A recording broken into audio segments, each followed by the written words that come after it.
Prayer by the chaplain. Sorry, the House will come to order. Prayer by the chaplain. Great and gracious God, we give thanks for the gift of this day and all that it holds. In whatever blessings and challenges it may bring, help us to be open and to seek your presence and your guidance. Great God of life and of us all, your love and compassion have been known and celebrated among your people in every generation and in every culture. Though our traditions, expressions, and understandings may differ, your call to compassion and justice for all people remains constant. Help us to honor and celebrate our diversity, which is your great gift, and to remember that it is only as we are willing to share and truly listen to each other's insights and perspectives that the greater truth may be revealed. We pray for this legislative body and for each of its members, for their families, their communities, and whatever needs or concerns may be in any of their lives today. We give thanks for the commitment and compassion for each of these legislators. Guide them in this often difficult task of fairly representing and serving all of the people of this great state. We pray for all of those who are a part of this legislative process, especially the legislative staff whose service and expertise supports the important work and decisions of these representatives of your people. And Lord, we pray for this great state of Minnesota, for its leaders, its institutions, and especially its people. Help all who are privileged to be a part of this great democratic process to remember that whatever issues may come to the floor of this chamber or in hearings, committees, or caucuses, at the heart of every proposal, discussion, debate, and deliberation are the lives, hopes, needs, and concerns of your beloved people. Lord, bless and guide this House. Amen. Amen. Members, the chaplain for today is Reverend Kevin Schill from Simpson United Methodist Church Center for Servant Ministries, Minneapolis, Minnesota, and is also the beloved husband of staff person Catherine Schill. Pledge of Allegiance. Please remain standing and recite the Pledge of Allegiance to the flag of the United States of America. I pledge allegiance to the flag of the United States of America and to the republic for which it stands, one nation under God, indivisible, with liberty and justice for all. The clerk will take the roll.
The clerk will close the roll. A quorum is present. The clerk will read the journal of the preceding day. Journal of the House, 87th Session, 2012, 98th day, St. Paul, Minnesota, Monday, April 2nd, 2012. If there is no objection, further reading of the journal will be dispensed with, and the journal will be approved as corrected by the Chief Clerk. Hearing no objections, the journal is approved as corrected by the Chief Clerk.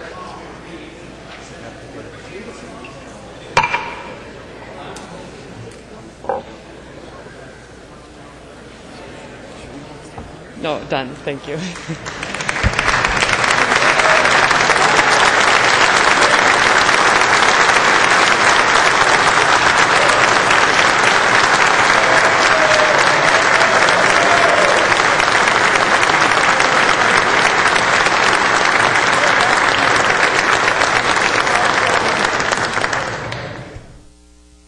Reports of standing committees and divisions. A copy of this order of business has been placed on each member's desk. If there are no objections, the reports will be adopted. Hearing no objections, the reports are adopted. Second reading of House files.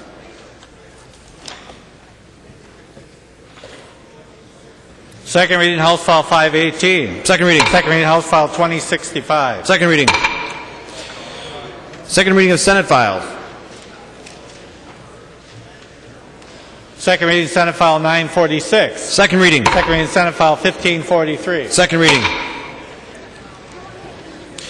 Messages from the Senate.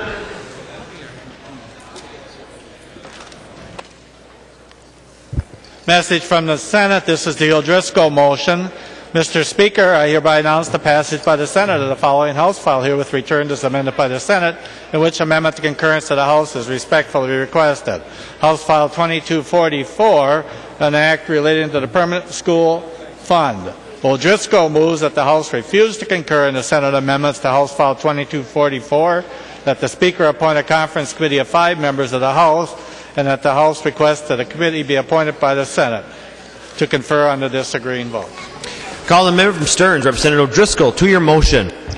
Thank you, Mr. Speaker. That is correct. I do ask that we do not concur with the Senate file as it was sent over, and that a conference committee of 5 members from the House and likewise from the Senate be appointed to work out our differences. Thank you. Discussion to the O'Driscoll motion. Seeing no further discussion, all those in favor of the O'Driscoll motion signify by saying aye. Opposed, nay. Motion prevails. Message from the Senate. This is the Myra motion. Mr. Speaker, I hereby announce the Senate refuses to concur in the House amendments to Senate File 1528, an act relating to education. The Senate respectfully requests that a conference committee be appointed thereon. The Senate has appointed as such committees Senators Nelson, Olson, and Stout. Signed, Kel R. Ludeman, Secretary of the Senate. Myra moves that the House accede to the request of the Senate, and that the Speaker appoint a conference committee of 3 members of the House to meet with a like committee appointed by the Senate. Call the member from Dakota, Representative Myra, to your motion. Yes, Mr. Speaker. I would ask that we would have a conference committee for the digital learning bill. Discussion of the motion. Seeing no further discussion, all those in favor of the Myra motion signify by saying aye. Opposed, nay. Motion prevails.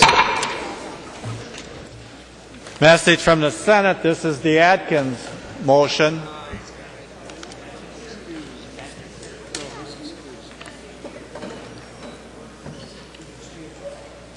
Mr. Speaker, I hereby announce the passage by the Senate of the following Senate file herewith transmitted. Senate File 753, 1678, 1880, 2060, 2114, and Senate File 2224, signed Kel R. Ludeman, Secretary of the Senate. Can we do it and have Thiessen do the motion for? Yeah.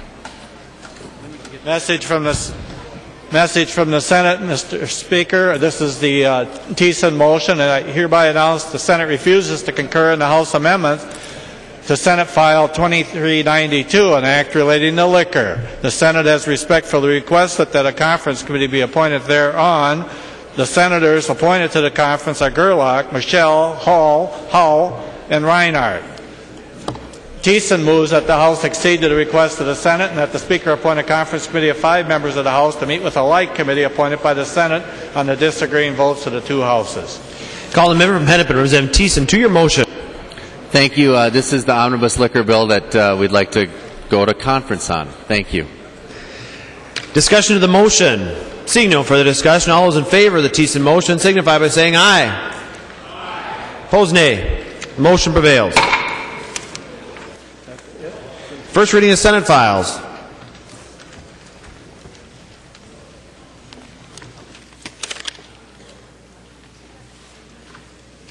Introduction and first reading of Senate File 753, an act relating to health occupations.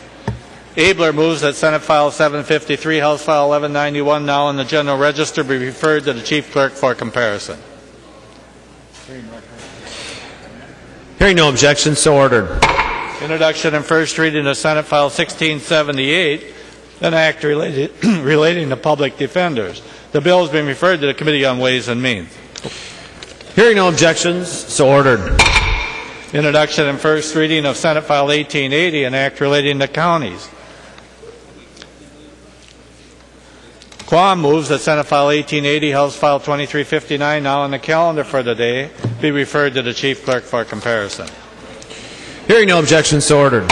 Introduction and first reading of Senate File 2060, an act relating to legislative enactments. Wardlow moves that Senate File 2060, House File 2770, now in the General Register, be referred to the Chief Clerk for comparison. Hearing no objections, so ordered. Introduction and first reading of Senate File 2114, an act relating to child support judgments. Holberg moves that Senate File 2114, House File 2476, now on the calendar for the day, be referred to the Chief Clerk for comparison. Hearing no objections, so ordered. Introduction and first reading of Senate File 2224, an act relating to unemployment insurance. Gunther moves that Senate File 2224 and House File 2582, now in the General Register, be referred to the Chief Clerk for comparison. Hearing no objections, so ordered. Calendar for the day. The first bill on the calendar for the day is Senate File 1750. The Chief Clerk will report the bill.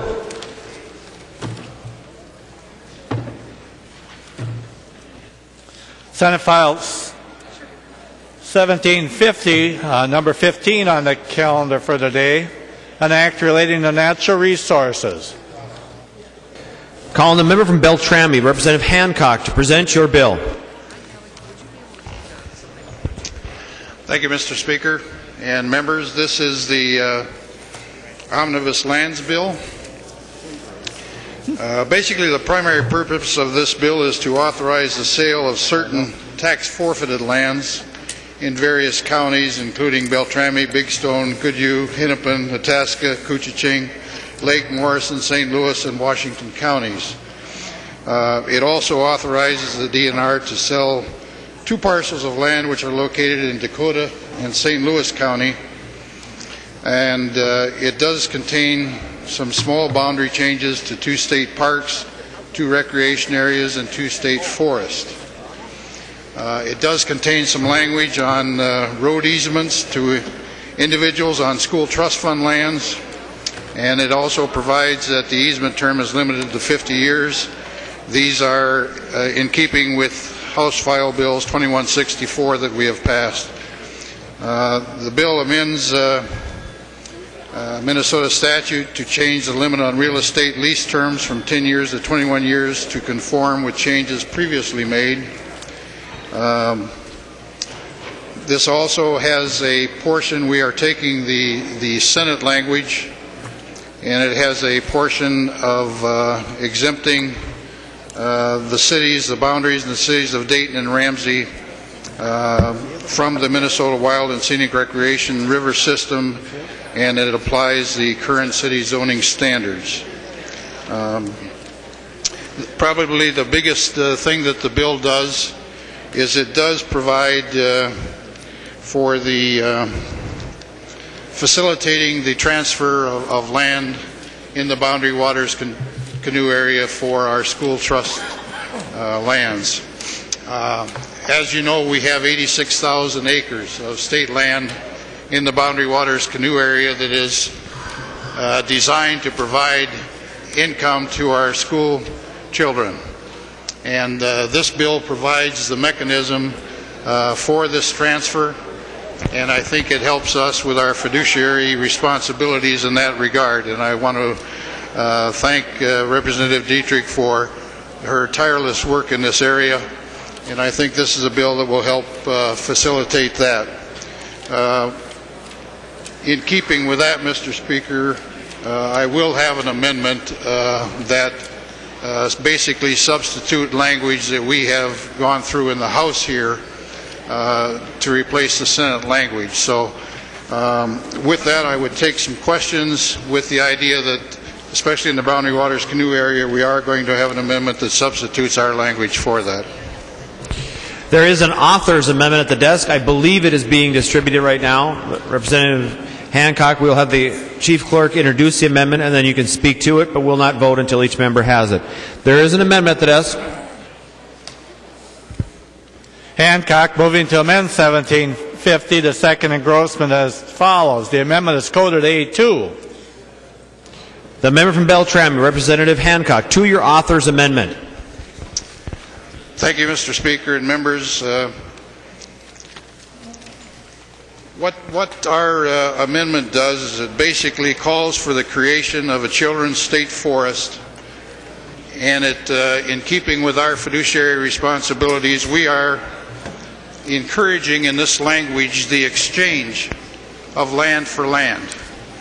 I think this is in keeping with our fiduciary responsibilities to the school trust fund lands, that we maximize the income potential for transfer to the school trust fund, and I think this bill does that. It actually specifies some land in St. Louis County that we would recommend that the land be exchanged for.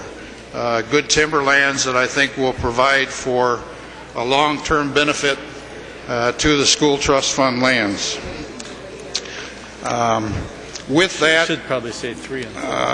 there is also a really starts on section dealing with the Chris Jensen Health and Rehabilitation Center.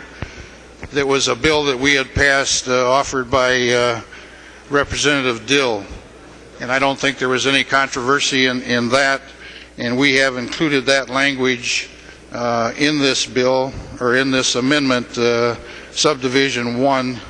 3.1 and following that. So with that, those are the changes that we are proposing to the Senate file, and I think it presents a better description of what we have agreed to as our responsibility for supplying long-term stability to the school trust fund. Discussion of the author's amendment. The member from Hennepin, Representative Wigenius. Thank you, Mr. Chair. Representative Hancock, traditionally when the lands bill comes before this body, it is an agreed upon bill with no controversy in it, where DNR has looked at lands, worked with counties, looked at lands that need to be sold or exchanged, and there's no work done on the House floor on the bill because everything has been agreed upon. What you are doing is changing the whole tenor of a lands bill to make it into something that is beyond our capability to debate on the House floor. This is something that needs to be done in committee with testimony. It's totally inappropriate, and I would ask members to vote no. Discussion to the author's amendment. The member from St. Louis, Representative Murphy. Thank you, Mr. Speaker. Representative Hancock, once again, I bring to the attention of all the members of the House of Representatives that there is a portion, a subject, an issue in my district,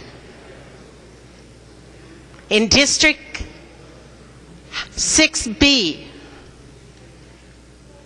that is contained in this, and yet no author has discussed it with me in this legislative session. The member from Ramsey, Representative Hausman. Thank you, Mr. Speaker and members. I don't serve on any of the committees that have heard any of these bills, and so I only see them when I get here on the floor.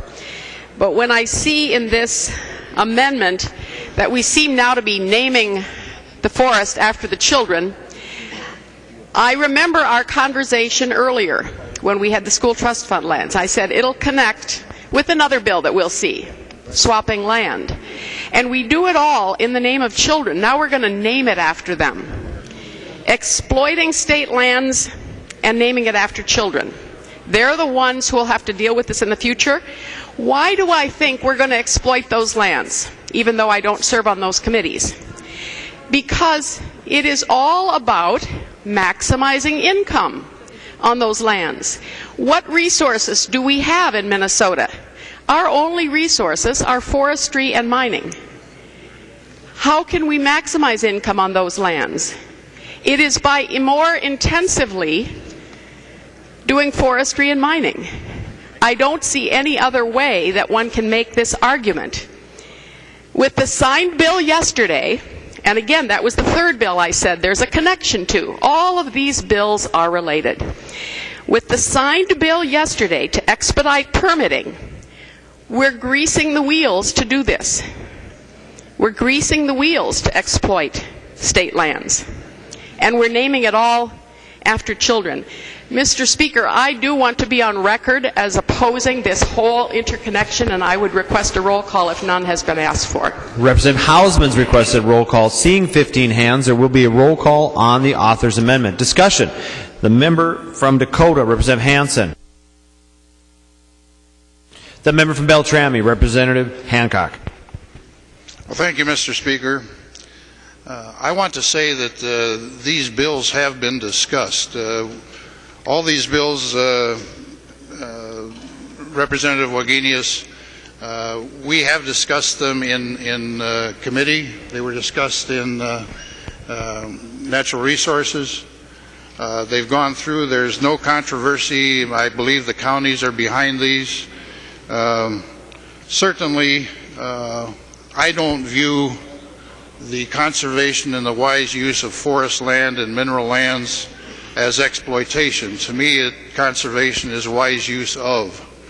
And I think we have the responsibility not only to use these lands in an environmentally conscious way and to keep recreational facilities available there, but the third leg of any stool of public land use is maximizing the financial benefit to it. And I believe that by doing this, we are maximizing the benefit to our school children, and I would encourage the adoption of this amendment. The member from Dakota, Representative McNamara. Thank you, Mr. Speaker and members. I just wanted to clarify a couple things. I want folks to realize this land, the proposal here, Representative Hausman and some others have spoke to about the current situation. Currently, I'm wondering, Mr. Speaker, I can't quite see, but I'm not sure if Representative Rukavina is in his seat, if he'd yield for a question. Representative Rukavina, if I'm not mistaken... He will yield, Representative McNamara. Thank you, Mr. Speaker. And Representative Rukavina, in our discussion about this, if I remember, we had some discussion that our proposal includes the exchange of some current federal land. And some folks here on the House floor talked about how we possibly, if it was in state ownership, we might exploit it to grow trees or capture precious metals or taconite that currently is being mined, unfortunately, in third world countries in a very environmentally unfriendly manner, and we'd rather see it done better within our own state. But I want to clarify something. I thought I remember that this federal land that we potentially would exchange is currently got mines on it. Is that like, is there one little spot where they're mining on this federal land, or what's the situation there? The member from St. Louis, Representative Rukavina. Well, thank you, Mr. Speaker, and Representative McNamara, and thank you, Representative Hancock, because there's a lot of misinformation, Representative McNamara, about this whole land exchange. And we've been talking about this land exchange for over a decade and a half. Representative Hausman talked about exploiting land, and I can see my good friend Representative Paymar staring at me. They don't understand what's currently going on, Representative McNamara. There are 4 mines that are currently operating, Representative Hausman, in the Superior National Forest. In fact, this year, the Mintac mine, and Representative Dill is going to hand out a map. We figure if we hand out a map, some people on this House floor might actually get the truth and see what we're talking about. Representative McNamara, you are right. In the language you have just helped Representative Hancock insert, there are 4 operating taconite plants in the Superior National Forest. Currently, Mintac mining $29 million worth of school trust iron ore royalties in the Superior National Forest. Are people hearing what I'm saying? This mining has been going on, some of it for 130 years, in the Superior National Forest. And what you did is a logical exchange. Representative Dill has the numbers and the facts. But it's kind of like divine intervention, members. There's 93,000 acres of school trust and university trust land in the boundary waters. By coincidence, when these maps come out, you'll see the separate portion of the Superior National Forest above Evelyn, Virginia, and Hibbing in that area, where there's actually 93,100 acres. There's a 100-acre difference in the federal land in that little unattached portion of the Superior National Forest compared to the trust land in the boundary waters. It's a natural, easy exchange. It's way fair for the federal government, more than fair for our school kids, and the environmental community should be pleased that there's no net loss of public land. So you are 100% correct, Representative McNamara. There are currently 4 operating mines in the Superior National Forest, and anyone trying to make an issue out of this is making an issue out of nothing, because it's already going on. So I hope that people support the amendment, and if Representative Paymar wants a little more education on this, he can come over to my desk. The member from Dakota, Representative McNamara. Thank you, Mr. Speaker. And Representative Rukavina, I'm wondering if he'll yield for one more question, Mr. Speaker. He will yield, Representative McNamara. Thank you. And Representative Rukavina, I didn't hear it, but if I remember right, where it seems like if you were going to do a land exchange, and we've got this 93,000 acres you talked about. I've also heard the number 86,000. I think one includes university, one doesn't. Isn't the land that we're proposing in this amendment, isn't it geographically also some of the closest land that the federal government owns? So logistically wise, it seems to make sense. I want to make sure members know this is 93,000 acres of land in the Boundary Waters Canoe area. That's a federally designated area that has state land in it. When they designated it back in the late 60s and early 70s when they were working on this, the state school kids still own that land in there, but basically their hands are tied. We're working to exchange that to get land outside the BWCA. But Representative Rukavina, to my question, aren't the 4 active mines some of the closest federal land nearby the BWCA? The member from St. Louis, Representative Rukavina. Thank you, Mr. Speaker. Representative McNamara, if you look on this map that Representative Dill just handed out, you will see that unattached portion of the Superior National Forest, which is above basically Virginia, the Itasca County line. And there are 2 operating mines there. So that's not near the boundary waters at all. I've drawn a little square to show the other townships you described in your amendment. one of those townships contains the new Mesaba Nugget mine, and where all those red dots are over attaching to the Superior National Forest on the Lake County line, that's the North Shore mine. So, yeah, it's within 10 miles as the crow flies to a certain part of the boundary waters there. But members, I want to emphasize that there are 93,000 acres of private land. There's farms, there's mining company land in this unattached portion, and it makes sense. What you're doing finally makes sense after 30, almost 40 years of the school kids not being able to get any of their timber out of the boundary waters. This exchange makes sense, and anybody that opposes this is opposing this for absolutely no reason that makes any sense. We've already, I represent Hausman, one person's exploitation is another person's job, and certainly is everyone in this room's income, because everybody in this room, your school district gets the money for your kids coming off of our mines. And what this amendment does is just make sure that the state is dealing with our 4 current operating mines in the Superior National Forest, and we don't have to deal with the surface rights that the federal government owns anymore.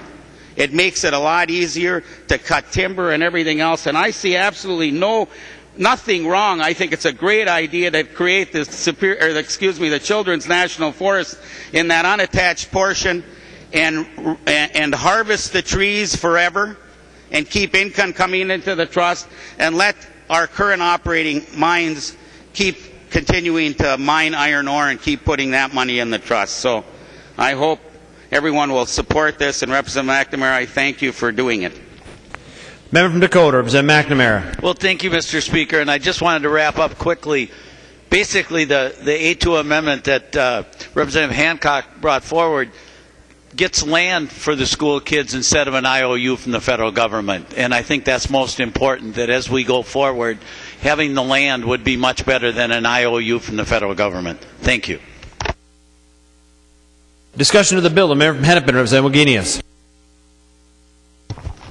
Thank you, Mr. Speaker. Representative Hancock, I'm sorry I wasn't making myself clear when we had our conversation earlier.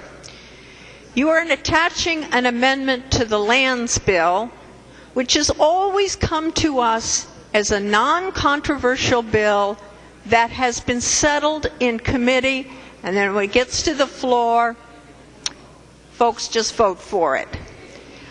But this amendment, while it did go through committee, and I was on the committee when it went through, was very controversial. So you're taking a piece of language that was very controversial and adding it to what is traditionally a non-controversial bill. That is what I was objecting to in the first place. In the second place, members, this amendment is taken from Representative McNamara's Omnibus bill, which is on the fiscal calendar for today. So I expected that we would have this debate, but I expected it to come later on this afternoon. That is the appropriate place for this amendment, because if we're going to have it, that's the appropriate place for it. It's not appropriate on a lands bill. The member from St. Louis, Representative Dill. Well, thank you, Mr. Speaker. And first, I have to apologize for the map. I wasn't really thinking that this would come up quite this early today either. And the map that I was having copied but couldn't get copied has every detail about how much land, where it is, what we do with it. But the first question I'm not going to pose as a question. But first off, I just want to make a statement. There has been mining going on in the Superior National Forest since the Superior National Forest was made a national forest. The land down in the bottom left corner of the map is a pretty vast area, and in that area is three operating mines. The area is suggested, and it's called the Mesaba Purchase Unit, and this is the area that's isolated down in the bottom left. That has 93,000 acres of federal land, 43,000 acre of paper company and mining land. Notice I said mining, because they're already mining on it, and 49,000 of residential, 29,000 state, 7,000 county. And anybody who wants a copy of this with all the details on it, certainly I'll provide it for them. I'm sorry again that it didn't come out. But there's several things I wanted to mention about this. Any place, the vast majority of the land that we're proposing to trade is, you can get on a 6-foot or an 8-foot tall ladder and get so that you can just see above the trees, and you can see an operating taconite mine. So for someone to say, as some of my constituents at home have said, that we're vastly changing the character of the Superior National Forest is absolutely a falsehood. And I'll challenge anyone out in the Capitol Rotunda that says that to prove to me that we are changing the character of the Superior National Forest, because next to a property that belongs to the Superior National Forest is a property that belongs to one of our neighbors, and a property that belongs to the state already that's going to be mined in the future, and a property that belongs to the county that will be mined in the future. Now, I also want you to take a look at the line that runs north and south. That's the Lake and Cook St. Louis County line. It's in the middle of the page. It's a county line between St. Louis and Lake. The vast majority of the Superior National Forest, well in excess of 1 million acres, is to the east of that line, and has nothing to do with the trade that we're about to try and embark on. Absolutely nothing. That is the area that is part of the Superior National Forest that we have not proposed any exchange in this bill at all. It's all mining, industrial nature land where there are cities and wastewater treatment facilities and homes, homesteads, industrial activity not related to mines. It's all over in the western part of central and western part of St. Louis County. But this really is about the philosophical difference between making jobs in Minnesota and preservation. Now, members, I live the Boundary Waters. I can see it out my front window, and I am satisfied that that was the right thing to do. I have heartache over it from time to time, but it was the right thing to do to preserve that land. And this does not interfere with any of that. The alphabet groups out in the hallway have suggested to my constituents that in committee I said that I wanted to mine in the Boundary Waters on the school trust land, and that I wanted to log the HE double toothpicks out of it, I was quoted, and I did say that, but it was all outside the Superior National Forest, or outside the Boundary Waters, not inside the Boundary Waters. That would be a ludicrous proposal that no one in this body, no one in the Congress, no one would support. But this is about the philosophical difference between preservation and mining. And the fact is, members, is that taking, as proposed in another bill, a third of the land in trade, or a third of 93,000 acres, and $100 million or so in cash is the worst thing that we could do for the school trust. The absolute worst. Well, the worst would be to take all cash for the thing, but to take part cash and part land is the worst. Because I have never yet seen a tree grow out of a stack of $100 bills. I have always seen trees that grew from the earth. And I have yet to see an automobile driving down this highway that was made from $100 bills. The frame is made of steel. The body parts are made of steel. And your washing machine, I have yet to see one of those grow from $100 bills. If we take money for this land, not only will we eliminate the potential for jobs in the future, but we will have money that was issued by a government that we don't control. We don't control inflation. The State Board of Investment invests the money on behalf of the children. And although they do a good job, they have so many limitations on how they can invest it. There can never be any maximization of return because of their restrictions. But if we put a person to work and we sell that iron ore that's made into steel to China and India and ourselves, we put people to work that have $80,000, $90,000, $100,000 jobs in Minnesota. And that's the essence of the argument. And that's the reason Representative Vogenius doesn't want it in this bill, But the real argument is, by those people of her persuasion on this, is that they don't want to mine any more land, or I should say Representative Hausman said that here on the floor. They want it preserved. And the fact is that we can't preserve it if we're going to meet our mission. So I'd be willing to answer any questions, but in fact, I want to tell you how good mining is, members.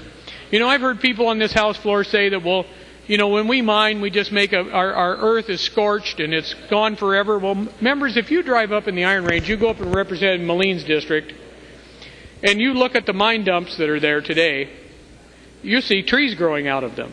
If you look at reclamation, where we've reclaimed the mine lands, you'll see beautiful lakes teeming with fish. You'll see trees that are planted, hybrid poplars. You'll see white pine and Norway pine and red pine. Now, granted, it takes time.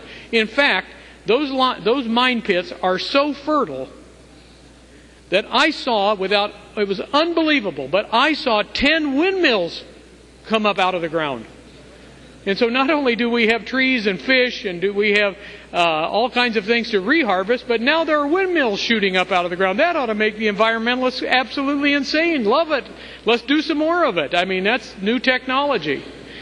So anyway, well, obviously we're supporting the bill. If you want to vote for jobs, if you support doing the right thing, we're going to get those lands out of the boundary waters. We're going to trade them out for lands that are not connected to the vast body of the Superior National Forest that are industrial nature inland, and we're going to get this done finally. Thank you for your time. The member from Hennepin, Representative Thiessen. Thank you, Mr. Speaker. Will Representative Hancock yield for a question? He will yield, Representative Thiessen. So my question, Representative Hancock, well, there might be two, but the first one is: does this require that any lands be exchanged? It says the language is to expedite the exchange of state-owned lands, but does this mean that all 93,000 acres are actually going to be exchanged? The member from Beltrami, Representative Hancock. Thank you, Mr. Speaker. Representative, would you repeat the last part of the question on the? I wasn't sure on what total lands you were talking about. The member from Hennepin, Representative Thiessen. Thank you, Mr. Speaker. As I understand it, there's about 93,000 acres in the boundary waters in the BWCA that would be exchanged that is potentially to be exchanged under this legislation.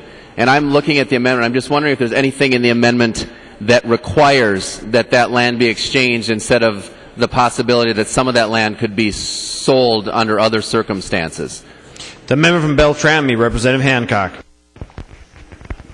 Thank you, Mr. Speaker. No, I don't believe there's anything that says required in here. The member from Hennepin, Representative Thiessen. Thank you, Mr. Speaker. And if Representative Hancock will yield for one more question. He will yield, Representative Thiessen. And so what is the status of this legislation kind of as a standalone bill in the committee process right now? The member from Beltrami, Representative Hancock.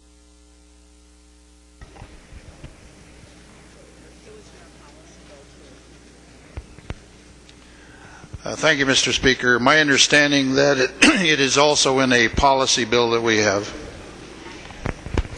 The member from Hennepin, Representative Thiessen. The member from Hennepin, Representative Dietrich. Thank you, Mr. Speaker. First of all, I just want to say that I greatly appreciate everybody's enthusiasm and willingness to take on the issue of school trust lands and what they think ought to be done with the lands and what might be the best use of the lands in the interest of themselves. And that is what is fundamentally wrong with this discussion right now, is we are not supposed to be making decisions based on what we prefer or what an interest group prefers. It is supposed to be what is the best decision for the children of this state and this permanent school fund.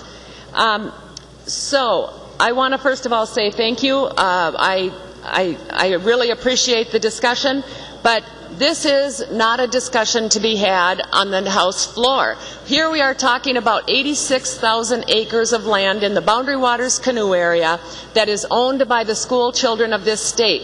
That land has been locked into that wilderness area for over 30 years. We have other pieces of land in the state of Minnesota that is also declared wilderness area. None of those parcels of land can generate revenue, and it is very clear for given trust law, fiduciary responsibilities, that our land is supposed to be producing some sort of income for the children of this state.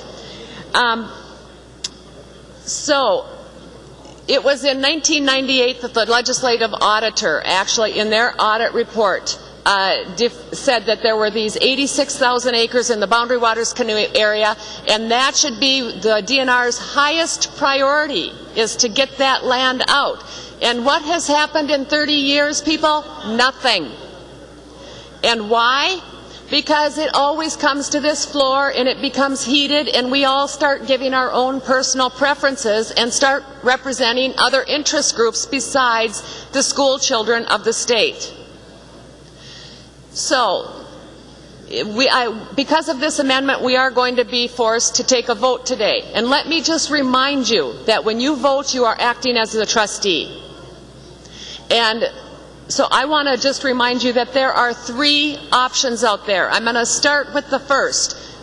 In 1988 or 89, whatever, the legislative audit report said the DNR needs some oversight and responsibility. So what did we create? We created the Permanent School Advisory Committee. The advisory committee has basically been ineffective until Senator Uyghur took over the chair of that committee. He created a Boundary Waters Canoe Area Wilderness Work Group. It consisted of people who have an expertise in real estate, people in education funding, legislators who have an interest in permanent school fund issues. Given the history of this issue, we decided that a land sale swap would be the best option for the Boundary Waters Canoe area. We did the fiscal analysis of it, and we also compared it to the fiscal analysis of a total sale. Now, this proposal has come up. We have the land sale swap, that is one proposal. We have a total sale, another proposal, and now we have the third proposal, which is a total land swap. And right now, we don't have the fiscal analysis. Once again, we are making a decision based on how the debate here on the House floor goes. People, I don't think that is a good trustee. And I think that we are called to a higher standard than that. But I find it very interesting. Some people who are in support or not support or somewhere on the board on here have very varied votes on actually getting our own trustee for the school children. And that is what I just cannot believe, that we are letting this go on year after year after year.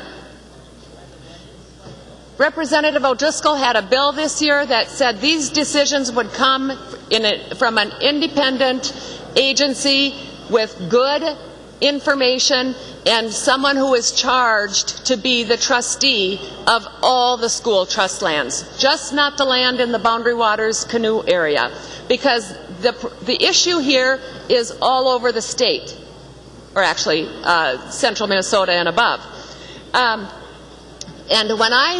But when I hear people calling this amendment exploitation of children, I also have to say I am extremely offended by that language too.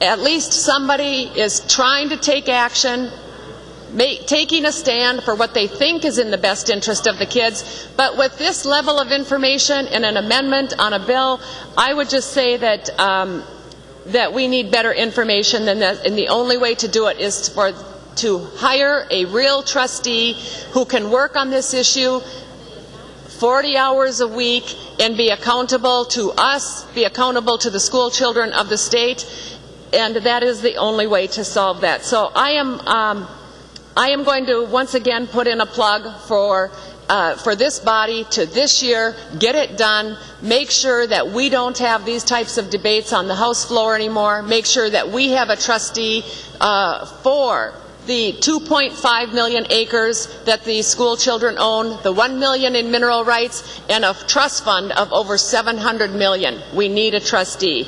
And so, members, you're just going to have to vote however you see fit, because this is not enough information to make the decision. So, but I will remind you that we will have legislation in the future for a trustee. Thank you. Discussion to the author's amendment. Seeing no further discussion, a roll call being requested. The clerk will take the roll on the author's amendment.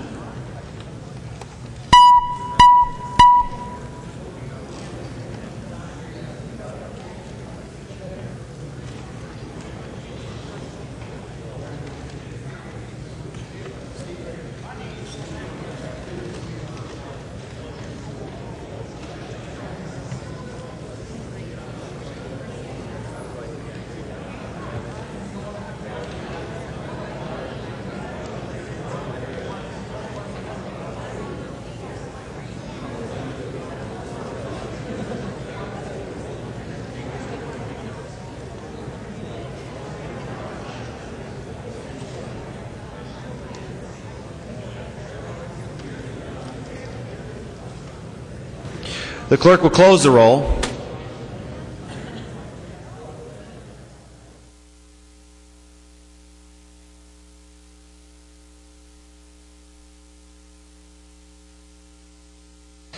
There being 83 ayes and 45 nays, the amendment is adopted. There is an amendment at the desk. The clerk will report the next amendment.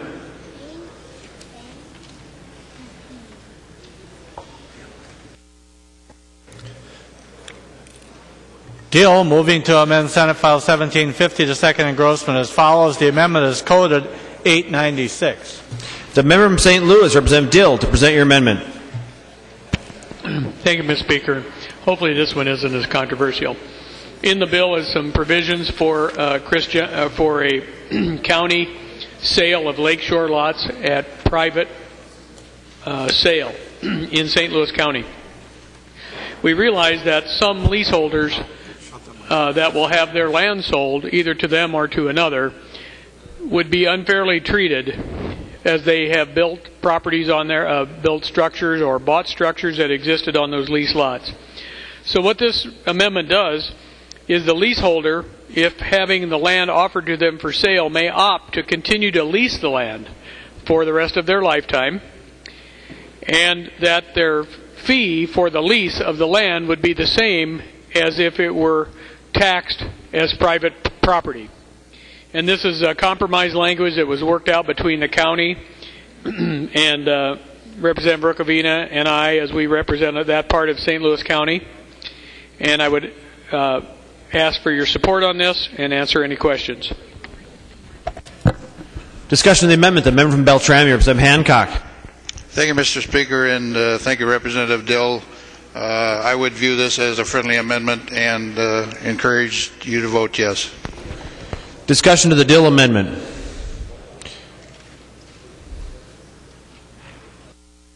Seeing no further discussion, all those in favor of the Dill amendment signify by saying aye. Opposed, nay. The amendment is adopted. Seeing no further amendments at the desk, the clerk will give the bill its third reading. Third reading, Senate File 1750 as amended. Third reading. The member from Dakota, Representative Hansen.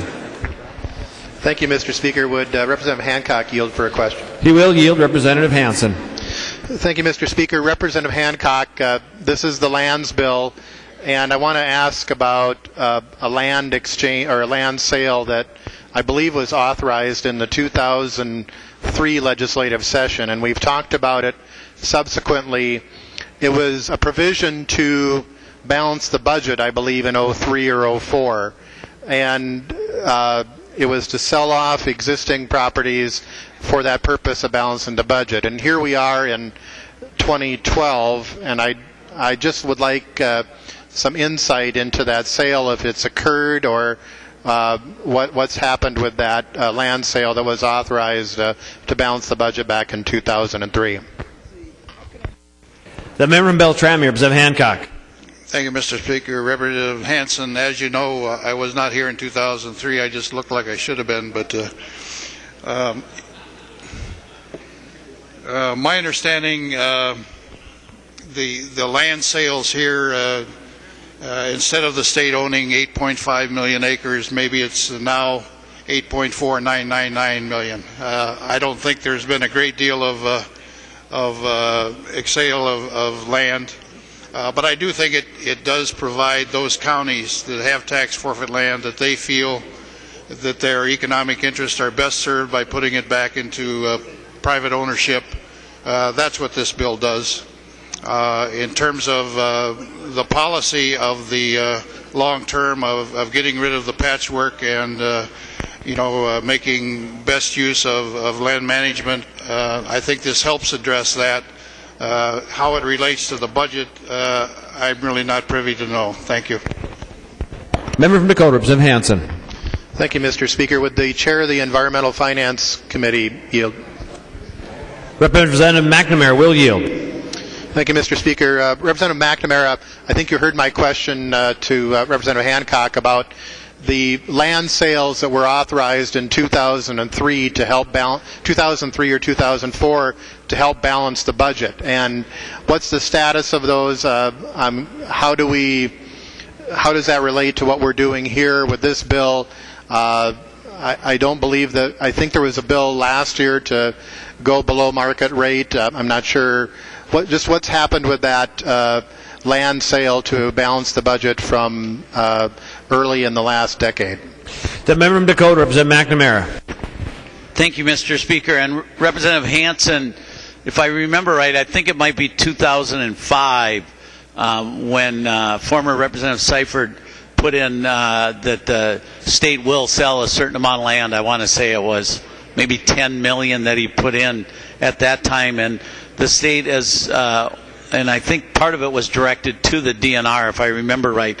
They are moving forward. One of the larger pieces is actually right alongside of the city of Hastings, and unfortunately with the downturn in the market, they've not been able to sell that land. It's part of a current WMA. It would be 80 acres.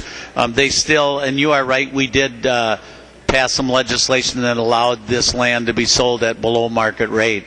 The DNR is still trying. They're looking at going forward and marketing some of that more aggressively, but at this point we have not met that goal yet.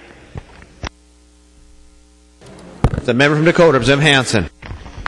Thank you, Mr. Speaker, and Representative McNamara. My question is, if you would continue to yield, what happens, how many years does this go on, where it was to balance the budget from several bienniums ago? Is there something that's needed to resolve this or clear this balance off or this deficit off, or do any of the sales in here deal with it? Or I'm just wondering, how long does this go on for this provision? I think we've dealt with it or addressed or tried to facilitate it. I guess facilitate would be the right word, year after year. And maybe this is a question for Representative Holberg, but how long does this go on? The member from Dakota, Representative McNamara. Thank you, Mr. Speaker, and Representative Hansen. Representative Hackbarth was able to clarify. I had misspoke a little bit. It was originally 8 million, not 10, in former Representative Seifert's amendment or bill when it passed. And we are actually down to only 2 million of that left right now. So the DNR has gotten farther along than I had thought we were at, but we're down to only 2 million, and we have till the end of 2013 to make that. The member from Scott, Representative Biskins. Thank you, Mr. Speaker. Would the member from Bemidji, the author of the bill, yield to a question? He will yield. Representative Biskins. Thank you, Mr. Speaker. Representative, as most people here on the House floor, I hope, know, the state of Minnesota is amongst one of the largest landowners in the nation. The net effect of this bill, Representative, does this put more land in state control or less land? The member from Beltrami, Representative Hancock. Thank you, Mr. Speaker. Representative Biskins, it's my understanding that it is slightly less owned state land than it was before. The member from Scott. Discussion. The member from Stearns, Representative O'Driscoll. Thank you, Mr. Speaker. Members, I'd also like to speak to the provision that we had quite a bit of debate on with the amendment earlier that was offered by Representative Hancock that deals with the properties in the school land trust. I think this again shows us that we need to, as a legislature, assume our fiduciary obligation and as a trustee for the students here in the state of Minnesota and work to pass House File 2244 so that we can prioritize the lands, what we're going to use them for, where the funds are going to come from to purchase and to preserve properties here in the state of Minnesota, whether they're state-owned lands or whether they're trust lands. And so I want folks to keep this in mind as we continue to move forward, because we're going to get a conference report back. And I would ask that people support that if you support today's bill as well. Thank you. Just the member from Dakota, Representative Hansen. Thank you, Mr. Speaker. I'm following up on Representative Biskin's question. Would Representative Hancock yield for a question? He will yield. Representative Hansen. Thank you, Mr. Speaker. Representative Hancock, with the addition of your author's amendment relating to the exchange, wouldn't that result in a net gain of state-owned land? The member from Beltrami, Representative Hancock. Thank you, Mr. Speaker and Representative Hansen. My understanding there would be almost a straight swap, and I think it's important to note on the amendment. We are not saying that this is stone. This is not requirement. This is a suggestion. And I think what we're saying is, and this is not necessarily going against the transfer of fiduciary responsibilities in terms of the other bills that are moving forward. This is just saying that this is a format for the transfer of land in the Boundary Waters Canoe area, and that this is in our keeping with what we feel is our fiduciary responsibilities, that we recommend what we feel is best in terms of how this land is best transferred and used. And I think that is our responsibility, because we are the fiduciaries of this land. And I think we're not taking the negotiations onto ourselves. We're just saying that in the negotiations, this is the position that we feel best serves the students of the state of Minnesota. And so I'm not trying to say that this is the only thing that could be done, but I think it is, in my opinion, the best thing that could be done. The member from Dakota.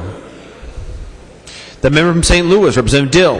Well, thank you, Mr. Speaker. And exactly, the amendment that we voted on earlier, the A2, was an acre-for-acre exchange. So we take state land that's outside the boundary, inside the boundary waters, give that to the federal government, and we take lands in equal acreage from the federal government outside of the boundary waters. And members, if you voted, regardless of how you voted on that amendment, we are not suggesting in any way, any further in this language, anything to do with a trustee. That's in another bill. And we are not suggesting, although you certainly know that the position of the Iron Range delegation is that we mine and log and lease and do the things that we've done for over 100 years on this land. There's nothing in that language that says anything about how that land will be managed. That will be left up to a trustee who is currently the DNR or some future trustee. So those are complications that people are adding into this conversation that don't exist in the language that was adopted earlier. The member from Olmsted, Representative Liebling. Thank you, Mr. Speaker. Would Representative Dill yield for a question? He will yield. Representative Liebling. Thank you, Mr. Speaker. And Representative Dill, I'm listening to this conversation as well as I can and trying to decide about this bill. And I take very seriously what I heard from Representatives Dietrich and O'Driscoll about being a trustee. And what I'd really like to know, I heard what you said about we're swapping acre for acre, but do we know that we're getting the best price for that land for our school children? In other words, do we know what the value is? I mean, for all I know, standing here, that land in the boundary waters could be worth 2 acres of land, of the other land that you want to swap for. Can you tell me that there's some kind of objective evaluation of that so that we know that we're getting the best price for our kids?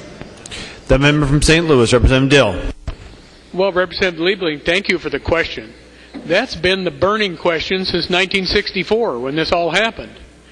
And there have been proposal after proposal. And not long ago, 5 years ago, 6 years ago, the NRRI, Natural Resources Research Institute, and the federal government started working on the land exchange. And the NRRI came up with a value of the lands in the boundary waters, and we started to progress on the land exchange. And when they finally sat down at the table, well, we can't go any forward. The federal government said, we can't go any forward further because you have to have a land appraisal that is within 6 months of the date that we do the negotiations and trade. And we're talking about almost 100,000 acres, and that all fell apart. And for 40 years and 40 nights, like what are they? They have been unable to do anything. And so for all of those decades, we have got not 1 red cent for the trust, not a penny. And the range delegation and others have always said we wanted an exchange for equal value. But we finally came to the position that that is not going to happen. It is so many roadblocks to do that we finally have acquiesced and said we'll take acre for acre and we'll leave it to the current trustee, the DNR, and the federal government to work out which acres there are. And in some instances there will be critical wetlands that we receive.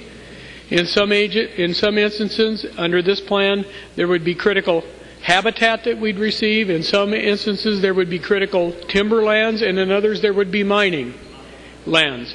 And there will likely be some collaboration so that where the state owns the mining rights and the federal government owns the surface, that we'll combine those.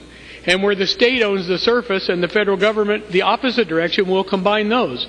And so what we'll really do is, in this, as this is proposed and as it plays out with the trustee, currently DNR, we'll actually start to make sense out of something, and we'll be able to go forward and enhance the trust.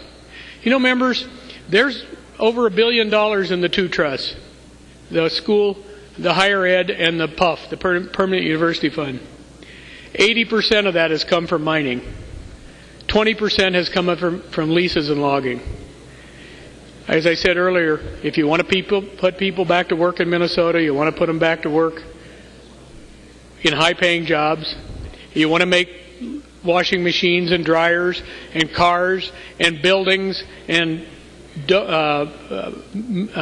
biking stadiums, you want to build roads that have steel in them, you'll support this bill. You support this idea, and we'll try to move the ball forward. The member from Olmsted, Representative Liebling. Thank you, Mr. Speaker, and thank you, Representative Dill. Well, Representative Dill, even sometimes after 40 years, you get to the promised land, you know?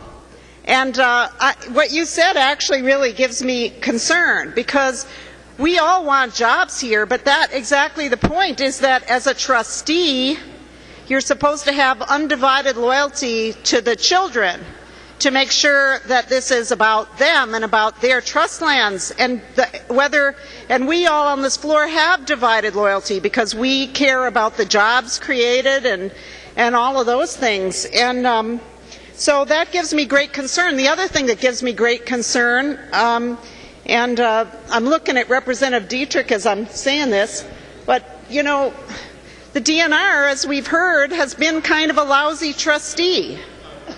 And so now what I hear from you is that the DNR is going to be standing in, you know, making these decisions for the kids. And I don't think that's right. So I have grave concern about this. And you know, now Representative Dietrich is paying attention here, but Representative Dietrich, what I was saying is the point that Representative Dill made about jobs is exactly the problem here, because that says we should be thinking about other things than what we're doing for our school children. And I really feel that we here on the House floor are not in the best position to be trustees. The DNR certainly is not in the best position to be a trustee. We need to get a real trustee for our children, for our school children, so that these decisions can be made in a much better way. And so I'm going to oppose this bill because of this amendment. I think it's a real problem. Now, it could be that I'm wrong and that, you know, this could be perfectly good, but it could be that it's absolutely the wrong thing to do for our school kids. And that's why I think to sit here and act as a trustee and do something without the knowledge a trustee should have is absolutely wrong. The member from Itasca, Representative Anzels. Thank you, Mr. Speaker. I wasn't going to add any commentary to this discussion, but after listening to it, I've concluded that we're making far more out of this than need be. I was around during the war over the Boundary Waters canoe area, and it was a traumatic, difficult, sometimes angry period in Minnesota's history and in the Minnesota experience with the federal government. Members, most of that debate was about motors and access and history, and very, very little was about the issue that we're confronted with today on this floor. And what this bill does is merely correct an error of omission, I would say, pertaining to these school trust fund lands that ended up being locked within the Boundary Waters canoe area and unable to be utilized for economic development. And I know that our economic development in northern Minnesota gives some of you heartburn. But the fact of the matter is, we harvest wood fiber and we extract minerals. That's what we do. And in order to generate real revenue for kids, you have to allow that to continue. And for that to continue, this legislation is important to that effort. So please support the bill. Seeing no further discussion, I call on the author of the bill, the member from...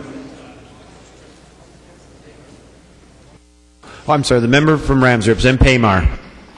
Mr. Speaker, I just want to add a quick thing to what's been discussed. You know, I don't pretend to be an expert on the land swap, and I've had numerous discussions with my friend Representative Rukavina on this issue. Numerous, even though I'm not sure he's correct.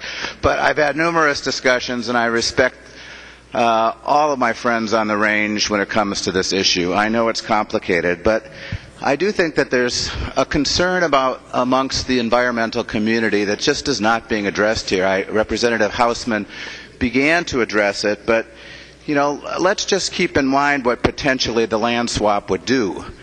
I mean, you'll have potentially hundreds of thousands of acres outside the Boundary Waters canoe area in the Superior National Forest. I'll grant you that, Representative Rukavina, that then could be mined. And maybe that's the right thing to do. But those of us who are concerned about copper-nickel mining in northern Minnesota and the impact on the Boundary Waters canoe area and the watershed that actually goes into Lake Superior have legitimate concerns about this. I don't know what the correct answer is. I appreciate all the work Representative Dietrich has tried to do to make sure that there's more revenue in the land trust. But let me just say, as someone who's been around also and who lived in northern Minnesota, Representative Rukavina and others, Representative Dill, you know, this is an issue partially about extracting minerals and using that land and providing jobs in northern Minnesota. But I remember this argument 30-some years ago as a resident of Duluth, when reserve mining was dumping 67,000 tons of taconite tailings into Lake Superior every day. And because of those asbestos-like fibers that were dumped into Lake Superior, we had to go to the fire hall to get our water. There are consequences to mining, and we need to do this right. And I'm not sure if this proposal gets us there. And I just want to present the concern I think that environmentalists have about us moving ahead in this particular manner. I'm not saying I have the answer. I just think that the voices of those who have been through these experiences before should be heard. The member from St. Louis, Representative Rukavina. Representative Paymar, you are a very thoughtful person and a good neighbor. And I have an office right next to you. And I often tease Representative Paymar. I call him Sherpa, and he calls me Sherpa. Now we call each other Sherp for short, being that we're both short. And so I respect exactly what you said here. But, you know, members, this exchange does not have anything to do with copper-nickel mining, and people are still not grasping the fact that in this map I've got 4 X's here, and those mines are currently operating. What we're trying to do has nothing to do with copper-nickel. Is copper-nickel mining going to happen someday? I would venture to say it is going to happen someday, because every one of us on the House floor, particularly the people with 2 computers, not just one, have 26 metals that can be mined in Minnesota instead of somewhere in a third world country. It's going to happen. But this exchange has nothing to do with it. But Representative Paymar and members from Minneapolis in particular, when a bridge collapsed in your district that caused a catastrophe and heartache and deaths, we did a expedited design build, whatever they called it, to fix that. That steel didn't just materialize out of thin air. Everybody wanted that bridge fixed so their lives could be easier, so transportation could get moved, so all the different things that we use and products that we use could get moved around Minneapolis and St. Paul. That ore came from these 4 mines that are currently operating in the Superior National Forest. And so some can call it exploitation, some can do whatever they want and question what's going on here. But the fact of the matter is there's nothing underhanded going on here. After 34 years since the Wilderness Act was passed, someone, Representative McNamara, Representative Hancock, Representative Dietrich, and others are trying to address the fact that there was, between the school trust and the university trust, about 93,000 acres locked up that couldn't produce the revenue it was supposed to. And that's the only thing going on here. It's not any nebulous action on our part. It's not exploitation. We're not using the school kids as some kind of, pawn in this game.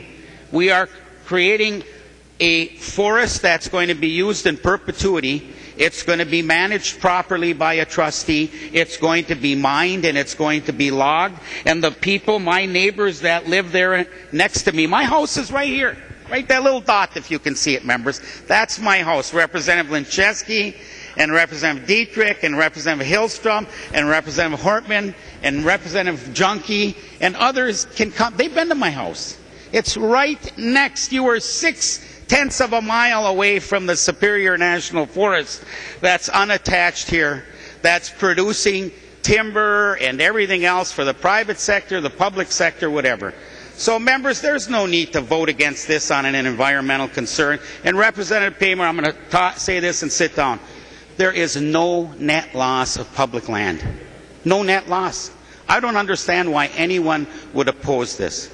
There's no net loss of public land. And the only reason I can understand why anyone would is because they don't want any logging or any mining. And most of us on this floor would say that's foolish. Seeing no further discussion, the member from Beltrami, Representative Hancock, to your bill.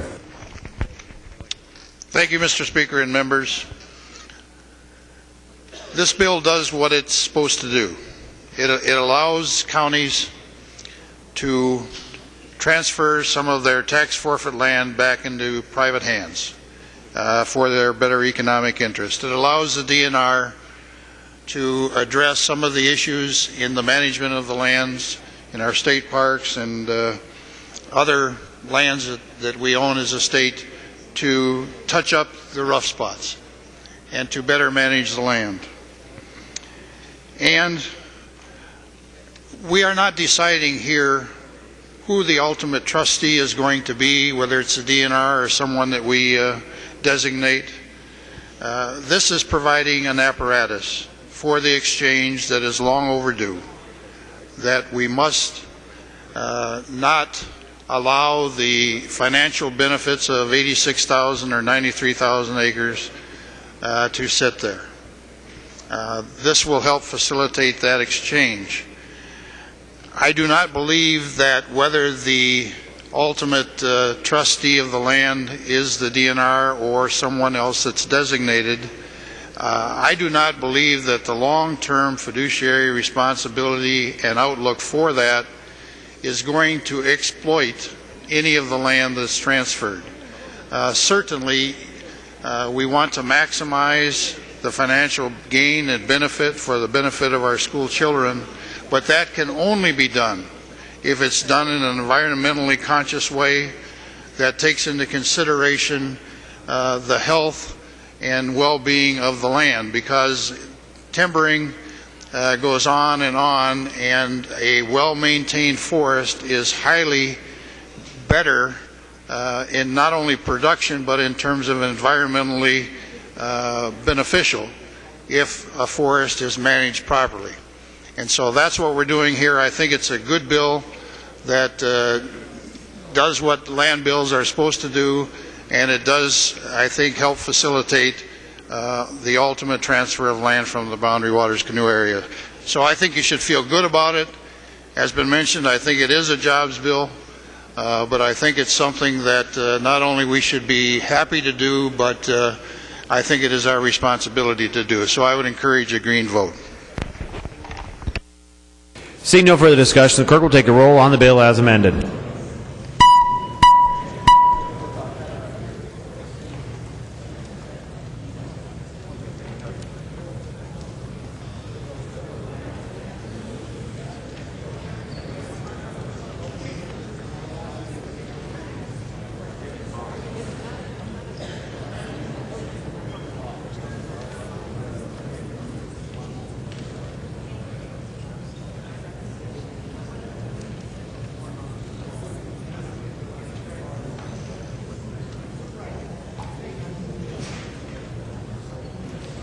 Members, please vote.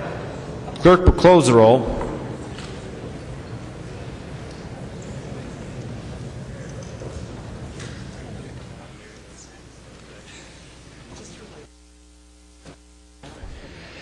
There being 90 ayes and 41 nays, the bill is passed as amended. Title is agreed to. Call the member from Dakota, Representative Holberg. Thank you, Mr. Speaker and members. Pursuant to Rule 1.22, it's my intention to place House File 2754 on the fiscal calendar for today, Tuesday, April 3rd, 2012. This is the House bonding bill that pays for the state capitol renovation. Announcements by the Speaker.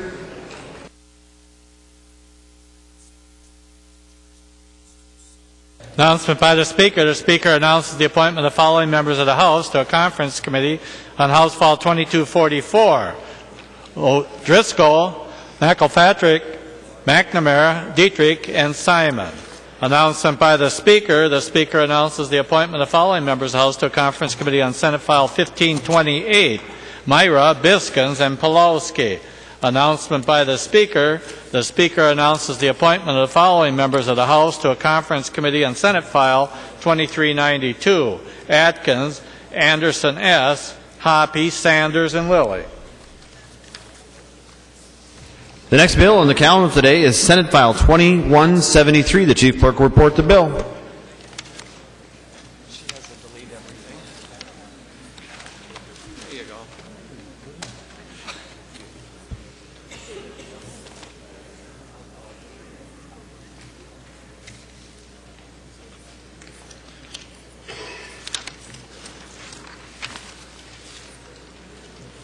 Senate File 2173, number 8 on the calendar for today, the second engrossment, an act relating to public health.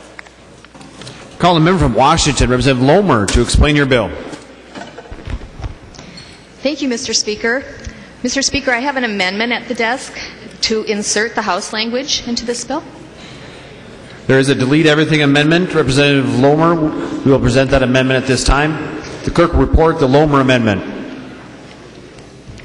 Lohmer moving to amend Senate File 2173, the second engrossment as follows. Delete everything after the enacting clause and insert the language of House File 2626, the first engrossment.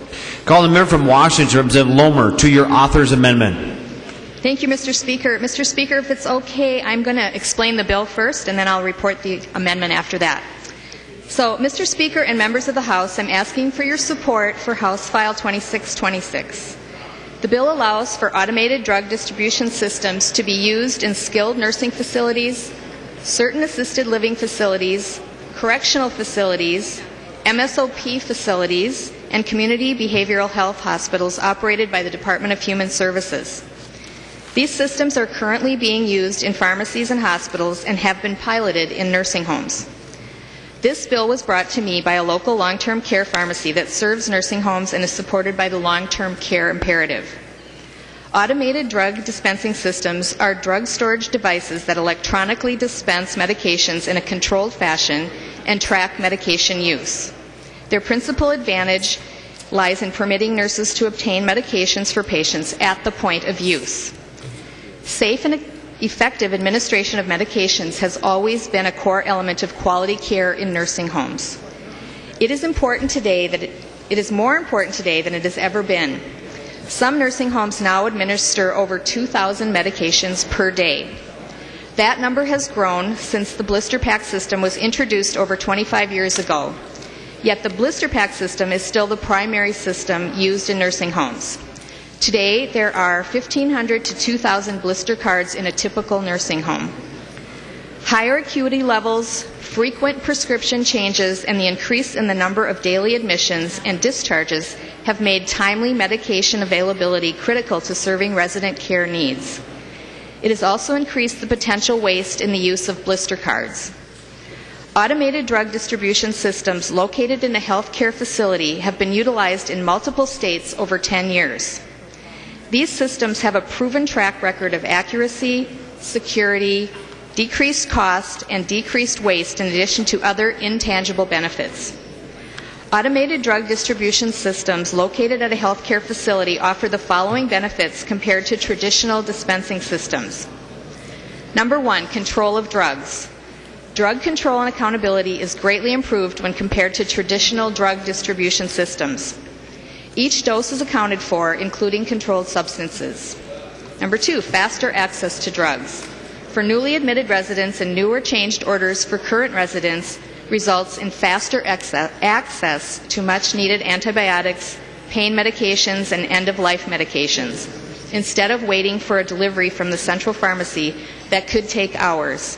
As a result, patients are treated faster, and the risk of rehospitalization is less, leading to better patient care. 3, there are fewer medication errors. There is a reduced potential for errors and confusion when medication packages are available on a MedPass by MedPass basis, as compared to hundreds of blister cards in a medication cart.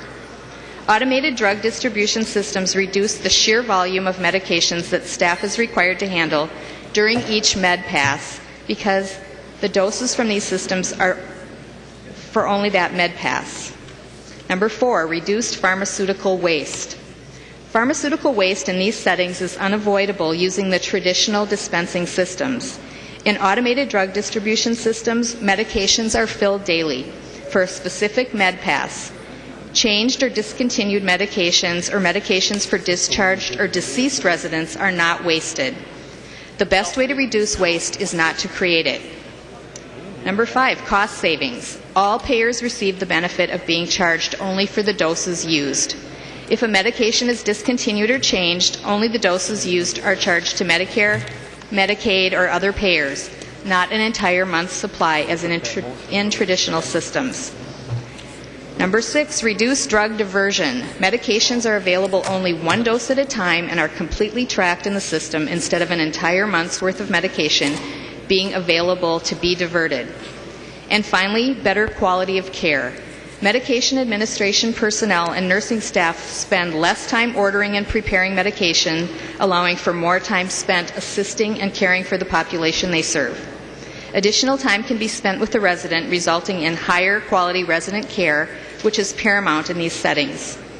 So as you can see, there are great benefits to these systems in enacting this legislation. I would appreciate your support. And Mr. Speaker, at this time I would like to move the S2173A1-1 amendment. Representative Lohmer moves the author's amendment to delete everything. All in favor of the author's request signify by saying aye. Opposed? Motion carried. The amendment is now before us. Representative Lohmer. Thank you, Mr. Speaker. We've been working with the Senate author, Senator Cruz, and other stakeholders to craft a bill that is acceptable to all interested parties and that will avoid a conference committee. So the A1-1 amendment has two parts. The first, it modifies the language regarding automated drug dispensing systems by deleting the reference to correctional facilities in the bill. And the second part is an amendment offered on the Senate floor with some modifications suggested by staff from the Board of Pharmacy that impacts the Little Fork Medical Center. And at this time, I would like to yield to Representative Anzels to explain that part of the amendment. Representative Lohmer, the clerk needs to report the amendment. Lohmer and others moving to amend Senate File 2173, the second engrossment as amended as follows. The amendment is coded A1-1. Representative Anzels. Thank you, Mr. Speaker, and thanks to the author, Representative Lohmer. Members, this amendment has been crafted by the Board of Pharmacy, and it fixes a problem that is fairly common in rural northern Minnesota. Much of that area has been defined as a health professional shortage area. This amendment creates what is called a restricted limited service pharmacy license, and it would be renewed annually and would allow the Little Fork Medical Center to continue providing pharmaceutical services through its physician.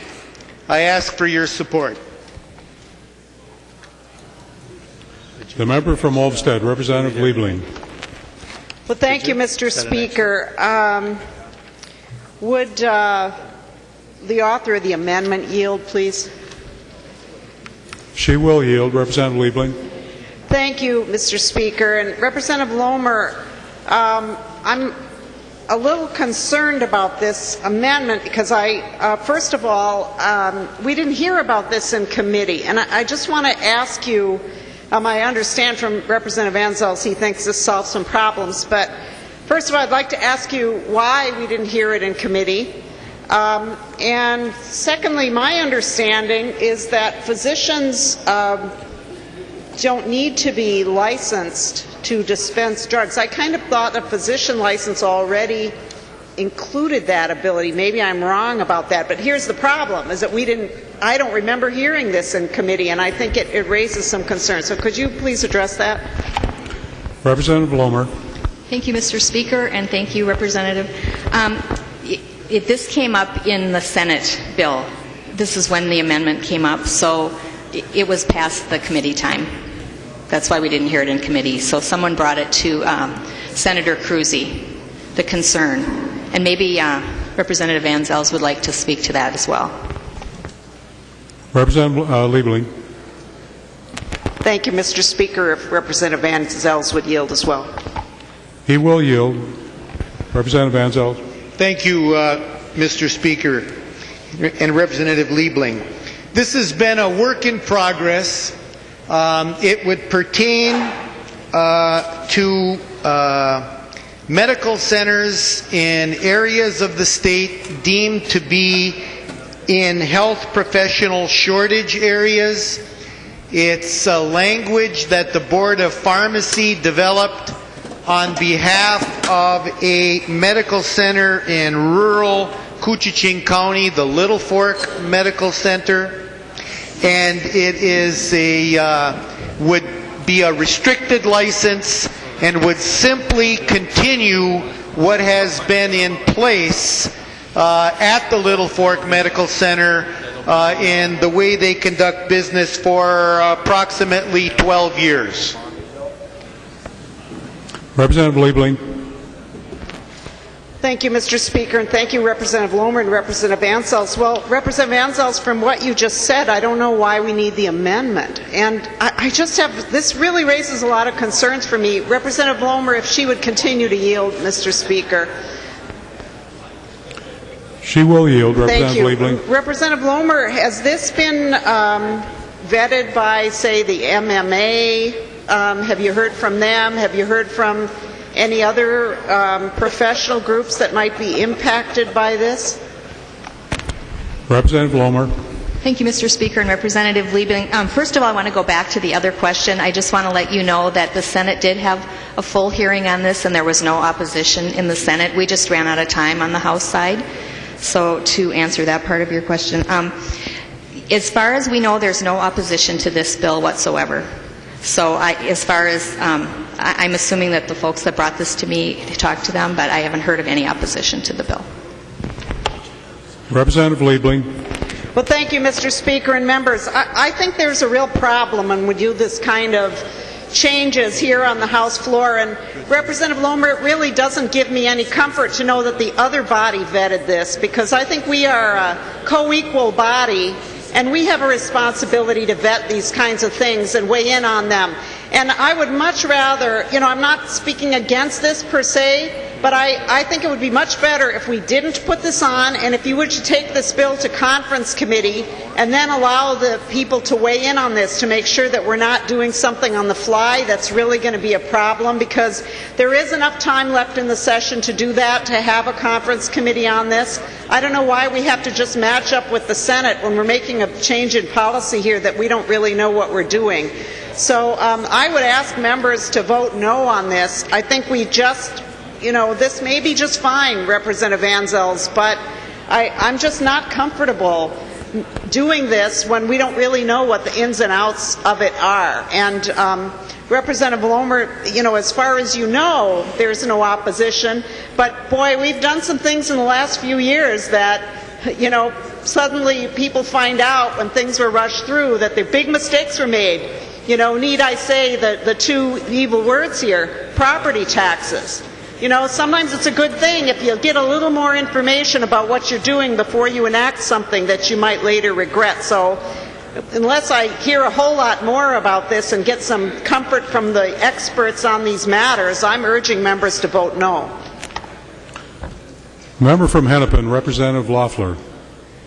Thank you, Mr. Speaker. And for those of you who don't serve on Health and Human Services, sometimes the most controversial things we deal with that are with licensing issues and professional authority and those sorts of things. And so we have to take serious, those of us who serve on that committee, because we're going to get caught in the storm afterwards if it goes farther. And lines 2.3 to 2.6 exempt the provider from a number of statutes that I have no idea what they are, and I suspect the authors haven't looked up those statutes recently either, because they're doing this as a courtesy to the Senate.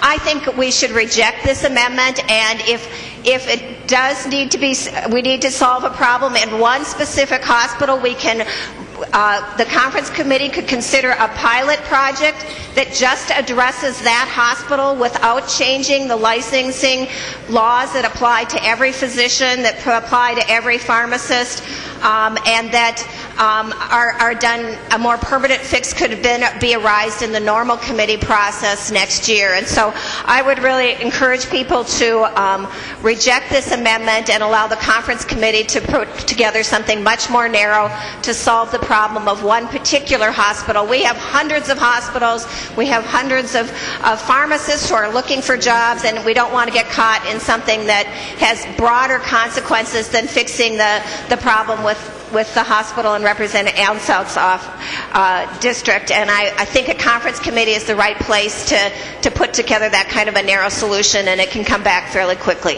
Thank you. The member from Ramsey, Representative Murphy E. Thank you, Mr. Speaker and members. I want to set the process arguments aside. I think both Representative Liebling and Representative Lohmer make important points about the process, but I think that as a body, as a legislature, we need to think very carefully about the health care providers that are currently licensed in Minnesota, and about where they live, and about how we're going to deliver care effectively in greater Minnesota where there are health professional shortages. And we're going to have to stretch those workers, those professionals, and sometimes that's going to make the providers uncomfortable. So I think that on its face, as I read this is an important amendment to make sure that those communities in greater Minnesota, especially in very rural parts of Minnesota, have access to important care. This is going to be a really important policy issue for the legislature going forward. And if we're not comfortable in considering allowing other providers to do what they hadn't originally been prepared to do, we're going to leave Minnesotans stranded without access to care. So I want to stand up and support the amendment. Thank you. The member from Itasca, Representative Ansell. Thank you, Mr. Speaker. Representative Murphy, you said it much better than I can. Members, this is about rural Minnesota, rural northern Minnesota, an area where we have trouble attracting healthcare professionals. This would not be here if it were effective and efficient for the Little Fork Medical Center to have a pharmacy, to have a pharmacist, just like you do in Bloomington or Rochester or some of those silk stocking areas. This simply allows the Little Fork Medical Center and the Board of Pharmacy to continue what they've been doing for several years. Please vote green. Member from Olmsted, Representative Liebling. Well, thank you, Mr. Speaker, and Representative Murphy, Representative Ansell. I'm not necessarily disagreeing with you. You may be, what you're saying may very well be the case. But to do this, if from what I understood from Representative Lohmer, this is matching up the bill with the Senate bill, which means it will get no further vetting. And, you're right. We do. I agree with what Representative Murphy said. We do have to think about what may be happening in other parts of the state. I'm not, even in those districts, Representative Ansell's, where they wear socks that are cotton and have holes. We do have to think about everybody. And I don't disagree with that. I just think it's really foolish for us to do it this way. And I still haven't really heard, if this is such an urgent issue, why it wasn't brought earlier, why it wasn't vetted through the proper channels. It's great that Representative Lohmer is willing to entertain this because it came from the Senate, but where's the vetting process for the House? And I just think that for us to do things on the fly in a way that we don't get people to weigh in. Now, it may be that we'll get some providers weighing in and they won't want somebody muscling in on their territory, but that's the sort of stuff we need to know and weigh. But to not even hear from, not give an opportunity to people who may be impacted or might have, some tweaks to put in or something and just say, oh, the Senate did it, so we'll do it. I just think that's really very bad. Why have a House and Senate if we're going to do that? We're costing the taxpayers a lot of money to have these two bodies. And I thought the purpose was to vet things and make sure that the process is slowed enough so that we actually get sensible policy. And so, Representative Anzels, I'm not saying I'm against your amendment or what you want to do. I just think that this is wrong, and we can slow it down just a little bit by rejecting this amendment. In fact, I wish Representative Lohmer would just withdraw it. I don't really want to vote against it, but I don't want to have this go on so that we take away the opportunity to vet this because, as I said before, property taxes. Do you all want to make another big mistake? I don't think you do. I think we need to make sure, since we've got the time, let's use the time. What's the big rush here? Let's just give a few minutes of conference committee time to this bill, which is otherwise the underlying bill is just fine. So this really would be the topic in a conference committee, just to make sure that there's nobody that's saying this is the wrong thing to do. So, members, I urge you to reject this amendment. The member from Scott, Representative Biskins. Thank you, Mr. Speaker and members. I think we just heard about 3 to 5 minutes on an issue that I don't think is relevant. Just for my understanding, Mr. Speaker, would Representative Lohmer yield to a question? She will yield. Representative Biskins. Thank you, Mr. Speaker. Representative, was your first amendment on this bill to insert the House language into the Senate file? Representative Lohmer. Thank you, Mr. Speaker. Representative Biskins, yes. Representative Biskins. Thank you, Mr. Speaker. And would the representative yield to another question? She will yield. Representative Biskins. Thank you, Mr. Speaker. And Representative Lohmer, if your mission was to then make the bills exactly the same, is that what's going to happen if we insert this language now into the amended Senate file? Or will the two bills still be substantially different, thus necessitating a conference committee? Representative Lohmer. Mr. Speaker, Representative Biskins, they should be the same. Representative Biskins. Well, thank you, Mr. Speaker. And then I guess I just don't get what the procedural move of inserting the House language was for if you were going to make the bills exactly the same on a step 2. All right. I guess I was confused. Thank you. A member from Itasca, Representative McElfactory. Thank you, Mr. Speaker and members. I would like to say that I especially appreciate the comments from Representative Murphy, and I especially thank Representative Anzels for bringing this along. Sometimes it's difficult to understand the obstacles that people in very rural Minnesota have to face in getting their health care. Distances and so forth can be difficult, and particularly if you have someone who's sick, needs a prescription in a relatively short period of time. I'd like to point out that as I read over this amendment, we're seeing that these are licensed, qualified people who will be doing the dispensing. We're not bringing unauthorized people into the process. And just speaking from my own district, I have pharmacists in my district who are very much conversant with me when there's an issue of concern to them. And I've not heard anything in the negative on this amendment at all. So, I have confidence that we should be comfortable with this and that we can move forward. So I support this amendment, and thank you again, Representative Anzels. Further discussion to the amendment? Member from Washington, Representative Lohmer. Mr. Speaker and members, I just want to say I made a mistake there, that there is a difference between, we didn't have the Anzels amendment in the House language before, so, and it does make it a little bit different. So I apologize. Further discussion to the amendment. Member from Scott, Representative Biskins. Well, thank you, Mr. Speaker. So then Representative Lohmer can just yield to one more question. All right. Even if we were to pass this amendment onto the bills are still different and would have to go to conference committee. Is that your understanding? Representative Lohmer. Mr. Speaker, Representative Biskins, that's correct. Member from Olmsted, Representative Liebling. Thank you, Mr. Speaker. And if Representative Lohmer would yield for another question. She will yield. Representative Liebling. Thank you, Mr. Speaker. Well, Representative Biskins, that does change things, and because I had understood that the bills would be the same.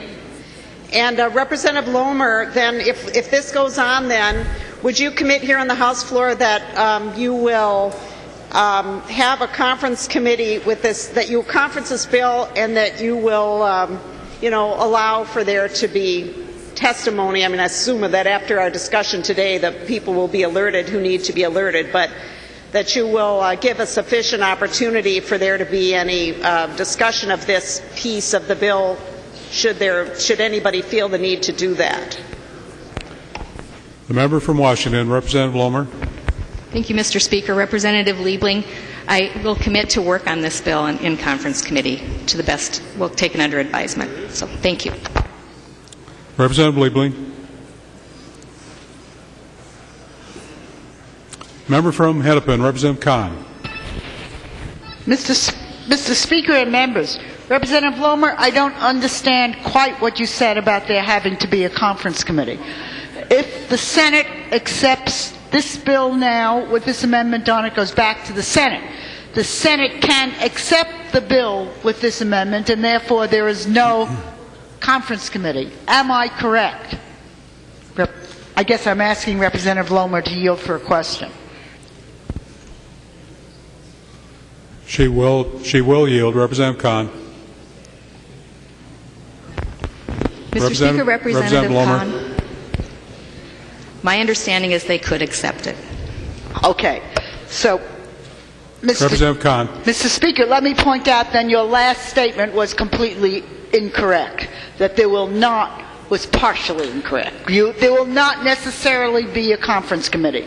All the Senate has to do is accept this, and if it's similar enough, then there would be no continued discussion about the bill. So members don't vote for this amendment thinking that there's going to be continued discussion unless it greatly differs from the Senate amendment, and I understand it's hardly language in the Senate bill. It's very likely the Senate would accept it and there will be no conference committee. Further discussion to the amendment? Seeing none, all in favor of the amendment signify by saying aye. Aye. Opposed? No. The amendment is adopted. There being no further amendments at the desk, the clerk will give the bill its third reading. Third reading, Senate File 2173 as amended. Third reading. The member from Hennepin, Representative Hortman. Thank you, Mr. Speaker. Members, I wanted to speak in favor of the Lohmer bill. I had myself added as a co-author. I think moving forward with remote dispensing of pharmaceuticals in the nursing home environment and other environments is a way that we can potentially cut down on a lot of unneeded expenditure of dollars on pharmaceuticals. Our colleague, Representative Paul Gardner, worked very hard on this issue of how to get pharmaceutical waste out of the waste stream. And remote dispensing of single doses is one significant step forward that he was hoping that the Board of Pharmacy would endorse. And so I was pleased to hear that the pharmacists are not opposed to this measure.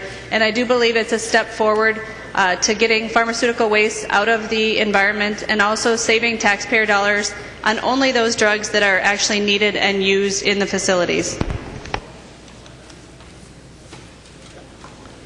Discussion to third reading.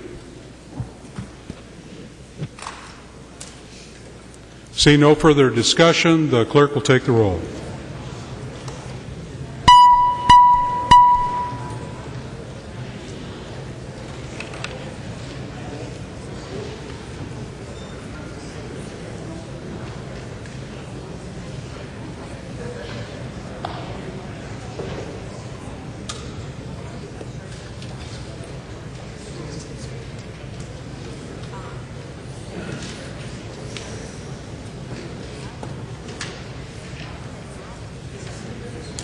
Members, please vote.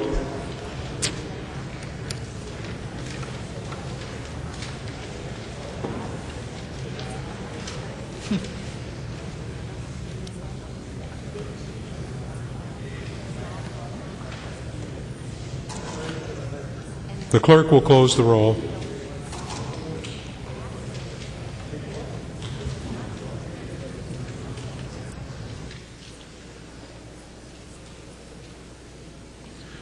There being 130 yeas and 0 nays, the bill as amended is passed and title agreed to.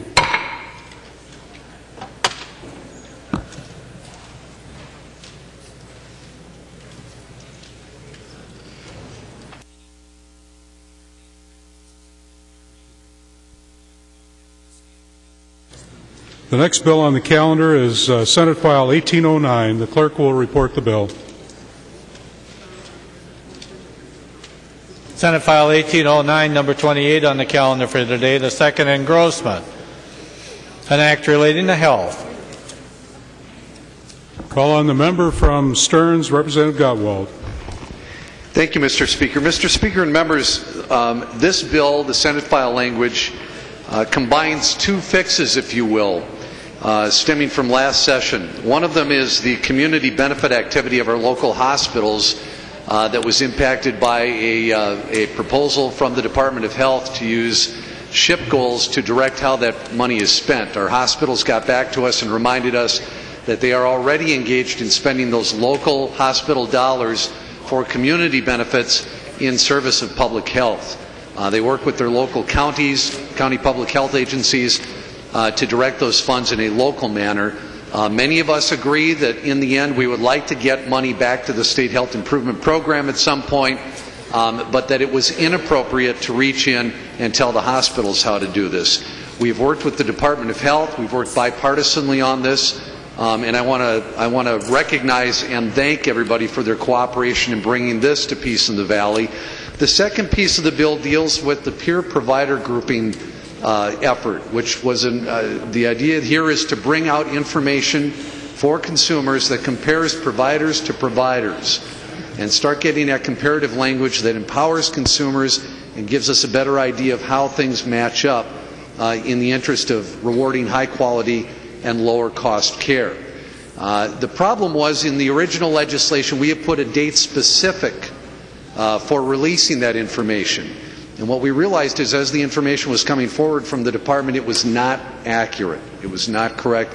Providers understandably had some deep concerns about that coming forward. Everybody from the president of the Mayo Clinic, he met with the governor on this. The governor was very concerned about it. Representative Huntley, Representative Liebling have worked with us on this. We worked with the department on it. And what we've agreed to do in this language, members, is fix this so that what we're doing is bringing forward accurate, timely information rather than information that is forced out maybe inaccurately and not timely on a date-specific basis. And so that is what we're doing in the two parts of this bill. As I mentioned, we've had bipartisan cooperation in arriving at this language. The department has signed off on this language. I visited with Governor Dayton on Friday and presented this information to him directly. He is eager to sign it. I would encourage your support for the bill, and Mr. Speaker, I would stand for questions. Seeing no amendments at the desk, the clerk will give the bill its third reading. Third reading, Senate File 1809. Third reading. Discussion to the bill. Representative Huntley. Mr. Speaker and members, both of the two items in this were originally very controversial. And with a lot of work, the controversial parts have been removed, and Representative Gottwalt has done, I think, a very good job of working with the administration and working with the interested parties on this issue, and I think we should all vote green. Member from Olmsted, Representative Liebling.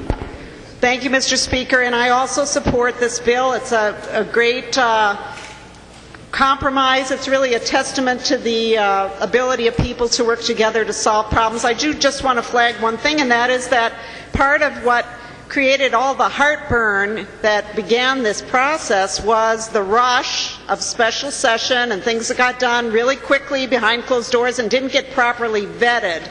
And I'm talking about the community benefit language that really turned out to be such a problem.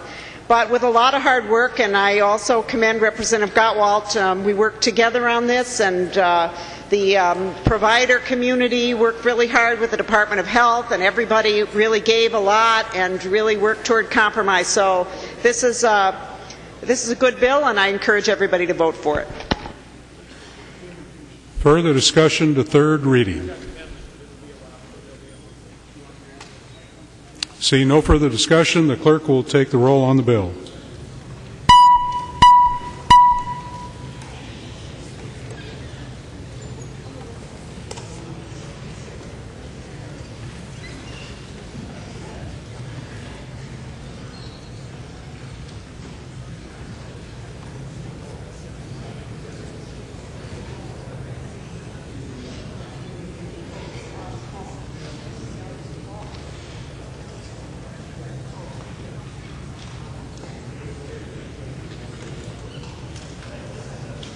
Members, please vote. Only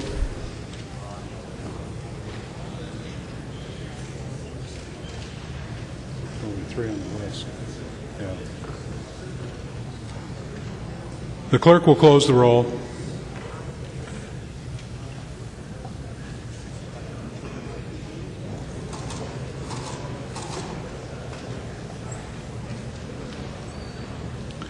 There being 130 yeas and 0 nays, the bill is passed and title agreed to.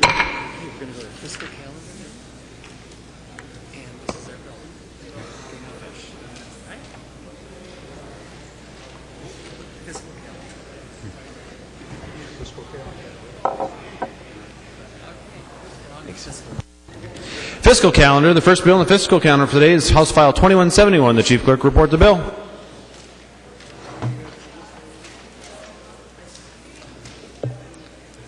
House File 2171 on the fiscal calendar for today, the fourth engrossment, an act relating to natural resources. Call the member from Anoka, Representative Hackbarth, to present your bill. Thank you, Mr. Speaker. Members, this is the Omnibus Game and Fish Bill. Contains quite a number of sections, 79 I think it is to be exact, and a number of issues, a few controversial issues such as wolf hunting and wolf trapping. With the delisting of the wolf from the federal government, we're creating a wolf hunting and trapping season in the bill and establishing license fees, etc. Another issue in the bill is the combination of the snowmobile registration with the snowmobile trail pass. Another issue is a water recreation account issue with kayaks and canoes and things like that. We changed the fee on those. Another controversial issue is elimination of the venison donation program. In the bill, we are establishing the walk-in access program, and we're moving that those contributions made on hunting and fishing licenses for the venison donation program to go to the walk-in access account. There's another controversial issue in the bill. It's a shooting range section that says that publicly funded shooting ranges have to be open to firearm safety instructors to have the youth be able to do their final shooting test, their hands-on test at these publicly funded shooting ranges. Remember, there's quite a number of bills. I'm not going to go through all 79 sections of the bill, but I am certainly open to questions. I know that there's a number of amendments. I have a few of my own, so I would stand to do some of the amendments, Mr. Speaker. There is an author's amendment at the desk. The clerk will report the first author's amendment. Hackbarth moving to amend House File 2171, the fourth engrossment as follows. The amendment is coded 401. Call the member from Anoka, Representative Hackbarth, to your author's amendment. Thank you, Mr. Speaker and members. 401 is an amendment that was brought to me just the other day by the Department of Natural Resources. This is an agreement that they came up with the National Wild Turkey Federation to create replacement turkey licenses and be able to change the zone and the area that they're and the season that they're hunting in. Fairly non-controversial. I did talk to Tom Glines with the National Wild Turkey Federation, and they do approve. I would encourage a yes vote. Discussion to the amendment. Seeing no further discussion, all those in favor of the author's amendment signify by saying aye. Aye. Opposed, nay. The amendment is adopted. There's another author's amendment to desk. So clerk report the next amendment. Hackbarth moving to amend House File 2171, the fourth engrossment as follows. The amendment is coded 886. Call the member from Anoka, Representative Hackbarth, to your amendment. Mr. Speaker and members, this is purely a technical amendment, something that was not in the bill. This is from the revisor's office, and they need to make this change. Discussion to the amendment. See no further discussion. All in favor of the author's amendment signify by saying aye. Opposed, nay. The amendment is adopted. There is an author's amendment at the desk. The clerk will report the next author's amendment. Hackbarth moving to amend House File 2171, the fourth engrossment as follows. The amendment is coded 899. Call the member from Anoka, Representative Hackbarth, to discuss your amendment. Thank you, Mr. Speaker and members. This is the some language that's going to soften the shooting range section of the bill, Section 17, which has been somewhat controversial. Simply what this amendment says is that we're not going to have these shooting ranges available all year long, all the time, like some of the fear was going to be. But we're simply just restricted down to 4 times a year, twice in the summer, twice in the springtime, just to allow the students to come in and do their final test on their shooting at the target with their 22 rifles. It's just 4 times a year, twice in the spring, twice in the fall. Pretty simple. And it also, in Section B here, it does eliminate any shooting ranges. It exempts any shooting ranges that are connected to any kind of a correctional facility where prisoners are incarcerated. So take example for a state prison, for example, that might have a shooting range at the state prison. They would be exempt from this law. Call the member from Hennepin, Representative Wogenius. Thank you, Representative Hackbarth.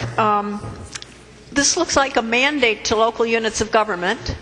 My city was opposed to your original, the city of Minneapolis was opposed to the original portion of the bill.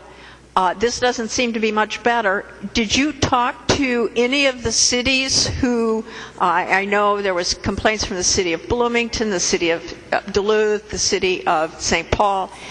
As you were writing this amendment mandating their participation, did you talk to any of the cities? Would Representative Hackbarth yield for that? He will yield. The member from Anoka, Representative Hackbarth. Thank you, Mr. Speaker and Representative Wogenius. I have been working with the Sheriff's Association and the Minnesota Police Chiefs Association.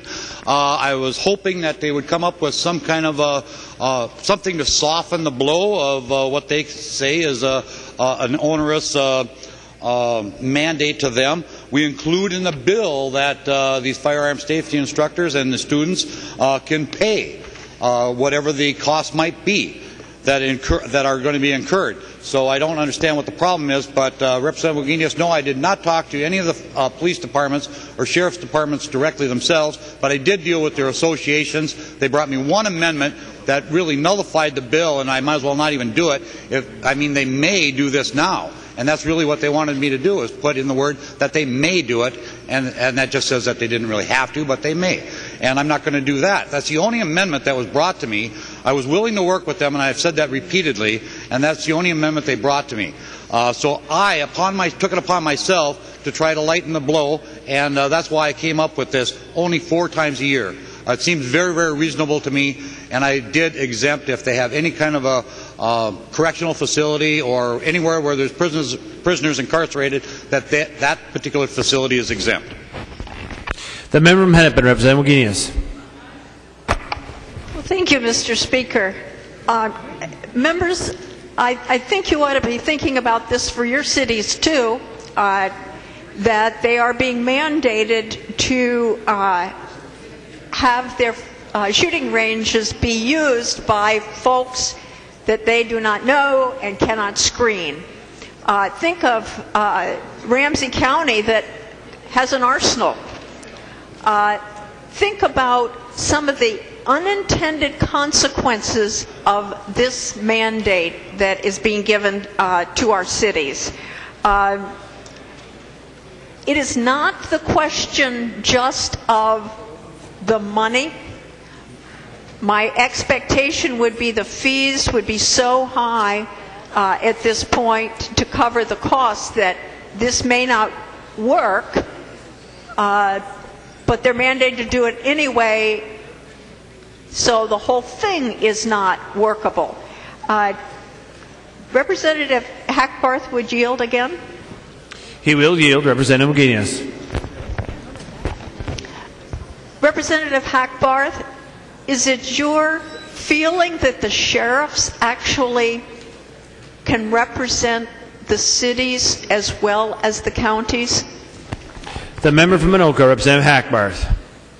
Well, thank you, Mr. Speaker. I'm not exactly sure what you mean by the question, Representative Wagenius. The Sheriff's Association and the Police Chiefs Association were working together on this issue, and they came to me together when we were talking about these things. So I don't know what you mean by that question. The member from Hennepin, Representative Wagenius. Would Representative Hackbarth yield again? He will yield. Representative Wagenius. Representative Hackbarth, you talked to the sheriffs and you talked to some police chiefs, but it is my understanding that they have not agreed to this language. Am I correct?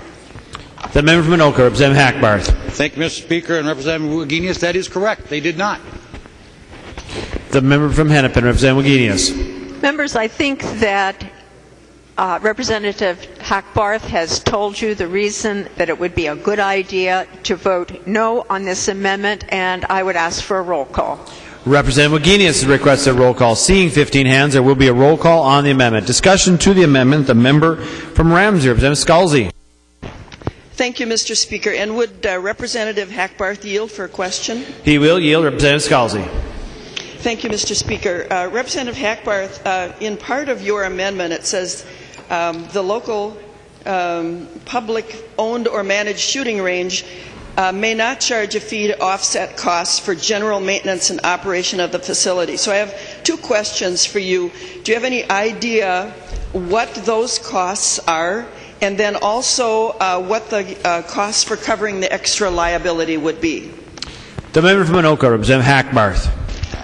Thank you, Mr. Speaker and members. No, I don't have any idea what they cost to operate their facilities, but I can tell you that in the amendment, in the bill, it says that the range operator may charge a fee to cover any cost directly incurred. And I think that's important, that they can charge that fee. It's just, you know, they're heating it, they're cooling it, there's the general operation of these facilities anyway. I don't believe that we should have to charge for those kinds of things or pay for those kinds of things. But if there are costs directly related by having the students there 4 times a year or 1 time a year or twice, whatever the case may be, that reasonable costs should be paid for. And I agree to that. That should happen. And the second part of your question, the liability insurance. DNR firearm safety instructors are covered by statute, and I can read the statute to you if you'd like, but the firearm safety instructors are covered for liability for both bodily injury or personal bodily harm and for property damage in statute. So that should not be an issue. The member from Rams, Representative Scalzi. Thank you, Mr. Speaker. And would Representative Hackbarth yield for another question? He will yield. Representative Scalzi. Thank you, Mr. Speaker. Representative Hackbarth, have you then, regarding this unfunded mandate, which was going to fall on the property taxpayers, have you then, since they're not in favor of it, have you spoken to the local private shooting ranges? The member from Anoka, Representative Hackbarth. Well, thank you, Mr. Speaker, and Representative Scalzi. I've talked to a number of private shooting ranges. I belong to one of them, and we do accommodate firearm safety instructors, and there's a lot of them around the outside of the metropolitan area. My particular shooting range is probably about 50 miles from here, and a number of shooting ranges are open and available outside the perimeter of the metropolitan area. That's why this bill is here. That's why this amendment is here, is because there's 20, 30, 40 kids that take this class, and those families then have to drive 30, 40, 50 miles out of town to a particular range in order to get this hands-on, shooting at a 22 rifle at a target, and so they're going to do that one time and have their test complete when they could simply do it right at a facility, just down the road from them. So it doesn't make a lot of sense to me to have a family of, and there's not one family, but maybe 20 families driving out to a range 40 miles away and just to shoot at a target 15 times. That doesn't make a lot of sense to me, Representative Scalzi. That's why the bill is here. The member from Rams, Representative Scalzi. Thank you, Mr. Speaker. And would Representative Hackbarth yield for another question? He will yield, Representative Scalzi. Thank you, Mr. Speaker. Representative Hackbarth, I don't know about 30, 40, 50 miles away, but have you spoken specifically? I know families in my district who take the gun safety class. They take it at Joe's Sporting Goods. They take it at the National Guard facility on 96 in Lexington. And then they go to local shooting ranges. Have you spoken to the owners of, for instance, the Bald Eagle Gun Club, the Oakdale Gun Club, or the Lake Elmo Range? The member from Anoka, Representative Hackbarth. Thank you, Mr. Speaker. No. The member from Rams, Representative Scalzi. Thank you, Mr. Speaker. Well, there I think is your answer, because these are not 30, 40, 50 miles away. These are gun clubs that are close and accessible. I would estimate 7 to 10 miles away from this Capitol that we're sitting at right now. You can find a shooting range, and that's where the families in my district go. It's a little bit easier to get to than, for instance, the Mall of America. They get there too. That's farther away. However, these shooting ranges, the Bald Eagle Gun Club, the Oakdale Gun Club, the Lake Elmo Range, they accept these students. This is messing up with the private market. I believe that it's not the time for our government to be saying, you can't use these private shooting ranges that do a good job in our community. We shouldn't be saying that. We should not be saying, okay, you're going to go to the Ramsey County range that the sheriffs use, because that's not set up for people off the street. But the Bald Eagle Gun Club is, as well as the Oakdale Gun Club, as well as the Lake Elmo Range. They are set up for private people. They're set up for kids. They take these kids, the family I talked to, they go early on a Saturday morning. They shoot their 22s at 50 yards. They loved it. The private market was working well. I don't think we should be messing with the private market. I urge a no vote. The member from Candy, Ohio, Representative Vogel. Thank you, Mr. Speaker, and thank you, Mr. Hackbarth, or Representative Hackbarth, for bringing this amendment forward. I see you addressed a couple of concerns that we had talked about, and I appreciate that our local law enforcement agency that has the shooting range within inside of the correctional facility, they were very concerned about having the public come in there, and I see you address that. So I appreciate that, and members, I urge you to vote green on this. Thank you. The member from Homestead, Representative Norton. Thank you, Mr. Speaker and members. I'm going to rise in opposition to this particular provision. While I appreciate that Representative Hackbarth is trying to soften it, let me just tell you I received a contact and a note from my county yesterday, and they're extremely concerned with this provision. They're in the process of building a public safety training center and said the local cost of this will be $500,000 in order to ready the public safety training center, which is supposed to be for professionals and training, in order to make it ready for juveniles and beginners because of the baffling that will need to be installed into the facility. So there will be a cost to my county. My guess is many of your counties or cities with these facilities are going to be strapped with additional costs. That's the message I have, and so I'm very concerned with this particular provision. And I guess I would suggest we vote down the amendment, but also we need to remove this portion of the bill, and I'm hopeful we'll see an amendment to do just that. The member from Rams, Representative Johnson. Thank you, Mr. Speaker. Members, I would like to reference a handout that should have come out from the City of St. Paul, which essentially makes the argument that this mandate remains way too broad in its provisions. Let me point out, for example, that the St. Paul Police Department keeps their arsenal at this particular site, and they have to have a background check even to use it. Not to mention the considerable costs that would be entailed in terms of providing supervision for an area that, for a site that has the kind of use and the kind of material that's located there. Not to mention the fact it's also restricted to daytime use only, and that's because of a variety of issues related to the fact that where it's located in a neighborhood. Members, this mandate again is way too broad in terms of how it's applied, and way too broad in terms of the mandated costs that result in local municipalities. And Mr. Speaker, I'd like to make an oral amendment, if I may. State your oral amendment, Representative Johnson. My oral amendment is to delete lines 1.3 to lines 1.12 on the Hackbarth amendment. The Chief Clerk will report the oral amendment to the amendment.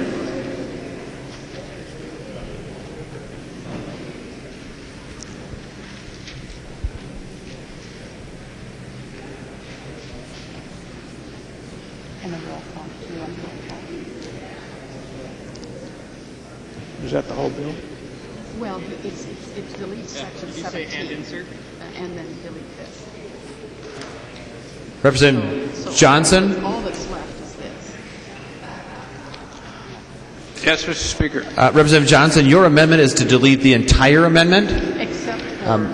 Except for actually line 1.2.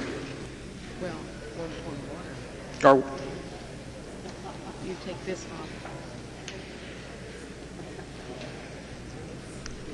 Representative Johnson, that is the entire amendment. No, it says page 2, delete section 17, which still happens. Right. Everything after 17. Yeah, delete everything after this. After 17. Mr. Speaker, I want to delete everything after section 17 on line 1.2.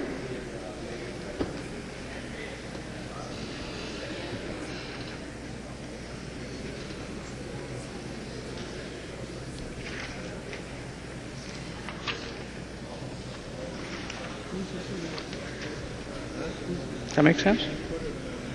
I can bring it up.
Chief Clerk will report the amendment to the amendment. Moving to amend the Hackbarth amendment as follows. After on page 1, line 2, after 17, delete and insert, then delete lines 1.3 through lines 1.12. The member from Ramsey, Representative Johnson, to your amendment. Thank you, Mr. Speaker and Chief Clerk, for getting that straightened out. Obviously, we've been hearing about mandates, and this is one mandate we need to get rid of. It doesn't do anything for our cities other than create more costs, and it's a provision that's way too broad when you look at the City of St. Paul and the obligations it has. It adds more costs and certainly can't be done in a way that makes sense for the law enforcement and the training that they need to do in that site. So, members, I ask for a roll call on this, Mr. Speaker. Representative Johnson requests a roll call. Seeing 15 hands, there will be a roll call on the amendment to the amendment. And I look for a green vote. Discussion of the oral amendment. The member from Dakota, Representative McNamara. Well, thank you, Mr. Speaker. And I think it's important for people to realize what this amendment, what the representative from St. Paul wants to delete is the language that says a publicly owned or managed shooting range that's been funded in whole or part with public funds. So these are shooting ranges that we use public money to help build. And we're saying no to the kids that want to take gun training. Representative Hackbarth has added in here that you only have to do it 4 times a year, so that could be 4 Saturdays or whatever, when the mostly young children, the 12-year-olds, want to take gun training. And he's added whatever your expenses are, you can let the people know that want to use the shooting range, they have to pay those. Representative Norton's talked about it would cost $500,000 to let the kids use your shooting range. You'd have to tell the people teaching the class it's going to cost you $500,000 because that's what it costs to let you in here to use the shooting range. I'm assuming they would have data to back up why it costs $500,000 to let the kids shoot their 22s. I don't know. Representative Hackbarth, I think you shoot it about 10 times. These are 22s, folks. This isn't a 38, a 270, or a 30-06. They go to take the class so they can safely handle guns. These are facilities that the public money helped build, and we're saying let the kids use them. Representative Scalzi talked about how in her area we've got 3 private ranges right in the area. Well, guess what? They don't need to use the public ones up there if they've already got 3 private ones. But you know what? We got spots somewhere where the kids don't have easy access to a shooting range. And to the question that where have the police chiefs and the Sheriff's Association, other than about a 2-minute discussion in the hallway once, since this has been in committee, we have asked them to come forward with solutions. They have not come forward. Representative Hackbarth, thank you for reaching out to try and find a solution that works for both sides. Members, please vote no on the Johnson oral amendment. The member from Ramsey, Representative Mahoney. Thank you, Mr. Speaker and members. Please vote yes on the Johnson amendment. And I'll give you a couple of reasons why. To say that the county sheriffs and the police departments have not been invested or involved in this, they just think this is a really bad idea. There's no way to fix this. There's no way to fix this because if you do it on a Saturday, it's bad enough that you open it up weekdays because that's straight time for 2 police officers or 2 sheriffs. If you open it up on a Saturday, that's time and a half. Straight time is approximately about $100 and a few dollars an hour for 2 sheriffs, deputies, or police officers. Time and a half, I guess it's $150 an hour for 4 hours. I guess that's maybe a bulletproof vest for a police officer that we're going to use to spend on helping children get their gun safety training. Members, my email box has lit up against this. Another problem with this is that Ramsey County, Washington County have a combined fire shooting range. that is not that far from residential properties. That shooting range will be shut down if this particular amendment does not go on. So then my police officers have to spend a tremendous amount more money to go to an appropriate range and gas and time away from what we asked them to do, which is to keep us safe and protected. You already asked for a roll call. So, members, I hope you'll vote green for the Johnson amendment to the amendment. Thank you. The member from Anoka, Representative Hackbarth. Thank you, Mr. Speaker. Would Representative Johnson yield?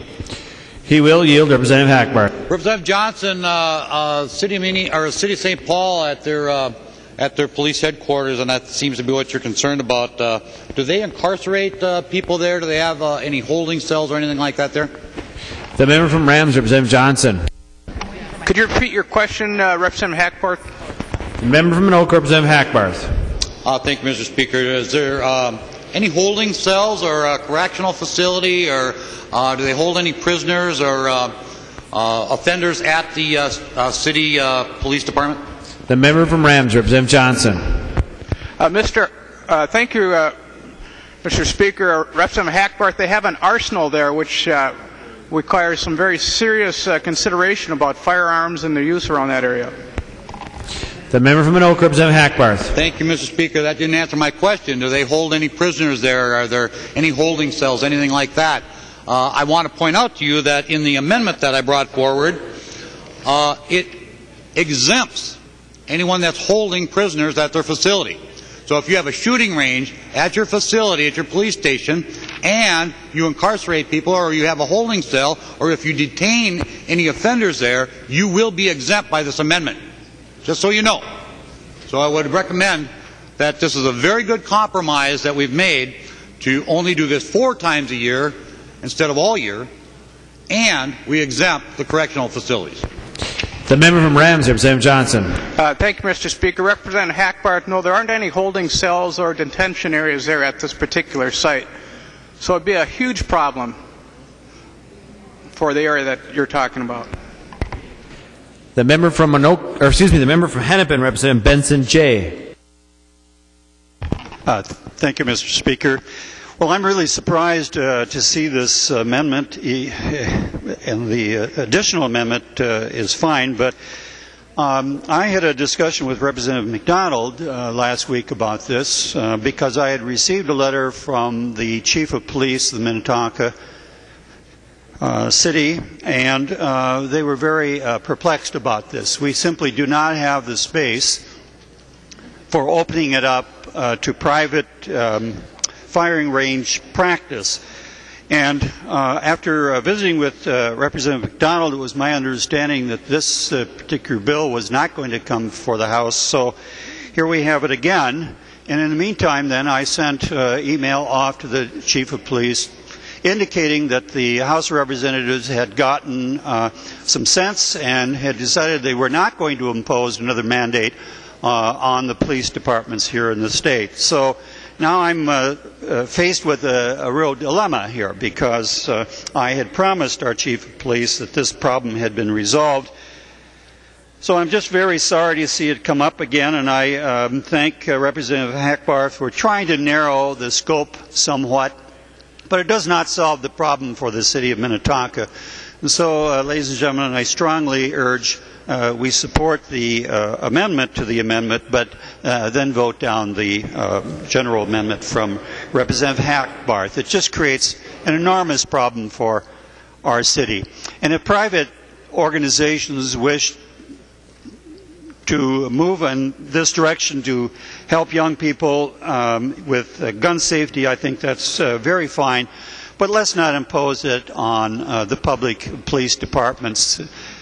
During these years that I've been here, I vote with police departments. They're the experts. They're the people who know the situation. It's time the House of Representatives listen to those who are the professionals in the field and not impose additional mandates. We don't need that right now. Thank you, Mr. Speaker. The member from Rams, Representative Scalzi.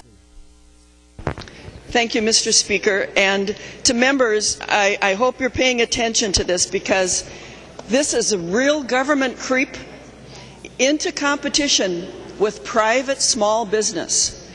We have shooting ranges, and Representative McNamara said up there. There is no up there in my district. My district is close. These 3 shooting ranges that I talked about are within 10 miles. One to the north, one to the east, two to the east. There's no up there. These are accessible, they're close, and this is government messing up with private small business. This is not the time in our downturn economy that we should be in direct competition with small businesses.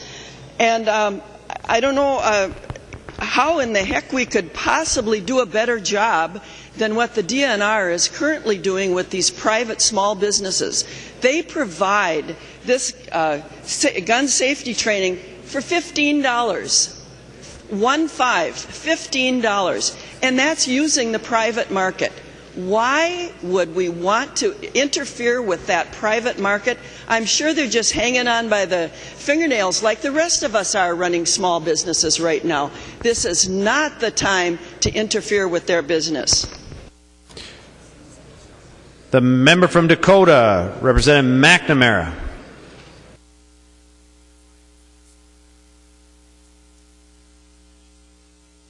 Thank you, Mr. Speaker. Members, you need to realize and listen to what you're saying again. This is an opportunity to let 11 and 12-year-olds get a chance to get their gun safety certificate so they can handle guns safely and use a facility that taxpayers' money built. We've put parameters on it so that all their costs can be addressed. Representative Mahoney talked about how on Saturdays you get time and a half. Representative Hackbarth's bill doesn't say that we won't pay time and a half. It says that you tell us what the costs are, and if they're $500,000 to use the shooting range for the kids in Rochester, I think the local sportsman's club in Rochester that teaches gun training will go to Stewartville or wherever. They'll have to load them up in a bus and haul them away because that range that was built with some public money is going to charge $500,000. In St. Paul, Representative Mahoney's talked about how they may have a restriction to require 4 officers to be at the facility because they're worried about the 12-year-olds that are coming in there. And if those 4 officers all have to be paid a minimum of 4 hours of pay, and it's at time and a half, they're going to compute those costs and say, you know what, if you're going to bring the kids into our facility, that's how much it's going to cost. Then they'll have to load them up in a bus and haul them up to Representative Scalzi's district. But maybe they'll find one that's maybe out in Stillwater Township or somewhere where they only need to have 1 officer with a 2-hour minimum, and that might only cost $300-400, and then the 15 kids can go out there, and that's in their neighborhood, and their mom and dads can haul them there to the gun safety just like they haul them to dance or to hockey lessons or whatever, ballet or whatever the kids are doing, to swimming. They'll haul them to the gun safety, and it'll be in the neighborhood, and it'll work out. Please vote no on this amendment. The member from Olmsted, Representative Benson M. Thank you, Mr. Speaker. I'd rise. It seems like a pretty duh bill in terms of what we're trying to accomplish here. I would think that law enforcement would jump at an opportunity for just 4 times a year to be with these young men and women who would like to learn how to shoot in a very safe environment. And Representative Norton, the bitter pill, I guess, that the county gave you in a note, it went from $500,000 to when I got the note it was $1 million. So in some way, shape, or form, it escalated in a few minutes to $1 million. And I think I don't really need to go any farther with the things that have already been spoken about, the charges that would be levied against whoever decided to use it with the young men, if it was an organization or whatever, the DNR possibly. But we have private shooting ranges. I belong to one in close to Rochester, and they offer the training. But I can't believe that we're fussing about 4 times a year. We're going to charge these people, and it will give our law enforcement an opportunity to actually be with these young men and teach them in a proper, and young women, and teach them in a proper manner. Thank you. Member from Wabasha, Representative Drazkowski. Thank you, Mr. Speaker. Well, Mr. Speaker, members, this amendment to the amendment would essentially take this provision out of the bill. I oppose the amendment to the amendment.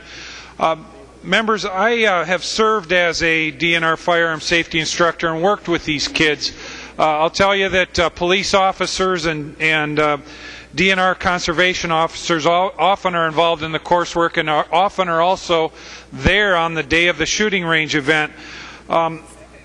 It escapes me as to why there is resistance in this body to allow government-financed facilities to be used by the people. This is as silly as us seeing state land out there with please do not enter this area. We've got them. I've got a photo of a piece of ground by Winona. That's the same type of thing. It would be analogous to us saying, you know what, we've got this state park here, but the kids can't use it. Members, this is a common sense provision. There is language in here that suggests that if there needs to be a fee for the public course shooting range, that they can charge a fee. In that event, members, the argument about the private ranges, if they become more cost effective for the kids to use, they will use those instead. This is a common sense provision. I encourage you to vote against the amendment to the amendment. The gentleman from Wright, Representative McDonald. Thank you, Mr. Speaker. Originally, I wasn't going to comment on this, but since Representative Benson brought my name into the rubble, I suppose I'll get into the fight. Yes, he did mention this to me a couple of weeks ago or a week and a half ago. We were, for the most part, done with our public safety meetings, so no more were scheduled, and this, according to Representative Benson, was going to be on that committee. So I said to him, it's not going to be on our committee. We're all done for the year, so pretty much you could let your constituent know that we aren't going to bring it up. But as Ronald Reagan famously said, trust but verify. Who would have known that Representative Hackbarth would bring it up in game and fishing?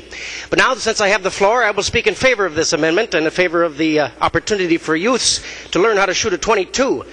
I'm fortunate to live out in the rural area of Delano, some of you know, and we do have a gun club in which my son, who's 12, I believe this bill is designed for 11 and 12-year-olds.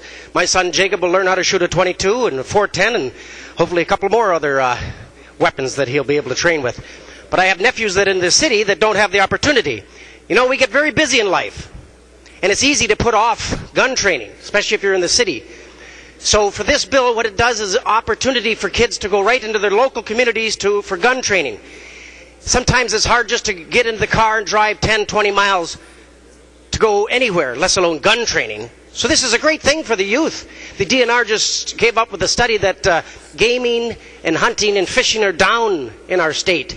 And wouldn't that be a shame if we, stewards of our community, don't carry on that tradition to our youths and let them carry on the great tradition of being good hunters and fishermen and good conservationists of our nation and of our state?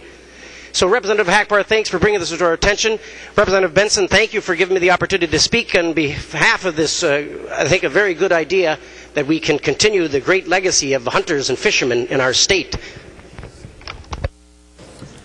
The lady from Hennepin, Representative Lencheski. Well, thank you, Mr. Speaker and members. Members, I certainly hope when we get to the Hackbarth Amendment, you'll vote that down and support Representative Johnson's amendment to the amendment.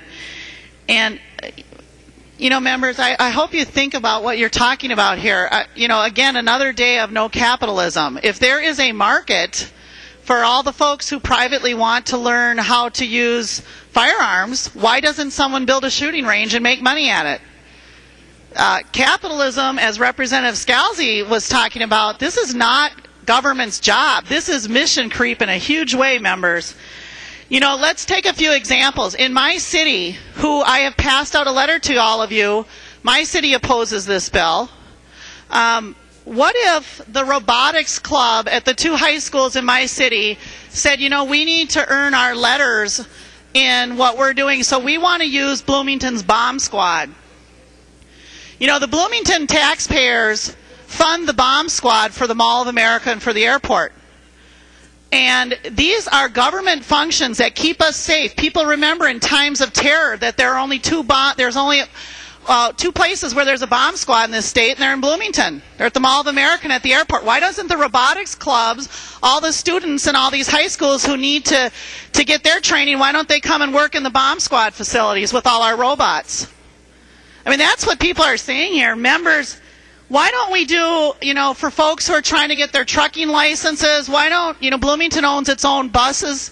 It doesn't rent buses for its schools. Why don't we let everybody drive our buses to practice? This is not the role of government, is to figure out how private entities who have hobbies, they should get funded. And members, if you look at the letter from my city, and I wish Representative Mazerol was on the floor. In fact, this last time I was up on a bill, I was looking for Representative Mazerol, but maybe he'll show up. He could tell you a little bit about his district. And if you look at my letter from my city, in Representative Mazerol's district, we have a couple of gun range facilities. And I think, Representative Downey, who represents Edina, Representative Loon, who represents Eden Prairie, and others know that we have a South Metro training facility, and we do allow youth in there. But we also, in Bloomington and Representative Mazerol's district, we have another police training facility that's sitting in a neighborhood. It is literally between where I am standing and the speaker is sitting. That is the distance between the homes and the facility. It is a secured facility. It can't be seen from the street. We work really hard, quite frankly, to keep it private. Most of our residents don't even know where it is. And it is in a neighborhood that Representative Mazerol represents. So Representative Mazerol's constituents don't even like it now. And we have gone through an arduous process back when I was on the city council to say, because we need a place for our police to train, it will be open only 30 days a year, it will be highly secured, and the public will not be permitted. This attempt, and you can read it in the letter, says it's okay for all these kids to come into this neighborhood where there is no parking, it has not been zoned appropriately, it's tucked away in a neighborhood, that now they're going to come in and start using this highly secured facility. That's what Representative Hackbarth is doing, members. The people of Bloomington have had no say in this. And to those who say, we're waiting for you people who oppose us to find a solution, it's not the job of these cities to find the solution for the private market. So members, think long and hard about what you're doing here. If this passes and becomes law, across the state, our secured facilities where we train people tactically, and if people think these facilities are just cops and robbers, they're not. Our police department, we have 112 sworn officers in our city. Our police officers are doing strategic endeavors not open to the public for good reason in that facility. They are the people who are guarding all of you at the Mall of America. On a Saturday, there's 110,000 people in the Mall of America. That would make it the third largest city in the state of Minnesota. You're all there. People across the country are there. And these people are receiving training to deal with a crisis at this facility. And now we're going to have kids come in an area that our residents are not happy about in the first place. In an area where we're dealing with how we handle our robots and the bomb squad. Think long and hard about what you're doing, members. If there's a big market for folks to learn how to use guns, then let the private market step up, build a facility, charge people, and make money. This is not government's role. This is absolutely not government's role. Next, it will be, every other thing that youth like to do. I thought the folks over here wanted to shrink government. This bill grows government, not the role of local units of government, and quite frankly jeopardizes all of our safety. Please support the Johnson amendment to the amendment. Gentleman from St. Louis, Representative Gauthier. Thank you, Mr. Speaker. I rise in support of the Johnson amendment. And Representative Linczewski, nobody could have said it any better. Just because it's a public facility doesn't mean it's open to the public to be used by the public. Because I'm thinking of the BCA headquarters and labs. Are we going to open up that shooting range to kids? Are we going to do that? So they're running around in a highly sensitive building? But what I really wanted to talk about was yesterday I heard members on the other side saying mandates, mandates, mandates, mandates, and how you hate mandates. And now you're going to tell every city and town and county in this state, you got to open up your shooting range as a mandate. You know, so a little consistency would be nice once in a while, because that's what you're doing. You're doing mandates. You're taking buildings that the public has no business being in and opening them up as a mandate. This is absolutely ridiculous. So please vote green on the Johnson amendment. Gentleman from Blue Earth, Representative Cornish. Mr. Speaker and members, I can't say I've never heard any more ridiculous statements like that, because I have, but this is totally preposterous, these stories you hear. I'd be embarrassed to bring a fiscal note of $500,000 if I was that sheriff, or $1 million, either one. To think that you have to have $500,000 to make a range accessible to a bunch of 11-year-old kids, totally ridiculous. The horror stories are the same as they're coming off the other gun bills. I wasn't even going to say anything until I heard some of these. The next one is, you're worried about an arsenal? What do you think these 11 and 12-year-old kids are going to do? Overrun it, steal the weapons, and run out in the street and shoot people, Representative Johnson? The most ridiculous thing I ever heard. To be worried about 11 and 12-year-old kids in a firearms safety program and secure weapons. And no parking? What in the world do they do now with the people that use the range? Do they have them go to their backpacks, park a mile away, and then walk up there? I would think there would be parking for a bunch of 11 and 12-year-old kids. Representative Linczewski, yes, it is the government's job. You gave it to them. You probably did when you voted for the firearms safety statute. It says the DNR enforcement shall train these kids, and a range day shall be part of that. That's been in the books for years. Maybe it was before you got here. It's probably back in the 60s or 70s. It is government's job, and we've assigned it to the DNR to train these kids. And Representative Johnson, would Representative Johnson yield to a question? The gentleman from Ramsey will yield. The gentleman from Blue Earth. Representative Johnson, how many sheriffs do you have in your district? The gentleman from Ramsey. I don't have a number right on me, Mr. Speaker. Representative Cornish. Gentleman from Blue Earth. Well, part two of the question, Representative Johnson, is how many kids do you think that are going to take the firearm safety program and have in years past and coming up that are looking for a place to shoot their .22 so that they can learn how to shoot? How many kids do you think that would be, and parents and voters? Is the gentleman from Blue Earth asking the gentleman from Ramsey to yield? Yes. He will yield. The gentleman from Ramsey. Thank you, Mr. Speaker. Well, Representative Cornish, what I can tell you is that Ramsey County already does youth training on firearms, and they do it up at Bald Eagle Club Lake, and it's working out just fine. And as we've heard from other members here, there are private clubs that are providing the kind of firearms training. In Ramsey County, it happens to be the Bald Eagle Gun Club, and they've been very successful. The gentleman from Blue Earth. Well, Mr. Speaker and members, these are ridiculous assumptions. It's just like the fiscal notes we've been getting all year. The best way to kill a bill is heap a fiscal note on it. $500,000 to make a facility ready for kids. Think before you vote on this, and I hope that I can count on all the votes in this side. We might have to do this alone, but I would like some for that time for stand up for kids and to teach them how to handle a weapon so that we don't run into accidents. And yes, there is a problem. It's not working out everywhere. There wouldn't be a reason for the bill. The reason is the kids can't find enough places, and we've scared people so much in our crazy anti-gun culture that people are shutting these people off from getting their training. And I would urge the members here to defeat all these like amendments that are coming up and support Representative Hackbarth and support the bill. And we get this to conference committee, and then we can work on it. And maybe the chiefs and the sheriff will come up with a novel idea. Get involved in compromise and get involved in coming to the table and working out the problem instead of just hanging back and taking shots at the amendment.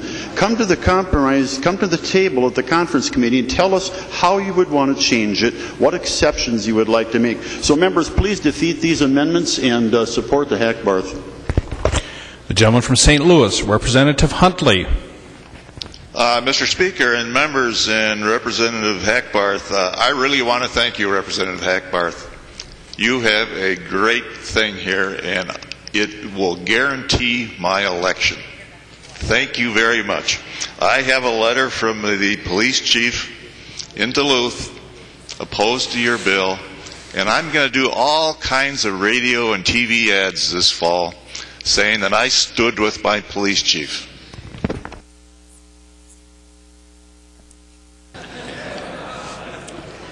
The gentleman from Meeker, Representative Erdahl. Thank you, Mr. Speaker and members.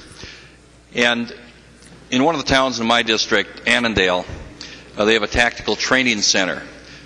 This is a shoot house where police officers come in for training, and the kind where targets come up and you shoot at the targets as you're walking through the house. And I just want to get the author of the bill on the record on his intent with this today. Would Representative Hackbarth yield? The gentleman from Anoka will yield. Representative Erdahl. Thank you, Mr. Speaker. Representative Hackbarth, is it your intent that tactical training centers, also called shoot houses, be included under this provision? The gentleman from Anoka. Thank you, Mr. Speaker and Representative Erdahl. From what I understand, the facility you're talking about, it's one of these shoot houses that have the pop-up targets and that kind of thing. That does not apply to this. What the firearm safety instructors do with the certification of the youth is they're shooting at a single stationary target. They need a shooting range to do that, not a shoot house. Does not apply. The gentleman from Martin, Representative Gunther. Thank you, Mr. Speaker. And members, I just called my sheriff. Everybody says I called my chief of police or my sheriff, so I called mine. And he says, lo and behold, they still have gun safety classes in schools. In fact, they hold them in a range right outside of Fairmont that's bunkered by gravel all the way around. And every kid, before they can go hunting and shooting, has to pass a gun safety class. They have to know that this is a dangerous thing and you have to handle it appropriately. And if you don't have that in your town, I think you should work real hard to get it there. Because we have Representative Mulry's district. Every other week we hear of a murder in his district. If they taught people how to handle guns and what the purpose of a gun is and how safe it is, if handled appropriately, maybe there'd be less of them. You didn't like that one, Michael? Anyway, gun safety is a very important class to take. It teaches you how to handle a firearm. And in Fairmont, we had the 4-H state shoot. 800 kids came to Fairmont, learned how to shoot, shot in competition without any incidents in firearms at all. 800 kids.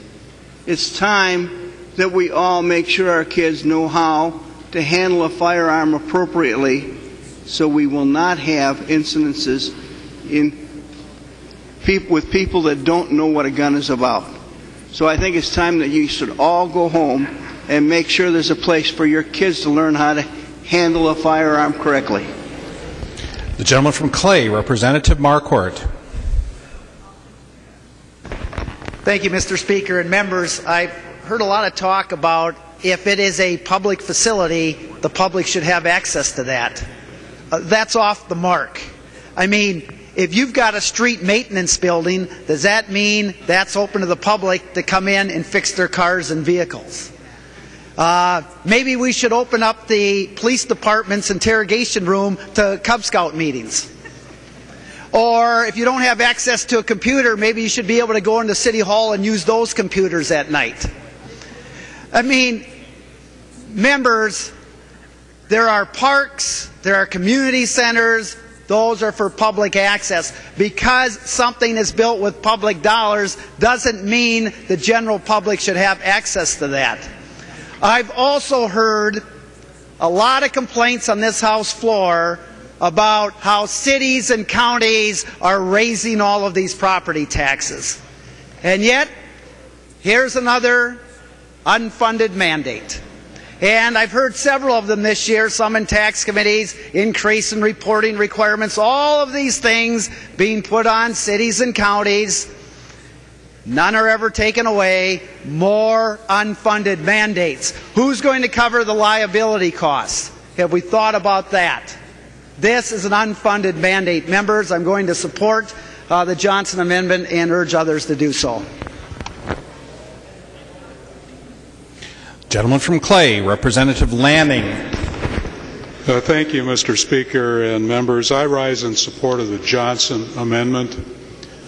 Members, I think all of us can say teaching firearm safety is an important thing. Members, if it's so important, why doesn't the state help fund it? Why instead does the state pass on an unfunded mandate? And members, let me tell you the reality of this situation for my community. Our facility, our publicly owned facility, is primarily used to train our law enforcement personnel. And with this amendment, if it were to go through, the implications are such that we would have to shut it down. And so we would have to send our law enforcement people elsewhere because our departments could not afford to meet all of the expectations that would be in this bill. Members, support the Johnson Amendment. Discussion. The clerk will take the roll on the oral amendment to the amendment.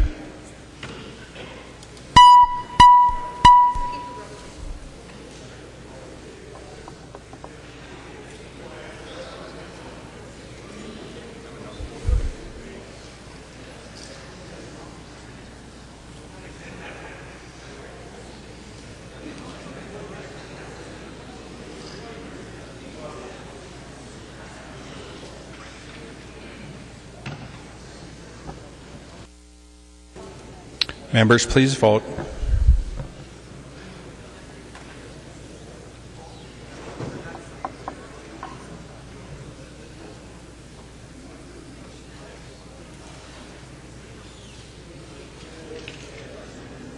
Clerk will close the roll.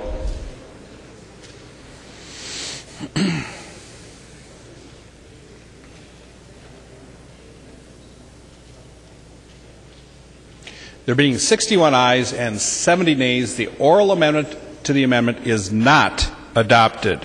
To the amendment. Members, there is another amendment to the amendment. The clerk will report the amendment to the amendment. Norton moving to amend the Hackbarth Amendment to House File 2171, the fourth engrossment as follows. The amendment is coded 481. The lady from Olmsted, Representative Norton. Thank you, Mr. Speaker, and I'd like to modify my amendment just slightly on line 1.3 before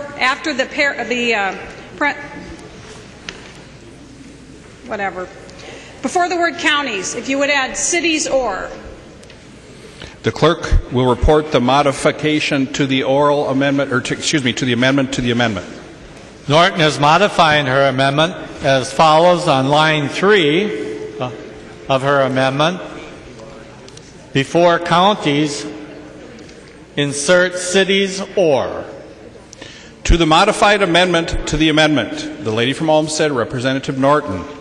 Thank you, Mr. Speaker. And again, I rise partly due to my county's concerns about the price tag associated with building the new public safety training center, the modifications that will need to be implemented in order to make it safe for youth. And while Representative Hackbarth has made some changes, only opening it 4 times a year, 2 times a season, it still means it needs to be ready for folks who have never used firearms before. So those expensive changes, whether they be $1 million, as Representative Benson heard, or $500,000, which is the note I have from my county representative, money's going to need to be spent. So I'm trying to find a way around that, that maybe I can get some folks on the other side of the aisle to support. And so I'm saying that if there are private facilities in the communities in the city or county,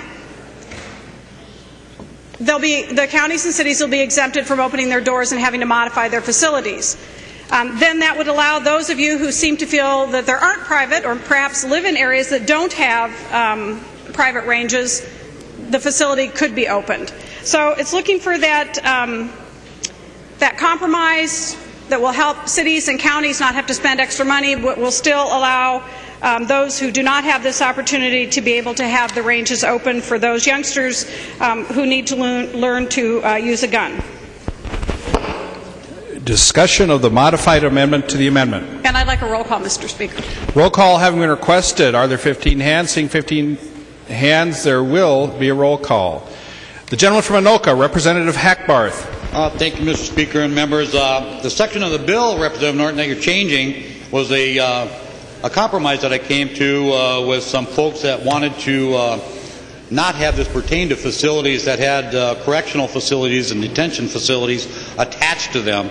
So you're eliminating that part of the bill and changing it to your specification. So, members, I would definitely oppose the Norton Amendment. I'd like to keep this in the bill to exempt the correctional facilities from the language. So I would definitely oppose the Norton Amendment. Discussion. Lady from Olmsted, Representative Norton. Thank you. I just want to be clear, if you'll look at the term, it says or, so it does leave your language in the bill, Representative Hackbarth. Discussion. Gentleman from Hennepin, Representative Benson. Thank you, Mr. Speaker. This Norton Amendment does solve the problem for my city. And it's time, I think, for everyone on both sides of the aisle to try to find a way to have a compromise on this. This allows people who need an opportunity and the communities are able to provide the facilities an opportunity to do this gun training. You know, I was raised on a rural area and we all had guns, and I have no problem with guns, and my brother is a member of the NRA and all the rest of it. But it's time everybody who doesn't have a situation like I do with my city, where it really would lead to a significant inconvenience for the police, and the facilities are really not adequate there. It's been made very clear by our chief of police. So let's have a compromise for a change. Just because one is on one side of the aisle or the other doesn't mean you have to vote lockstep with whomever it is that comes up with any kind of a bill when it affects other communities so dramatically. So I hope people can look at this and say, all right, here's a reasonable amendment that Representative Norton has provided for us to get out and under this. We've been spending all this time on this really small and insignificant bill in many ways. Let's show some bipartisanship. I mean, the session's getting short. We haven't seen much of it yet. And this is an opportunity for many of the communities like mine to be able to move forward on this, provide the opportunities for gun training when they have private organizations. And I think we have to remind ourselves again that this is a mandate on government to provide services that the private business community can easily do and ought to be doing. And this allows Representative Hackbarth's objective to be met, and yet it solves the problems for many of us in communities we just can't provide these services without really impinging on the responsibilities, the finances, and the hassle that it presents to our local law enforcement agencies. So I strongly urge a green vote on the Norton Amendment. Discussion. Discussion to the modified amendment to the amendment. Clerk will take the roll.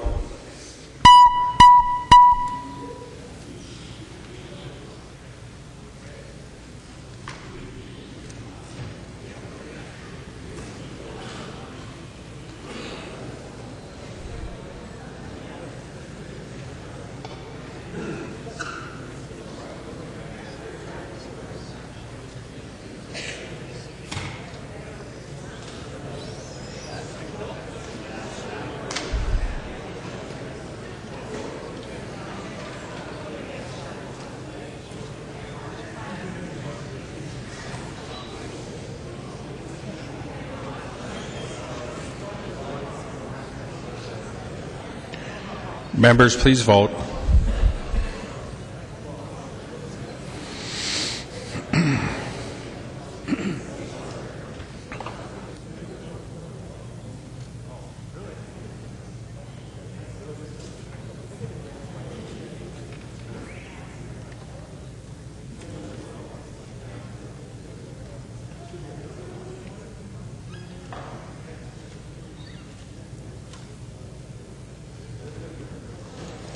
Clerk will close the roll.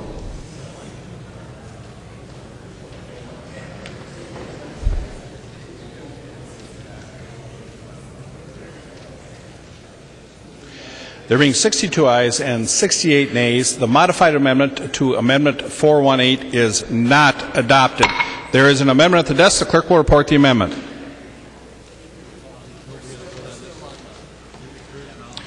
Excuse me, members, to the amendment. Discussion to the Amendment 0899. The previous amendment to the amendment was to this amendment. Discussion? Roll call having been requested, the clerk will take the roll on the amendment.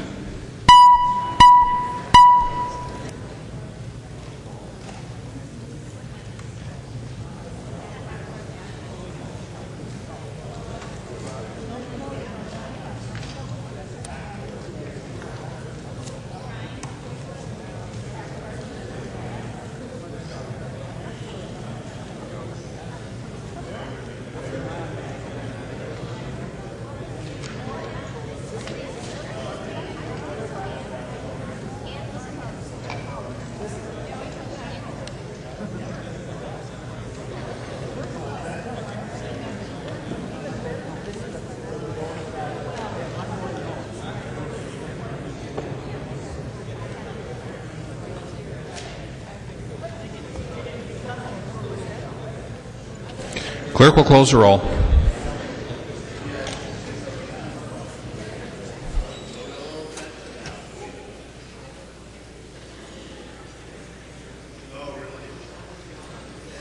Zellers votes aye. There being 87 ayes and 44 nays. The amendment is adopted. There's an amendment at the desk. The clerk will report the amendment.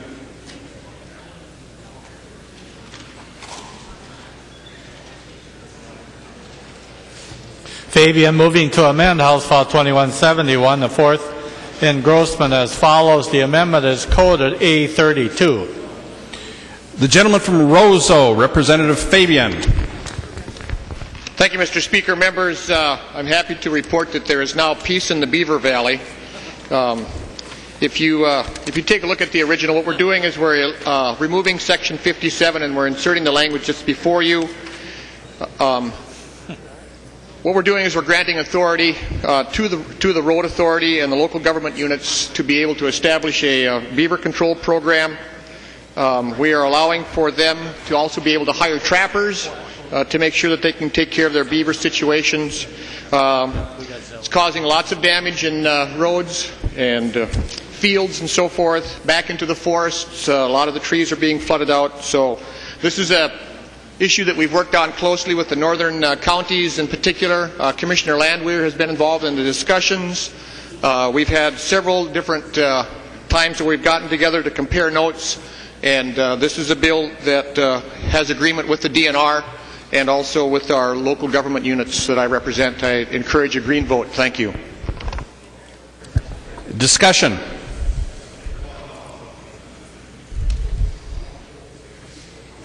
All in favor say aye. Aye. Opposed? No. The motion prevails. There's an amendment at the desk. The clerk will report the amendment.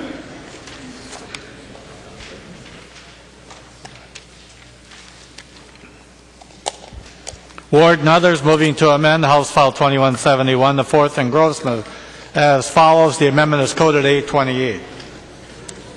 The gentleman from Crow Wing, Representative Ward. Thank you, Mr. Speaker.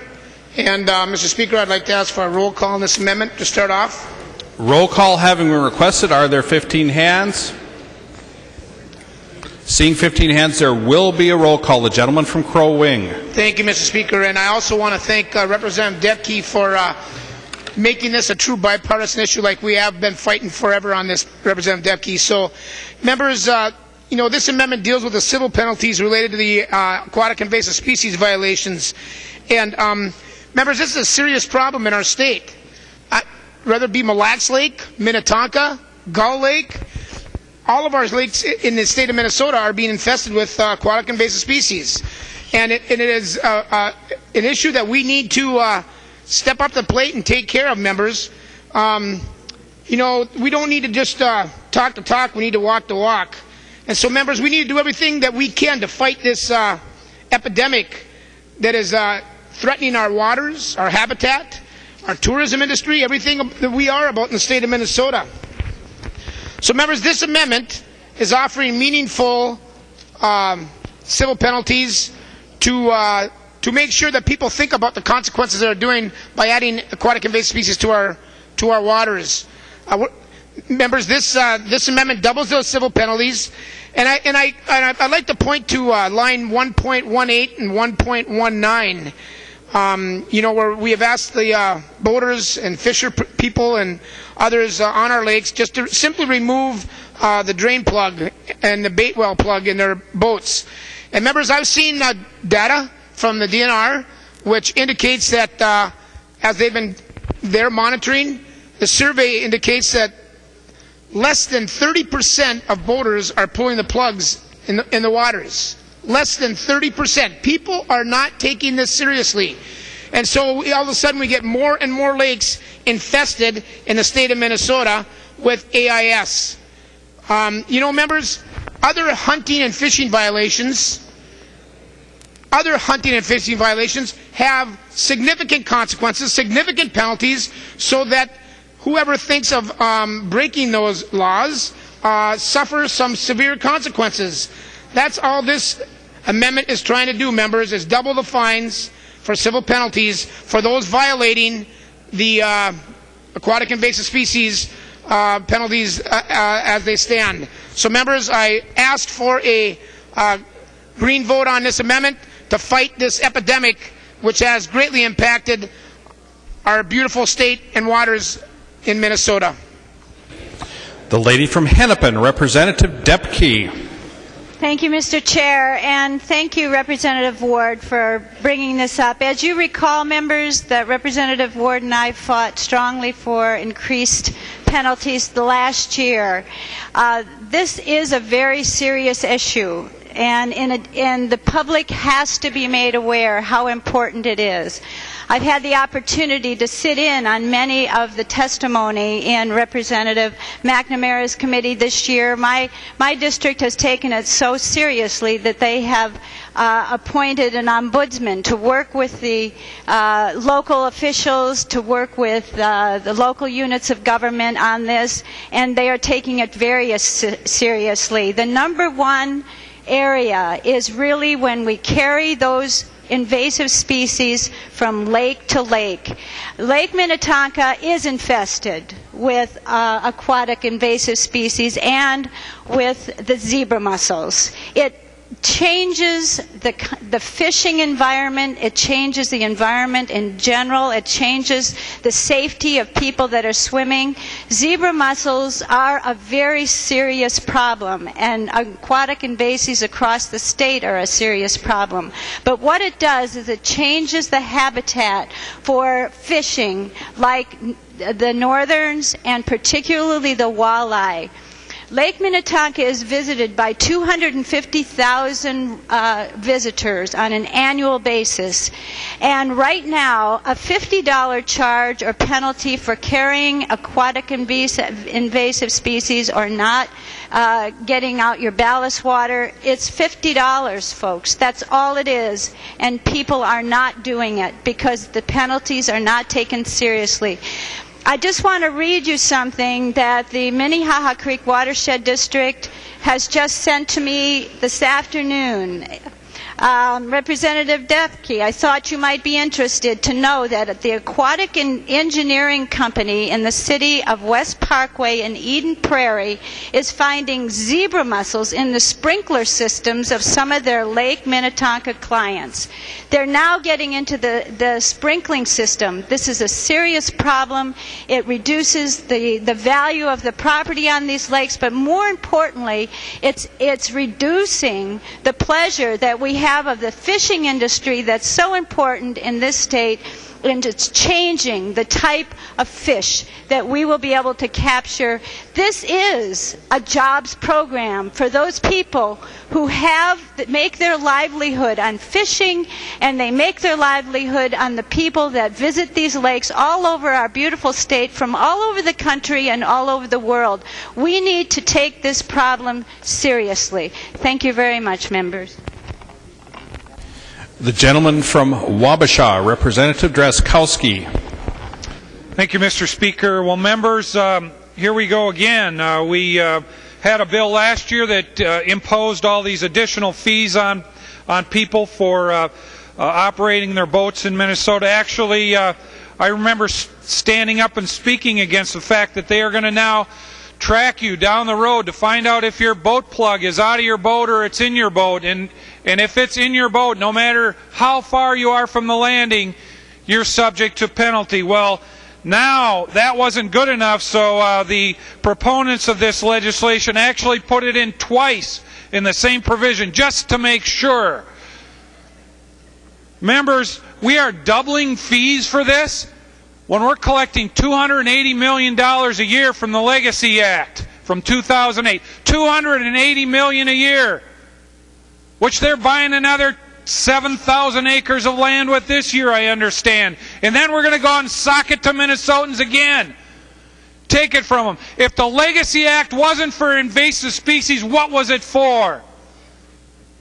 Let's leave Minnesotans alone and let them operate their boats. We need to work on this, folks. This is the wrong approach. Please defeat this amendment. Discussion. The lady from Mille Lacs, Representative Erickson. Thank you, Mr. Speaker and members, and thank you, Representative Drazkowski, for saying it the way it is. I'm trying to encourage anglers to come to Lake Mille Lacs, so I can't have civil or criminal penalties disallowing that. I have enough problems with walleye and other species on Lake Mille Lacs. Besides, the waterfowl are probably the transporters of some of these invasive species. We can't stop that. What we can do is encourage our volunteer organizations to be available at public landings, to educate our anglers and our visitors to our lakes so that they understand the impact if there is one on a particular lake. So members, this is the wrong direction to go. It is much better to use an educational process and to stay at it. There are billboards along 169 threatening anglers, if they aren't undoing their plugs, they're going to get fined. So the DNR is already out there issuing this vindictive answer to what I think should be education, education, education. Help people to understand, but help them to understand as well that perhaps this invasive species is traveling in another way other than by boats. Members, I ask for a red vote on this amendment. The gentleman from Crow Wing, Representative Ward. Thank you, Mr. Speaker. And Representative Drazkowski, being the fiscal conservative that you are, and the responsible fiscal conservative that you are, I'm surprised that you want to not take care of a problem that will be a much more greater fiscal concern later down the road. Much more greater problem down the road. Much more costly problem, many more lakes infested, other than just the ones that are right now. Every year we are seeing more and more lakes infested. And Representative Erickson, I'm shocked to hear that you want Lake Mille Lacs to continue to increase in the infestation of AIS, thereby decreasing the walleye population and thereby decreasing the amount of tourism dollars brought to your district. Representative Erickson,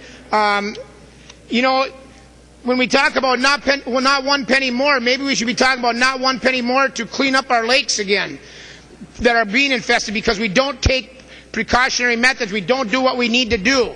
My wife had breast cancer 9 years ago, and thank the Lord she's a survivor. When she was diagnosed with breast cancer, I didn't say, well, honey, we're just going to not do anything with this. We're just going to let it take its course.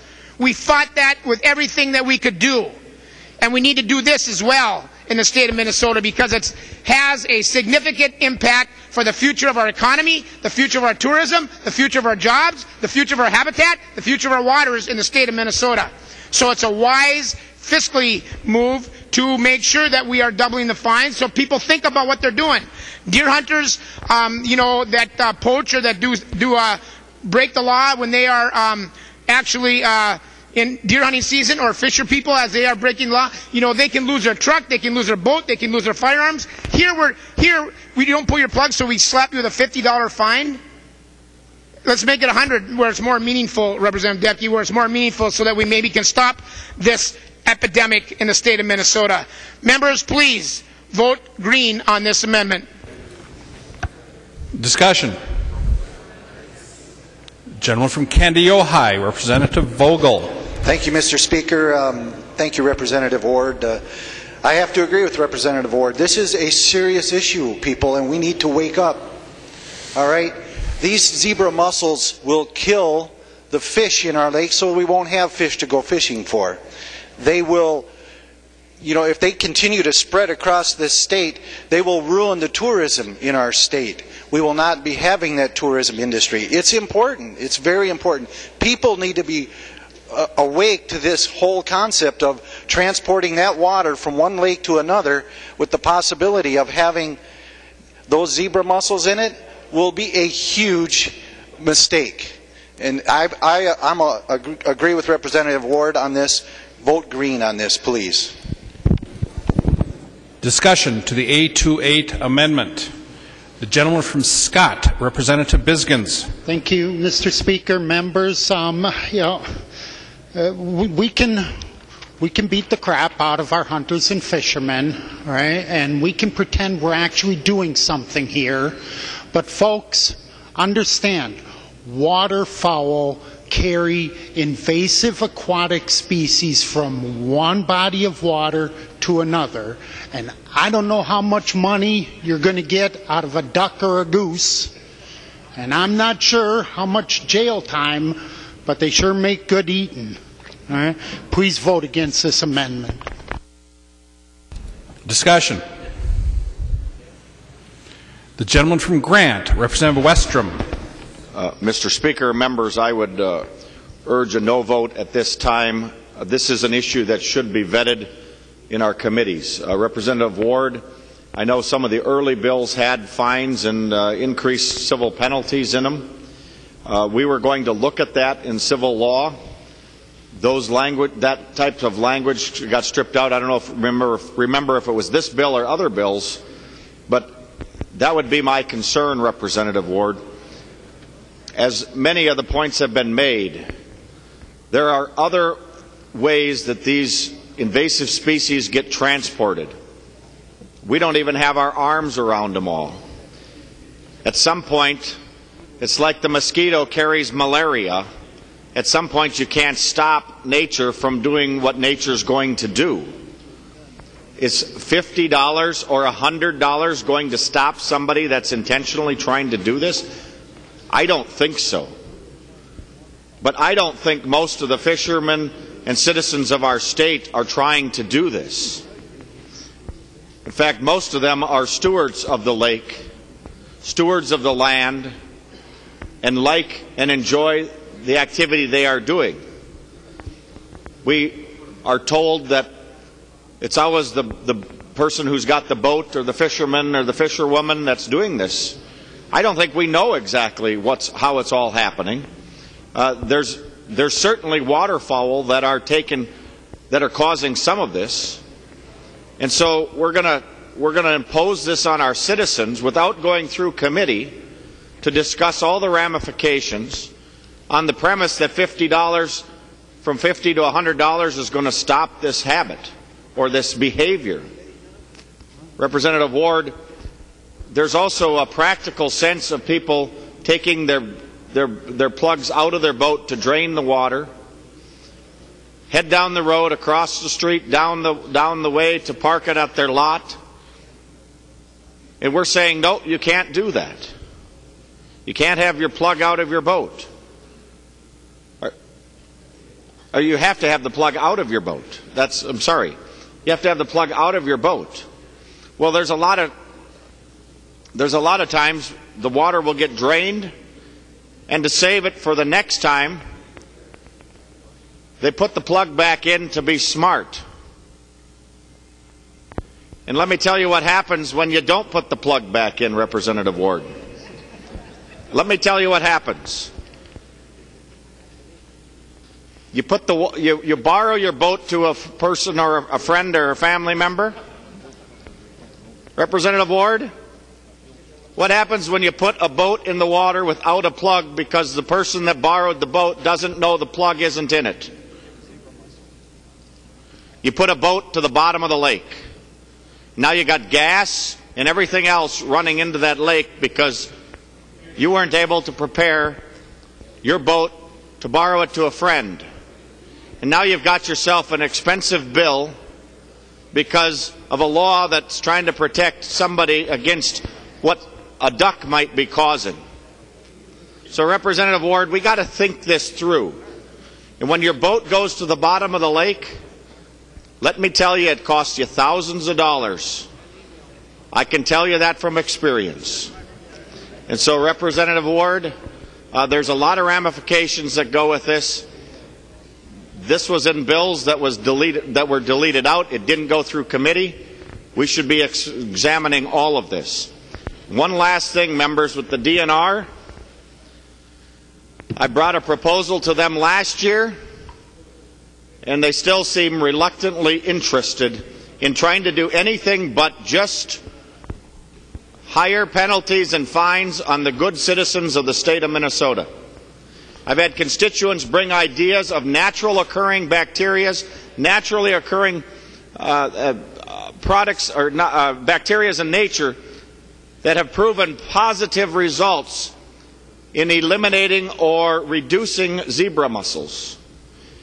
I stood right outside there arguing with the DNR last year, and they said, "Oh, we don't do research. We just can't get into research." Yet they're the ones that are supposed to manage the waters. Talk about a dysfunctional natural resources. We've got a University of Minnesota here. They could partner up. No, we just want to fine and penalize the hunters and fishers of the state of Minnesota. That is their attitude. And Representative Ward, we can't continue to solve this problem with that kind of an attitude. We have put tens and hundreds of thousands of dollars into this. We should be bringing this research to the state, running pilot projects, figuring out how we can solve the problem, rather than just take a big old club and hammer every citizen because they happen to live in the state of Minnesota. That's what your amendment is trying to do. There is better ways to resolve this than adding $50 and making every citizen in the state of Minnesota a potential criminal. The gentleman from Beltrami, Representative Purcell. Thank you, Mr. Speaker. I wasn't planning to get up and talk, but this kind of getting out of hand, I think. Representative Westrom, you're talking about putting your plug back in the boat and taking it out. And golly, I don't know. You know, you don't take your boat home with the plug in it and then it rains and then you bust a tire or pop a tire because it fills up with water. Come on now. This is ridiculous. You pull the plug to let the water out and you leave the plug out till you go fishing again. We got to have some horse sense here. Come on.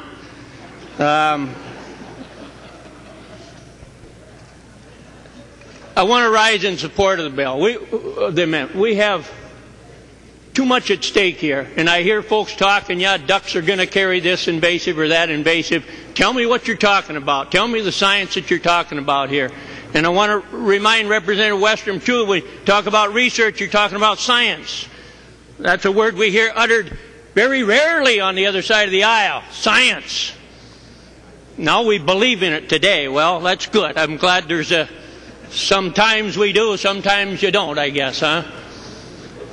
I support research. Let's get the University of Minnesota going on this. We have proposals, I believe, bipartisan to do that. Let's do it. Let's keep working. If it's all caused by waterfowl, then why the heck are we having this discussion anyway? What's the point? Why spend $1, Representative Drazkowski, if it's all caused by waterfowl? Well, you know darn well those Asian carp aren't carried by waterfowl. I don't think so. Eagles. No.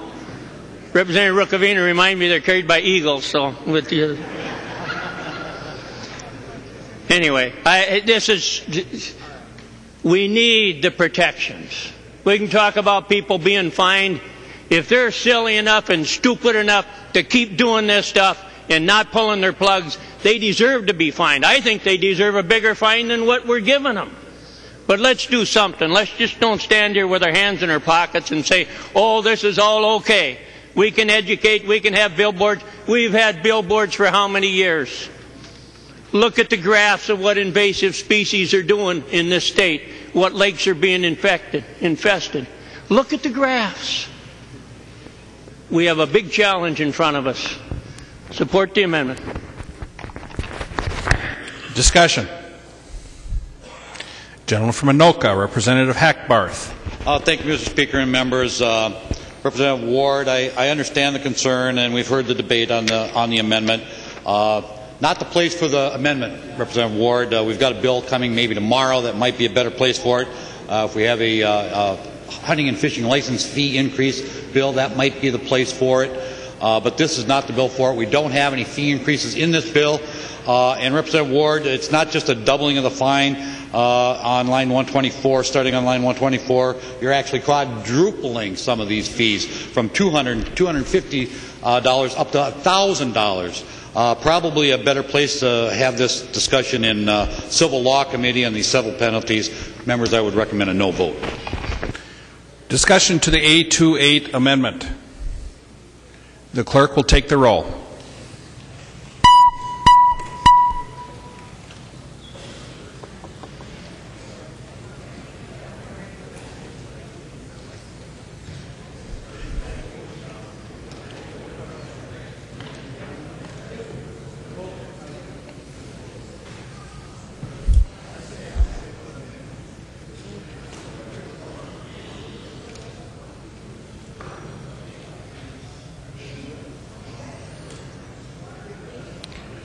The clerk will close the roll.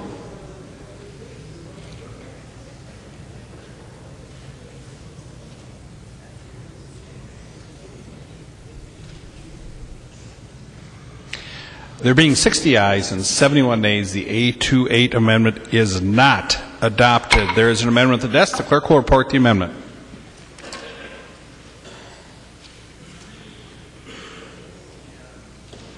Szymanski moving to amend House File 2171, the fourth engrossment as follows. The amendment of Code 403. The gentleman from McLeod, Representative Szymanski. Thank you, Mr. Speaker and members. This is a very brief amendment, but it's a very serious topic. It allows non-resident trapping in the state of Minnesota. The reason I brought this bill forward as House File 1966 at the request of several constituents in my area that are active trappers.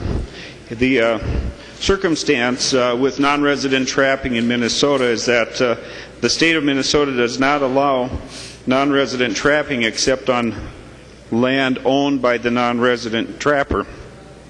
Minnesota is the only state in the lower 48 that is this restrictive on non-resident trapping of fur-bearing animals. Back in 1980, the DNR had issued almost 25,000 trapping licenses. In the most recent decade, 2000 to 2010, our average number of trapping licenses in Minnesota was 6,138. Our resident trappers are diminishing considerably.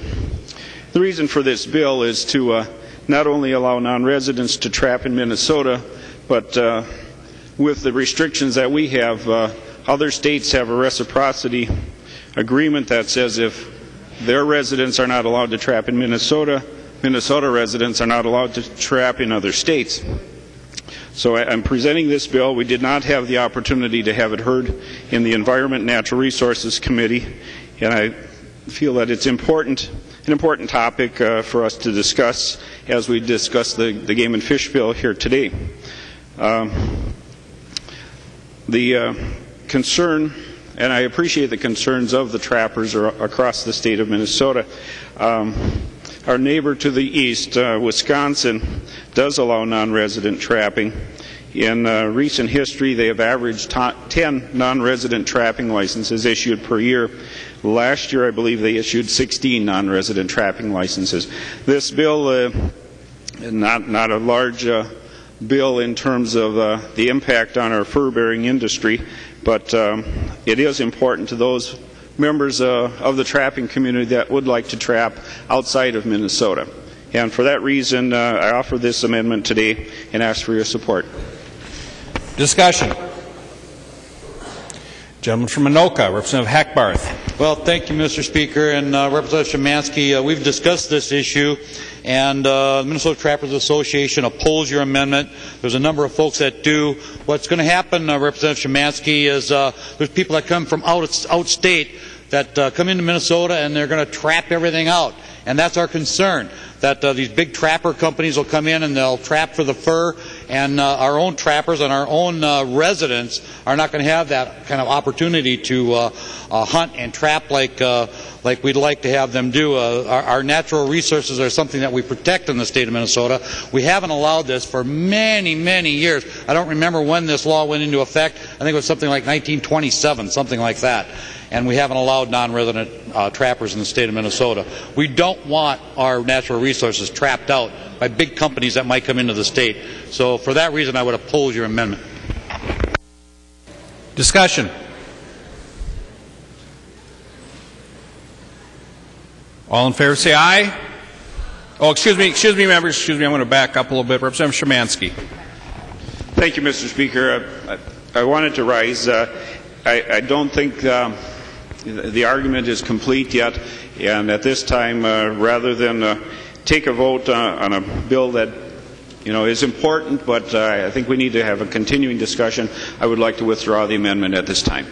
Representative Szymanski has withdrawn the 403 amendment. There's an amendment at the desk. The clerk will report the amendment.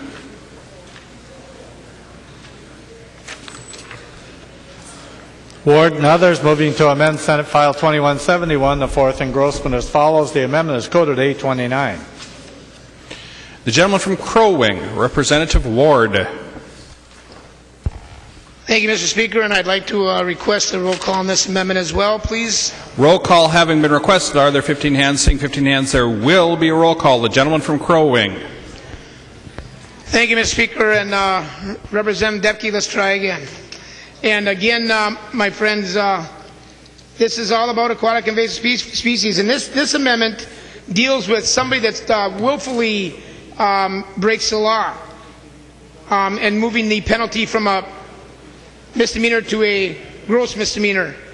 And Representative Westrom, when he got up and spoke, he talked about somebody that was doing something intentionally should suffer some more consequences, some more severe consequences. So I appreciate Representative Westrom's support on this amendment, just as he was talking about when he last spoke to me. So members, I won't belabor the whole debate on this. The issues are all still the same. Appreciate the support that we received last time. Still the same issues, but somebody that willfully, somebody that purposefully puts aquatic invasive species into our lakes should suffer more consequences than when it happens accidentally. So this is all about willfully transporting or introducing prohibitive species into our waters. Members, I would appreciate a green vote on this amendment as well. The gentleman from McLeod, Representative Szymanski. Thank you, Mr. Speaker. And just addressing this amendment, I look at the reference to a gross misdemeanor, and I find that this bill has not come before the House Judiciary Committee, and I would recommend no support for this amendment at this time. The gentleman from Clay, Representative Marquardt. Thank you very much, Mr. Speaker and members. I rise in support of the Ward amendment. If someone was to damage your economic livelihood you would want that to be more than just a misdemeanor. And that is exactly what this does. If any of you have been on a lake where there are zebra mussels, it is not a good thing. I'm on a lake or have access to a lake that has zebra mussels.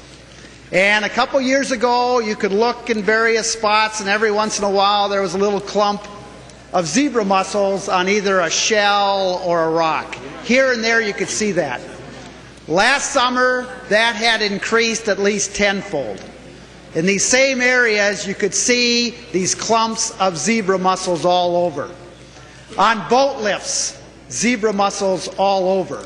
And as indicated on the previous ward amendment, some of the discussion, with aquatic invasive species in our area of tourism, our area of lakes and recreation, this can have huge detrimental impacts.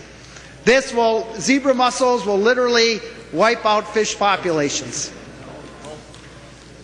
So this bill is trying to say if you willfully transport an aquatic invasive species, that should be at least a gross misdemeanor. Like I said, if someone came and damaged your business or your livelihood, it should be a greater penalty than a misdemeanor. And what this will do is hurt our recreational businesses, hurt our tourism, hurt our lakes country, and basically hurt our tradition of having lakes and streams where we can fish and recreate. Members, please support the ward amendment. The gentleman from Otter Tail, Representative Nornes. Thank you, Mr. Speaker.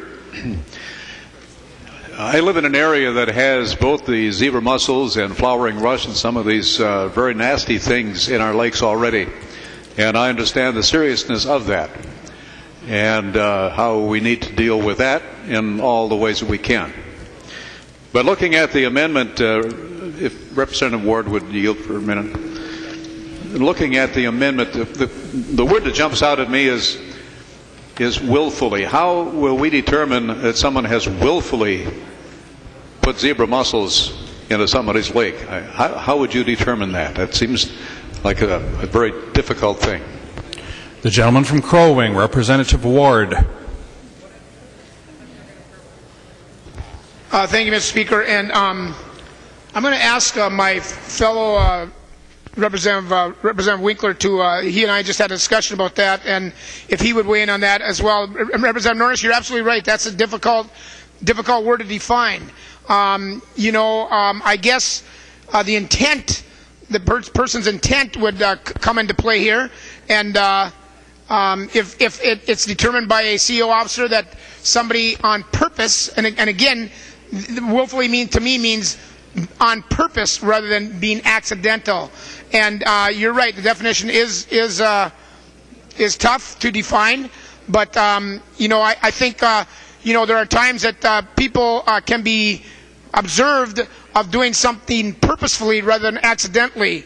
I don't know if there's any kind of a state statute that defines willfully or not, or anything state definition wise on that, but I think we need to leave it up to the discretion of those that are going to enforce this to determine if it was a willful act or an accidental act.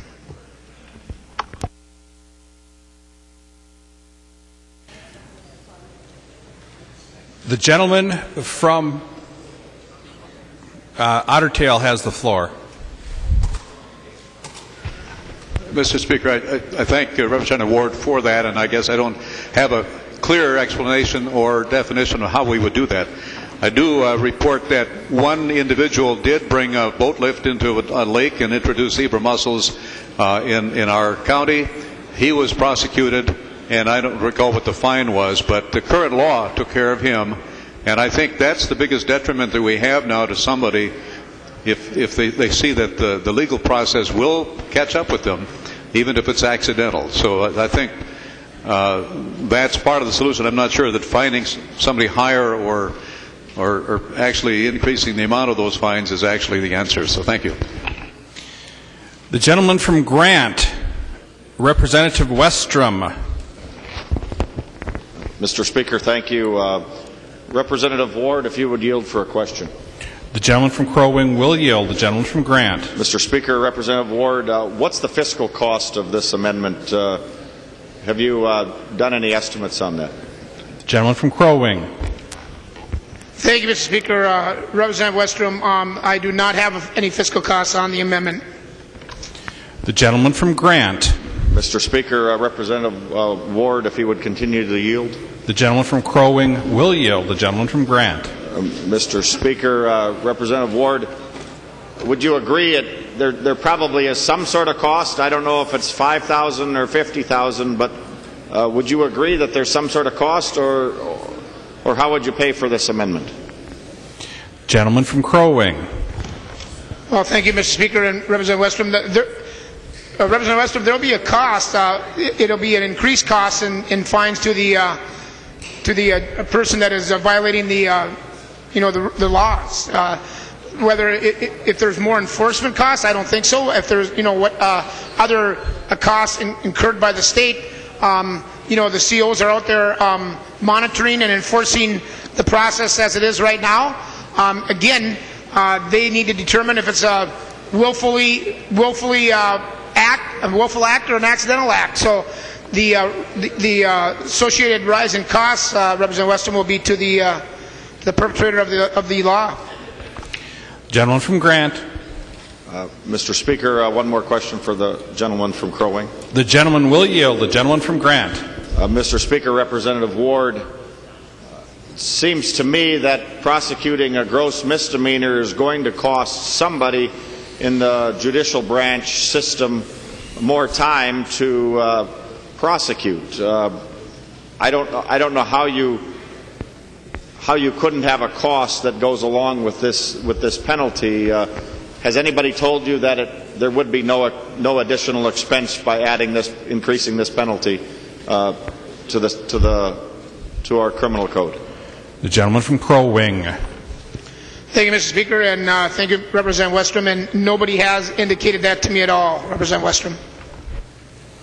Gentleman from Grant. Well, Mr. Speaker, Representative Ward, it seems to me there would be costs. I think this amendment might have some fiscal challenges, if nothing else. The idea that if somebody is intentionally doing something narrows the focus and does put it more on the person that we should be trying to stop, because I don't think most of the citizens are intentionally trying to do something like this. Mother Nature is a very complex ecosystem, and there are lots of unanswered questions that we may never have here on the House floor. But Representative Ward, it seems to me that there's a cost that we're going to have the Judiciary Chair cover somehow, or the Ways and Means Chair cover somehow.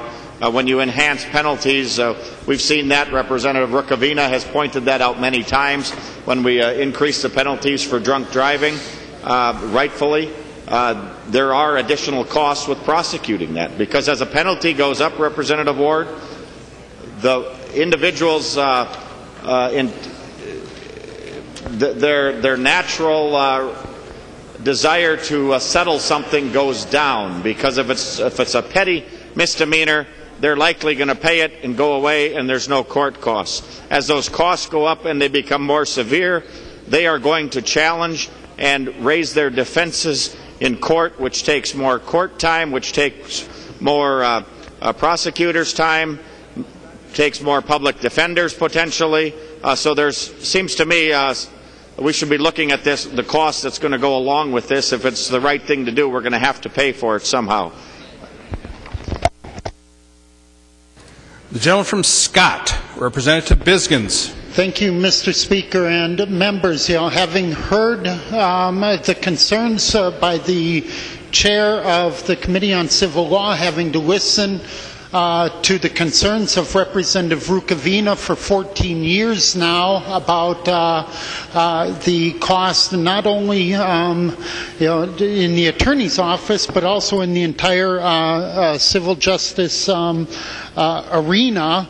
When you go to a gross misdemeanor, I think Representative Westrom, nod your head if I'm correct, that's up to a year in jail a person could be sentenced to on a gross misdemeanor. Mr. Speaker, members, there are obviously costs. I have not seen yet in my 14 years here in the House of Representatives where a bill that increased penalties did not also have a fiscal note. And Mr. Speaker, members of this body, we don't bring amendments to the floor that increase costs. So, Mr. Speaker, I'd like to raise a point of order under Rule 4.05 amendment limits. Please, point of order under Rule 4.05, advice to the Speaker, the gentleman from Scott.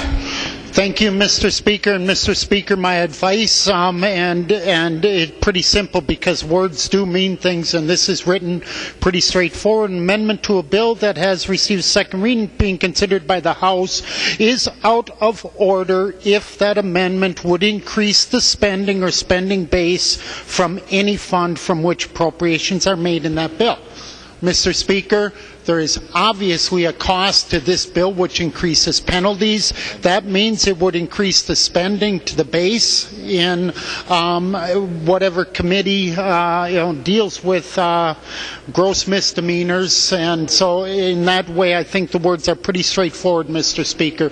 The amendment's out of order. Advice to the Speaker, the gentleman from Hennepin, Representative Winkler. Mr. Speaker, advice. Obviously, if you increase penalties, there may be some increased costs going from a misdemeanor to a gross misdemeanor, but none of those costs are borne by the state of Minnesota, so therefore the point of order is not well taken, should not be well taken. The state impact of this amendment will be zero. There may be some local impact potentially due to the different way that a complaint would have to be filed, testimony from a police officer, etc. There may be some local impact, but there would be zero state impact from this amendment, and so the Biskin's point of order should not be well taken.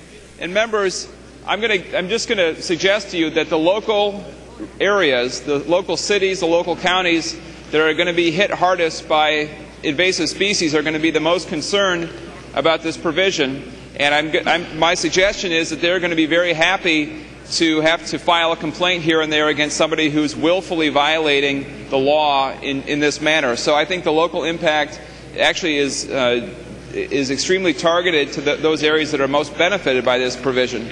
So in addition to the fact that there's no state impact, the local impact is entirely discretionary to the local government unit, and it's in those areas where they most need to protect invasive species. So, Mr. Speaker, I'd urge you to rule that the Biskin's point of order is not well taken. And members, I'd urge us to then move on to debate on the bill. Advice to the Speaker. The gentleman from Grant, Representative Westrom. Mr. Speaker, advice. State your advice. Mr. Speaker, just moments ago I actually had questioned the author of the amendment, and in his response he said clearly there would be additional expenses. I think that on its face answers the question of whether there would be fiscal costs. There will be increased time in the courts and with the judges and court staff that have to hear these cases and hear a defense from any citizen that's arrested in the state. Representative Winkler even just acknowledged in his response and advice that there might be costs, but the counties would appreciate if we lock some of these people up or find them and penalize them. That isn't the question in front of us. The question is there an additional cost to this amendment? If there is, it's not funded. We have to have a balanced amendment, and therefore you should find the point of order well taken. Gentleman from Hennepin, Representative Downey. Mr. Speaker, advice. Advice to the Speaker. Mr. Speaker, advice. I rise in defense of the Biskin's point of order.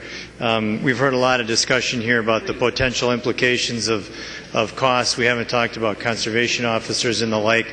I think it would be far preferable had this come forward as a bill with a fiscal note that the committees could have considered, and given all of the testimony and discussion we've heard here today, I can't speak for the chair of the Ways and Means Committee, but I know we've been very tight on not amending any of our fiscal situations here on the floor through amendments. So, Mr. Speaker, I would urge that you consider the Biskin's point of order well taken.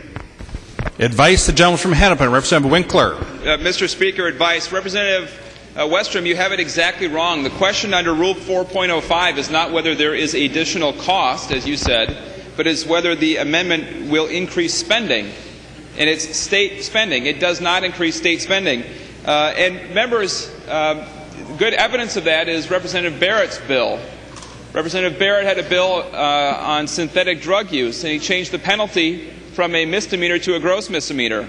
And the fiscal note on that provision was zero. Zero impact from moving from a misdemeanor to a gross misdemeanor on the state budget, a state cost. So it's zero. And that's the only basis for ruling an amendment out of order under Rule 4.05. So, Mr. Speaker, I do hope that we'll apply the same basic standard of fiscal notes, the same exact kind of penalty, and understand that general statements or general assumptions about there will be increased cost is not a basis for ruling an amendment out of order. And so, Mr. Speaker, I hope that you'll find the Biscuit's point of order is not well taken. Advice to the Speaker, the gentleman from Crow Wing, Representative Ward. Thank you, Mr. Speaker. Advice. When we expanded, Mr. Speaker, when we expanded the synthetic marijuana bill, which is also a very good bill in my opinion, there was no fiscal note on that as well. So, you know, there's some local costs, as Representative Winkler indicated, but no cost to the state. So I would find, I hope the Speaker finds the Biskin's order not well taken. Advice. Gentleman from Wabasha, Representative Drazkowski. Advice.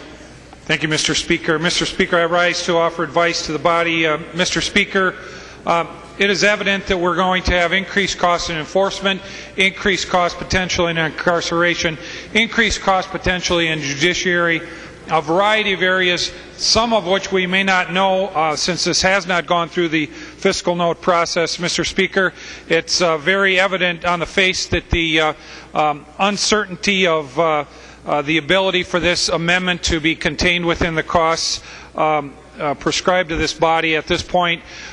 Because of that, Mr. Speaker, I believe that your point is well taken, or that the point of order should be well taken. Further advice.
To the point of order, after having listened to advice from Representative Bisgins, the gentleman from Grant, Representative Westrom, Winkler, Downey, Ward, and Drazkowski, the Speaker finds that the point of order is well taken. There is an amendment at the desk. Mr. Speaker. The gentleman from Hennepin. Mr. Speaker, I'd move to appeal the ruling of the Speaker and ask for a roll call. The gentleman from Hennepin asked to appeal the ruling of the Chair and has asked for a roll call. Are there 15 hands? Seeing 15 hands, there will be a roll call. Discussion. The gentleman from Hennepin. Mr. Speaker, advice to the body. Members, I managed to pull up the fiscal note from the Barrett bill and confirm that it has zero impact. State, local, fees, department, tax revenue, all zero. The Barrett bill changed the same penalty, misdemeanor to gross misdemeanor, fiscal impact zero, and the Speaker just ruled an amendment out of order that does the exact same thing under 4.05.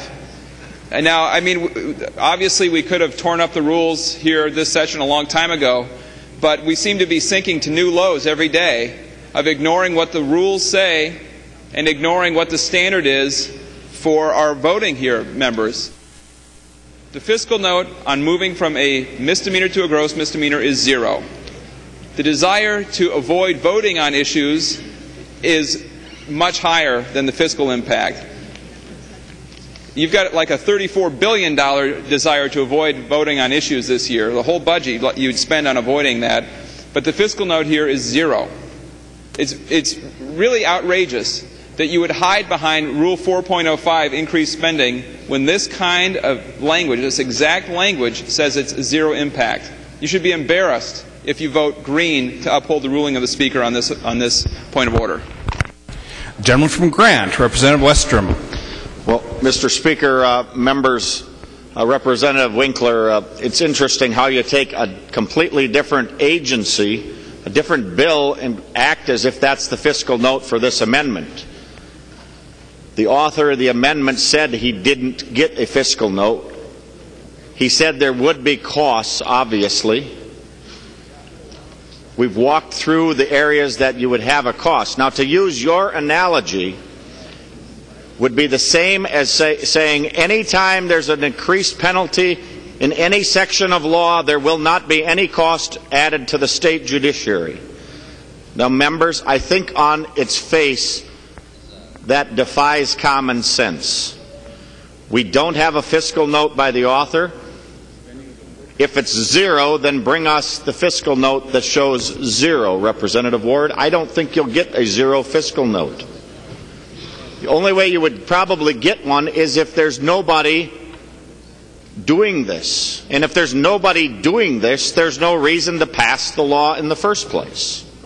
Mr. Speaker, members, I would urge people to affirm the decision of the Speaker. You made the right choice. Gentleman from Hennepin, Representative Downey. Mr. Speaker, advice to the body. Advice to the body. Thank you, Mr. Speaker and members. I think there's a couple of differences here. Representative Westrom, chair of the related committee, I think has made a fairly persuasive argument that had this come through as committee as a bill, there would have been a fiscal cost. The comparisons to Representative Barrett's amendment, I don't think hold true.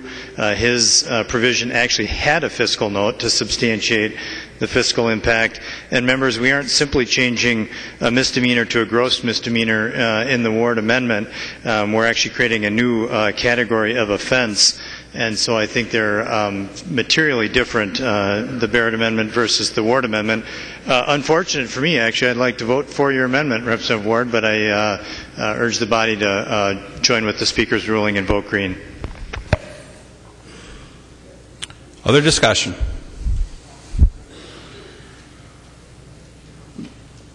The gentleman from Ramsey, Representative Mariani.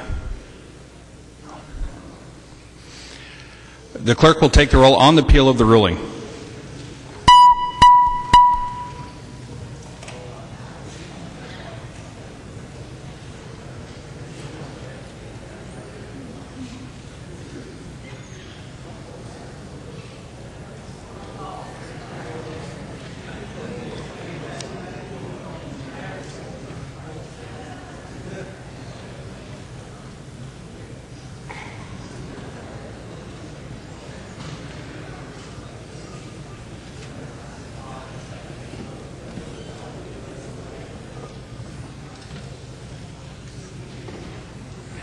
Clerk will close the roll.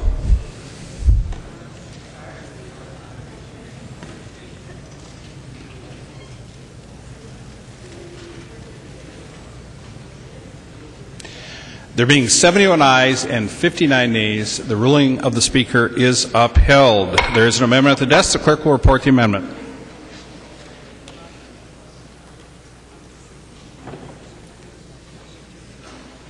Purcell and others moving to amend House File 2171, the fourth engrossment as follows. The amendment is coded 821.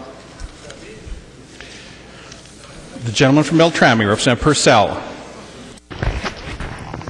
Thank you, Mr. Speaker. Members, I trust everybody has the amendment in front of them. This amendment deals with the venison donation program that's contained within 2171. Actually, the program is terminated in House File 2171, and my amendment would reinstate that venison donation program. We had a fairly vigorous discussion of this in committee, and you can look down on the amendment, and there's several places where we need to reinstate language, stricken language, and delete other new language. I'm happy to go through that line by line as anybody wants, but just want to say a few things about the venison donation program. And I believe there was handed out a letter there from the Minnesota Deer Hunters Association, and that they're in support of this venison donation program. This program was established, I believe it was back in 2005, and that donation program was set up so that deer hunters could get their deer meat to food shelves, and it was a program set up to deal with the butchering of that deer meat. And as we found out in the last few years, we've got some issues with potential lead remnants from the deer harvest process that were found in deer meat that had been butchered. So there was a necessity for this meat to be x-rayed so that potentially lead-contaminated meat could be separated from that meat that was good to put on the food shelf. So I just wanted to say that this is a good program, and the funding that was used for this program come from several sources, and there happens to be there's a little bit a surcharge on deer licenses, and there happens to be about, if I remember right, about $1 million in that program now. And you can see in the letter from the deer hunters that they believe that if indeed this program is terminated, that they want that money used for deer hunting, habitat, whatever. But in the bill, it's proposed that, and if you'd look on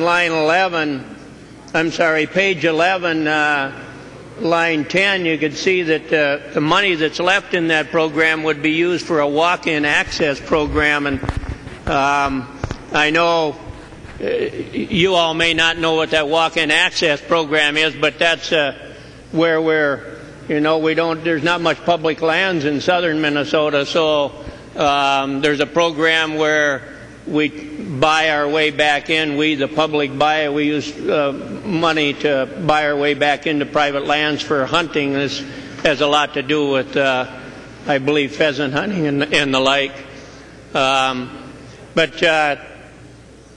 We hear a lot some days, and I heard it earlier today, about all the public lands, all the state-owned land, all the county-owned land that we have in this state, and we need to get rid of it. Well, here's a classic example. This walk-in access program, where there isn't any public land in parts of our state, and now some folks want to buy their way back into it. So it's a little bit of hypocrisy there. I just need to point that out. But I'd ask you to support my amendment here on the reinstating this venison donation program. There's a lot could be said about it. It's good. It's good food for folks that want to eat deer meat, and I just ask for your green vote. Mr. Speaker, I'd like a roll call on this. Roll calling having been requested. Are there 15 hands? Seeing 15 hands, there will be a roll call. Discussion. to the A21 amendment.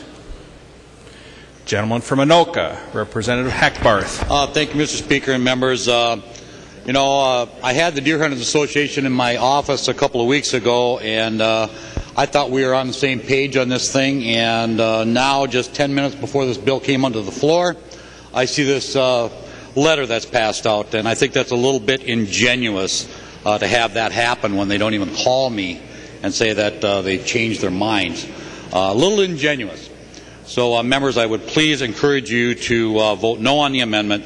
We want to get this venison donation program off the books so we can get it back to the way it was, where we can actually donate venison to the food shelves and get it back to the way it was before 2007. It was not 2005, Representative Purcell. It was 2007 when this law actually passed. It was 2007, not 05. So there was a lot of venison that was being donated at that time, and we want to get back to that.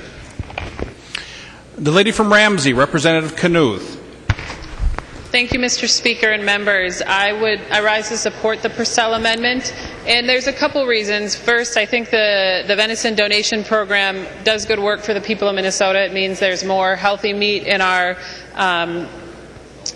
food shelves, and it also means that it gets paid for by donations through hunters and some fees on out-of-state licenses.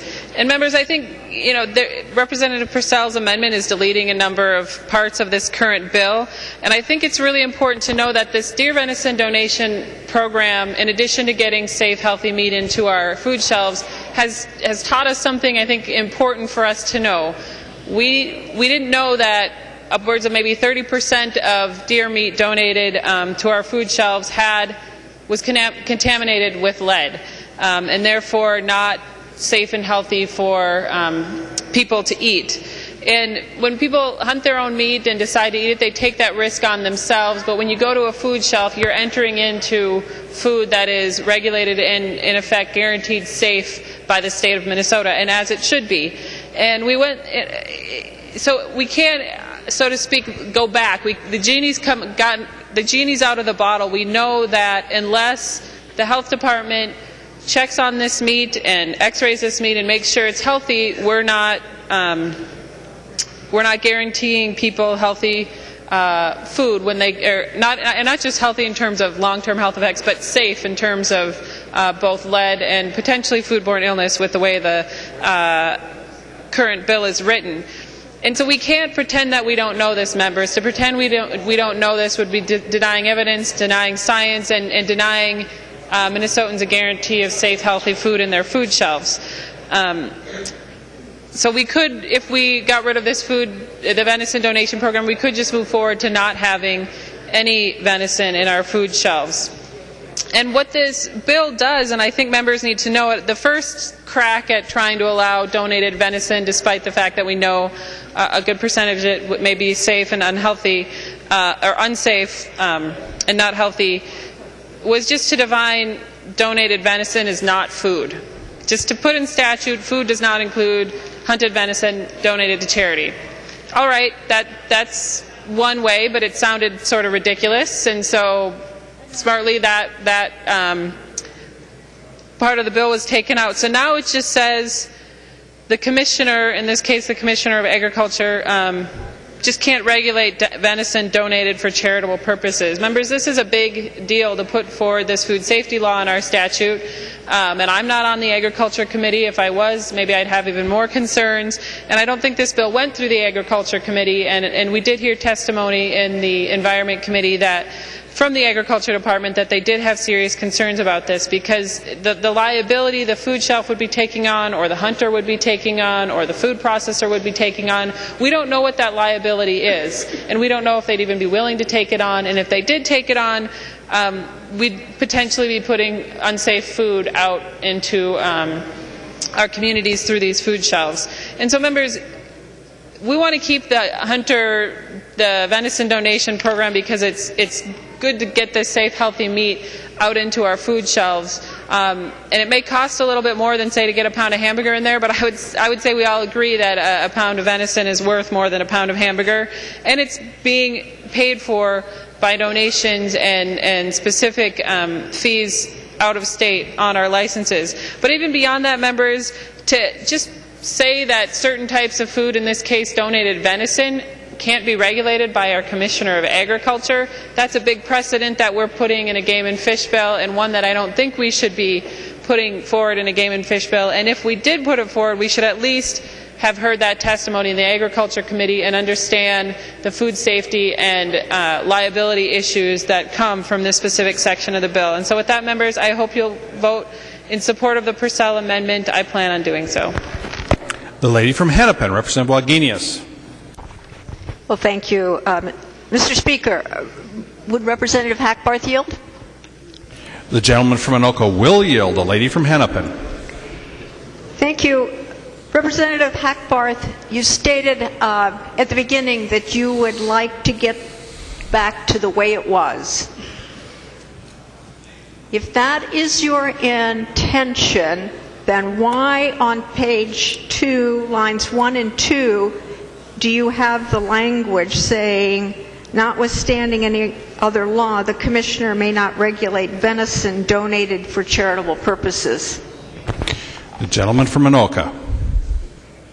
Thank you, Mr. Speaker, and Representative Wagenius. I have that in there because we do want to get it back to where we can donate venison. What's happened now is since we had a program, we didn't have a program prior to 2007. And before 2007, members, you could donate venison. I could take a deer that I processed or had a deer processor process, and I could take that to a food shelf, and they didn't have to take it, but they could take it if they wanted to. It was my responsibility, or it was their responsibility, personal responsibility, whether I wanted to give it or if they wanted to take it. And that's what I want to get back to. Representative Wagenius, now that we've had a program and all of a sudden we have to x-ray the meat and it's costing like $3.87 a pound to do that with the money that we're collecting, it's getting very, very expensive to do so. And less venison is being donated to the food shelves. That's what I say when I get back to the way we had it before. We have to have this language there because now the state doesn't want to be responsible for any kind of contamination from lead that venison meat might have in it. So I'm trying to get the Department of Agriculture off the hook here, and the state of Minnesota. And we don't want to be responsible for it because we weren't responsible for it before we actually had a program. It was personal responsibility on my part and the part of the food shelf and different charitable groups, nursing homes, etc., that might want to take donated venison. Folks know that it's wild venison that was taken possibly with a lead bullet. They know that. They know that going in. They know that this wasn't farm-raised venison. They don't have to take it. We want to get back to that, to feed the hungry, to feed the poor, get this food, this venison out to them. We don't want stumbling blocks in the way. I don't know of any case where anyone has died or been hurt by any kind of lead that was in venison. I've eaten it all my life. I think a lot of hunters have. I think Governor Dayton has probably swallowed a few BBs from some pheasants that he shot. This is not hurting anybody. I don't know of any recorded information anywhere where this has been a problem. The lady from Hennepin, Representative Wagenius. Well, Representative Hackbarth, you bring up several issues when you were talking to us. You talk about personal responsibility, and I would ask if Representative Hackbarth would yield again. The gentleman will yield. The lady from Hennepin. Who is responsible for the children? What about the mom who goes to the food shelf and doesn't know that we still, in Minnesota, allow lead shot to be used to hunt deer? The gentleman from Anoka. Thank you, Mr. Speaker. Well, Representative Wagenius, you know, I'm responsible for my own kids, and I fed it to them, and they didn't have a problem. The lady from Hennepin. Well, Mr. Speaker, would Representative Hackbarth yield again? The gentleman from Anoka will yield. The lady from Hennepin. Well, Representative Hackbarth, in some places people would just assume that deer is not being shot with lead shot, and so they would assume then that the meat was safe. But you said nobody has died or been hurt with lead shot. And I think science tells us something different. It's not that people necessarily are hurt, as in getting a cut, but that children are hurt, as in it's not good for their intelligence. And that lead is generally harmful for children, and that science has been telling us that since the 1960s and actually knew about it before then. So can we, Representative Hackbarth, if he is yielding, I understand, can we listen to science in the medical profession here when they tell us that children should not be ingesting lead? The gentleman from Anoka. Thank you, Mr. Speaker. Representative Wagenius, yes. The lady from Hennepin. Well, if that's the case, then we can listen to science. Then the folks who do science for us, in this case, are the Department of Agriculture, because they regulate what they call adulterated or not adulterated food. And yet you're taking away their authority in this bill where you say, notwithstanding any other law, the commissioner may not regulate venison donated for charitable purposes.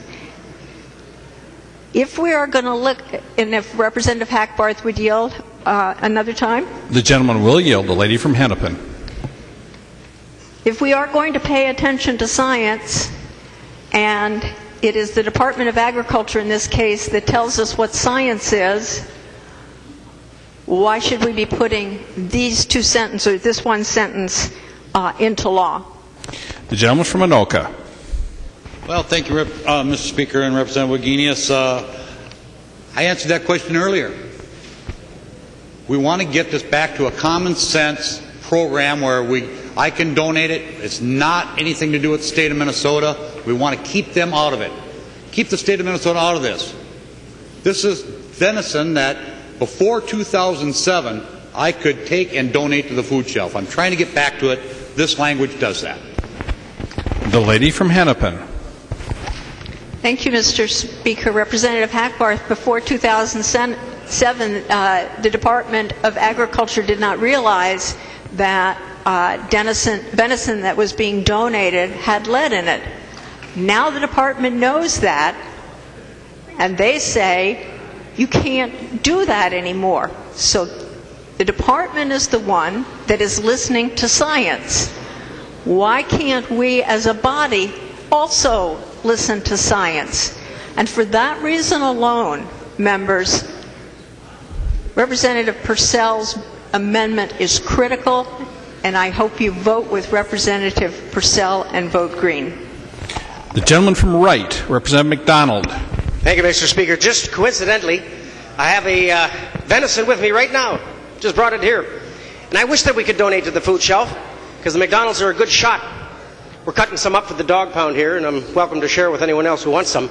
This is perfectly safe, and it's a good thing because it feeds the children. And hunters all over the state would love to have the opportunity to donate to the food shelf for the children, for the mothers, and for those who want it. It's perfectly safe. I have some available for those who want. So support Hackbarth's bill and vote no for Parcells' amendment. The gentleman from Norman, Representative Eakin. Thank you, Mr. Speaker and members. And I rise in support of the amendment. I also have concerns, I guess, about the integrity of our food supply and the responsibility that I think we have to ensure that our food is safe. And I think it's important to point out that since the Minnesota Department of Agriculture's regulatory process was put into place, to ensure our food safety. 133 years ago, there's been no food that's ever been exempted from the requirements of the Minnesota food law. This would be, I think, a dangerous precedent to start down. We would also, I believe, be alone among the 50 states in doing this and exempting a particular food from these requirements. And I do have concerns about, Representative Wagenius was talking about, how difficult it is to detect what damage might be done as a result of lead poisoning or lead in the food supply. We do know that it does damage, but it is hard to pinpoint. It's not something that's readily apparent. It's something that's slower to, I guess, to create the problems. It's not like an E. coli or something where there's an immediate illness that occurs. So it's a gradual detrimental effect that it's having in various areas, but especially my concern is with the damage that it may be doing to brain development and neurological damage that's being done to children, in particular under the age of 6, or children who are not even yet born. And as Representative Wagenius has said, it's hard to tag them with personal responsibility. I do think that we have a responsibility to ensure their safety. So I speak in support of it for that reason. I think Minnesota, we've prided ourselves in being a model for the rest of the country when it comes to ensuring the integrity of our food supply and making sure that it's safe.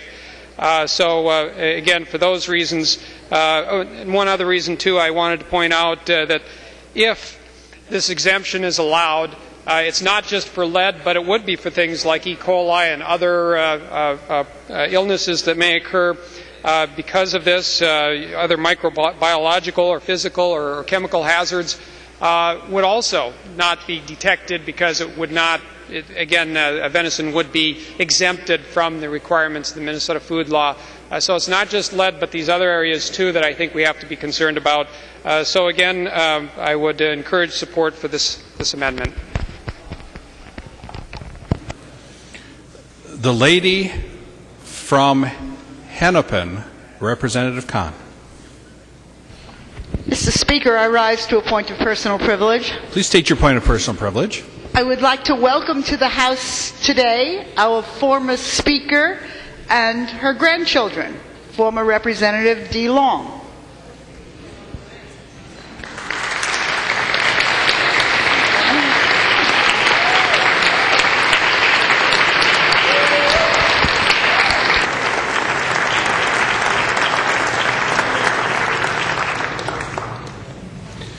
The gentleman from Olmsted, Representative Quam. Thank you, Mr. Speaker. Interesting discussion here. I thought I heard someone say they use lead shot, but I thought only bullets and slugs were legal in the state of Minnesota for hunting. But my point is actually that it isn't a new precedent to exempt charity activities with food, because it predates me, but there was a bill, I think they coined the church lady bill, that exempted potlucks and other food activities from the inspection, the licensing, and the other activities, so that there is a precedence in exempting charity from some of the inspections that we're talking about. So I think this perfectly aligns to that tradition of realizing that in charity we are reaching out, and I think we can trust the people that are working in the food shelves and in charities, because their heart, their time, and their effort is helping people, and they would not knowingly do anything hazardous. The gentleman from Goodhue, Representative Drazkowski. Thank you, Mr. Speaker. Well, Mr. Speaker, members, I mentioned the other day on the floor we have the safest food supply in the history of the world, and that is accurate. Matter of fact, here in Minnesota, I understand there's about 500,000 deer hunters in Minnesota. Nearly all of them, at least those that are successful each year, take a deer home, they butcher it, process it, and eat it. And as far as I know, probably close to 100% of them are shot with lead slugs or other lead rounds. Members, the question about science or health, and I was listening intently to Representative Wagenius' question of Representative Hackbarth, and you know, should we listen to the science and what the science says? Well, absolutely. But the question, Representative Wagenius, is this. You said, should we? The question is, should the government be involved on behalf of everyone else in telling them what they should eat, could eat, may eat, may not eat at any given point in time? Whose job is it? Is it government's job or is it the family's job to do that? I would represent that it's a family's job. I remember when I was a kid, I was probably 5 years old, and I was older than that. I was 9 or 10 years old enough to be responsible at that point. My youngest brother at the point, there's 5 boys in the family. My youngest brother was still in diapers, and he was sitting outside in the mud puddle. Of course, some nowadays might say that that's how dare you do that? But anyway, he was out in the mud puddle and sitting in his diaper, and he found a nice night crawler crawling in the mud puddle.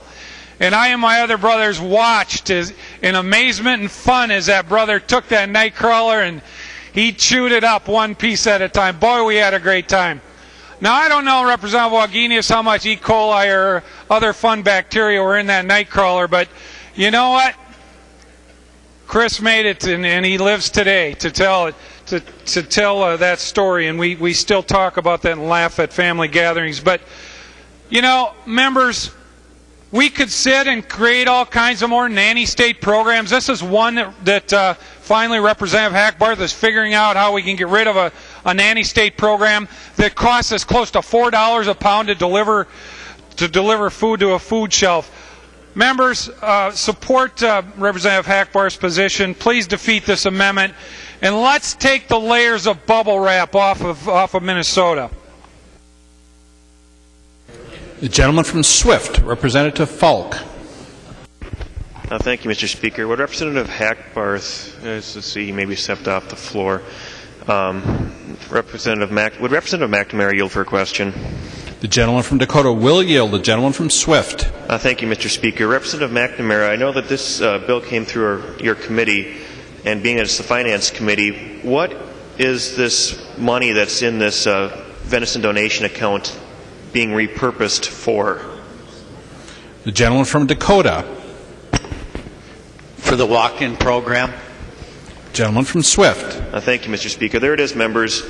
We're taking the money that has been donated or collected from out-of-state license fees that goes to funding this program, no Minnesota taxpayer money, and it's being repurposed to a walk-in hunting program.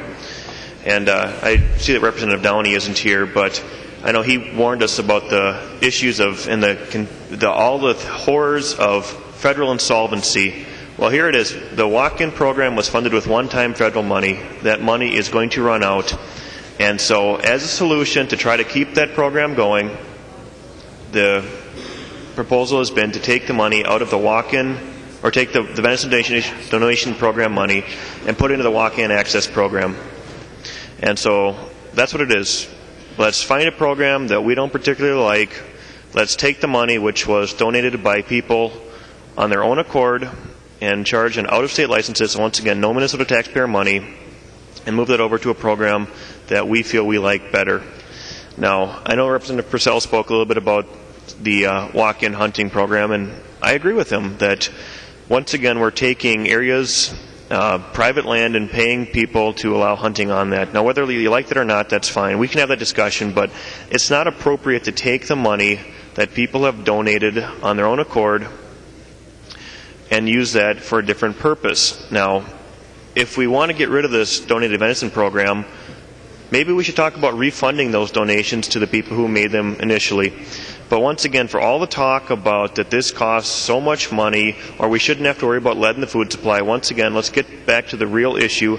There is no Minnesota taxpayer money there. It's a donation program. People voluntarily contribute $1, $3, or $5 when they purchase a license. And it is true that we do charge out-of-state residents $5 surcharge on a deer hunting license in Minnesota to help pay for this. And once again, this is a great program. It helps out people who have trouble providing food to their family to get good, high-quality protein. And as a result, we also want to make sure that that food is safe. And to the point, too, that we provide exemptions for things like church basement feeds. It's a little bit different because you're dealing with prepared food there. This is providing a raw meat. We're providing meat to food shelves. And so there's very, very important distinguishing differences between the food that's prepared in a church basement or at some other charitable function and when we're providing food to or venison that's donated to a food shelf. And members, this is one of those things that it strikes me as incredibly silly when you look at the bill saying that the commissioner, once again, we're not talking about the commissioner of DNR, we're talking about the commissioner of agriculture is not able to regulate this. This is setting up just a huge legal challenge. If anybody wanted to bring a lawsuit that challenges what do you do with donated venison, it's for consumption, it's for food purposes, and the Department of Ag has to regulate the food, or has to protect our food safety, has to regulate it, and so it's just, this is ridiculous beyond belief. Support the Purcell amendment. The gentleman from Martin, Representative Gunther. Thank you, Mr. Speaker. Will Representative Eakin yield? The lady from Olmsted will yield. The gentleman from Martin.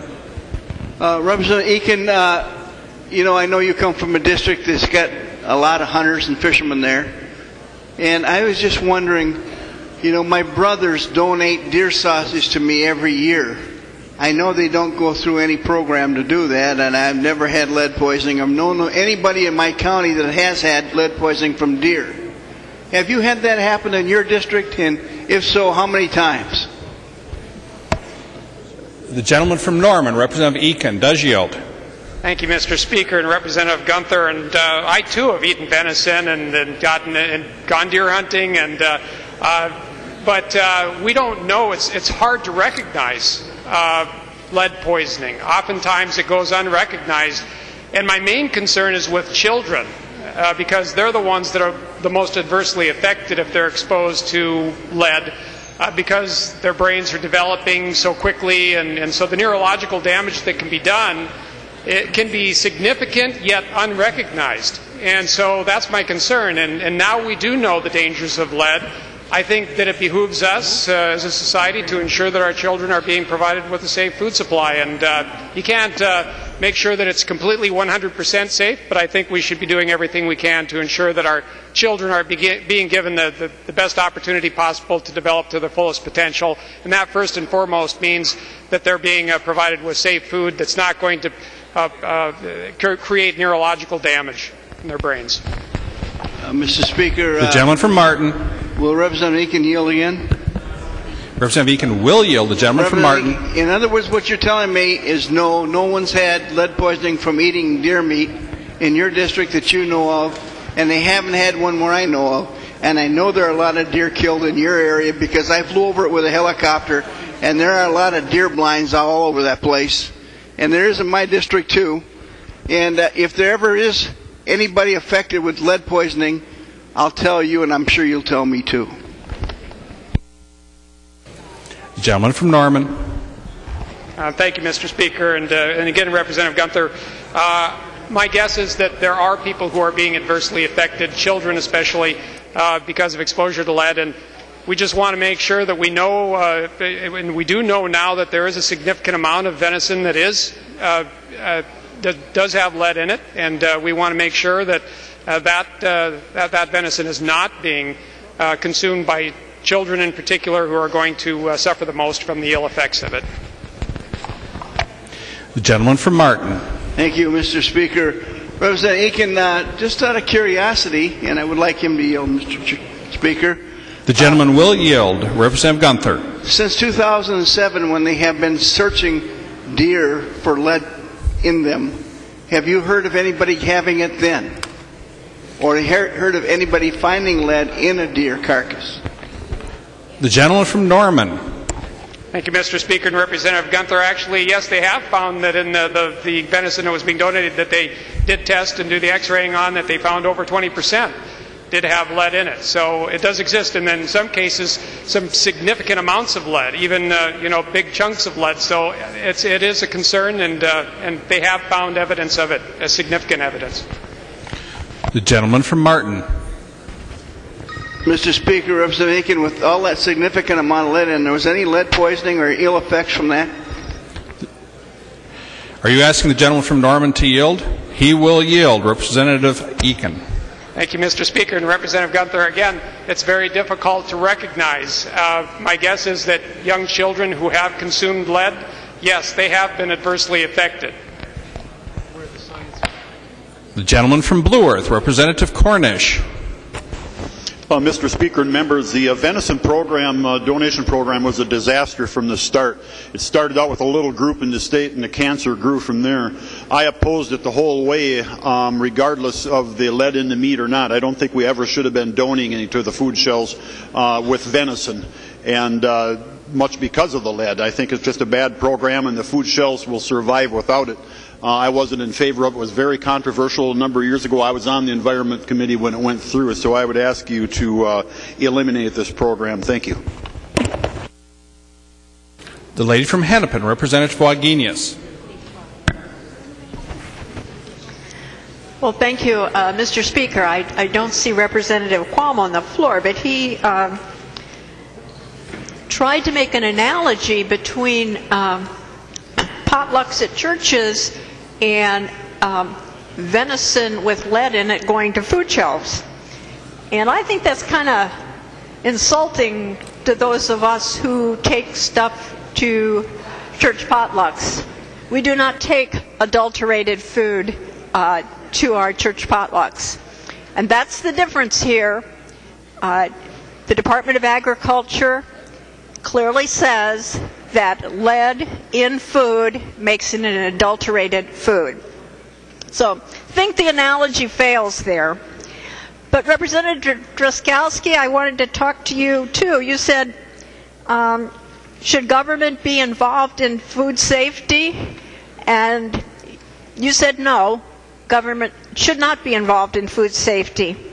So when you want to take us back, you want to take us way back, way before Representative Hackbarth wants to take us back just to 2005, but it is my recollection that food safety has been part of Minnesota's heritage, and it was provided for us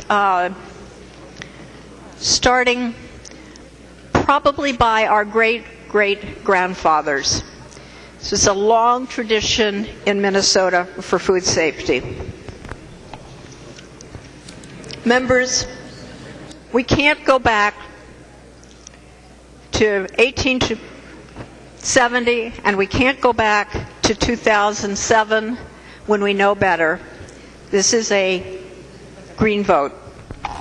The member from Cass, Representative House. Thank you, Mr. Speaker, and I apologize to the members. I'm getting a little confused. Maybe it's the venison that Joe just gave me a few minutes ago, and I'm choking on it. But it seems to me, well, Representative Wagenius, you just mentioned church potlucks. You know, up north we bring a lot of stuff to the church potlucks. Sometimes it's venison chili, venison sloppy joes, venison steak, and it doesn't go to somebody special to check for the lead. And then Representative Aiken, you wanted to protect the children. I appreciate that. But just the other day, a whole lot of folks wanted to sell raw milk, not just at the farm, maybe at the church, maybe at the local gas station. Maybe instead of a Kool-Aid stand, they'd have a raw milk stand. Sell it at the state fair, community fair. And that's not inspected. That's not looked after. But you didn't care about the kids then. Now, if we simply want to donate a deer to a food shelf, all of a sudden, now we're worried about the children because we have this great government program that seems to work, which obviously isn't working. Otherwise, we wouldn't be talking about it ad nauseum today. So I'm opposed to this amendment. I think we just vote it down and carry on and continue with our business. The member from Olmsted, Representative Liebling. Thank you, Mr. Speaker. Members, I wasn't going to get involved in this debate because I don't usually get involved in these things over deer, but I heard Representative Drazkowski get up and rail against nanny state laws and how, you know, we've all these nanny state things. Well, he's the author of a big nanny state bill from, I think it was from last year, and that is the so-called church ladies bill, which requires, for the very first time, requires training in food safety for people who are serving food in churches. So I just wanted to point that out. You know, Representative Howes just kind of made the same argument coming this way. Well, that is indeed a nanny state bill. If you want to say that having government get involved in food safety is nanny state. I happen to think that's a really good bill, Representative Drazkowski. I really supported it. It has good support among the folks who prepare food in churches. And the reason they support it is because they don't want to poison people. And they know that food safety is really important to public health. Food safety is a very low technology, low cost, low tech way to ensure public health. Very important in Minnesota, and I commend you for passing that wonderful nanny state bill. The member from Wabasha, Representative Drazkowski. Thank you, Mr. Speaker. Thanks, Representative Liebling. You know, I don't know, maybe you didn't catch a fact sheet I sent around, or maybe you don't remember the details of last year's discussion, but the bill is not a nanny state bill. The bill provides an exemption from the licensing, inspection, nanny state infrastructure that the government is placing upon our churches now, and allows them a carve out from that exemption that if they opt to do this on their own free will and take a simple 3-hour training, they will forever be exempt from the licensing and inspection. So I don't know if you don't remember that, Representative Liebling. Maybe you've had more venison with lead in it than you know. I'm not really sure. But the reality is it was not nanny state, and we need to just continue to unwrap the bubble wrap here. Thank you, members. The member from Dakota, Representative Hansen. Thank you, Mr. Speaker. Members, a few days ago we voted an agriculture bill off the floor by 110, 120 votes. It was all about food safety. It was all about food safety. There was bills in there about recodifying the food laws. What this amendment, what Representative Purcell's amendment's trying to do is, among things, to take out a piece that says the commissioner shall not regulate venison donated for charities. Just a few days after dealing with a major food law, which almost everybody in here voted for, you're going backwards. And going backwards is the key word here. I hear from the other side they want to go back in time. Just go back to the way it was. Just let us go back to the way it was. Well, guess what? The food shelves don't want to take it if there isn't a third party validating that it's good. You can't go back in time. We don't have a time machine right here in the well that you can hop into and go back in time. We have knowledge. Every one of us in here have knowledge. And the Ag Department has knowledge. That's why they support keeping the program. Representative Falk brought up that this program is funded by voluntary donations and a surcharge on out-of-state licenses and a bonus fee on bonus deer. So what the bill does is you're literally taking money that was donated for one purpose and using it for another. Now, we've heard from the other side all through this game and fish debate about be with the hunters and anglers. Look at the hunters and anglers. Hunters voluntarily donated, I've voluntarily donated $5 each year this has been here, voluntarily donated the money to run the program.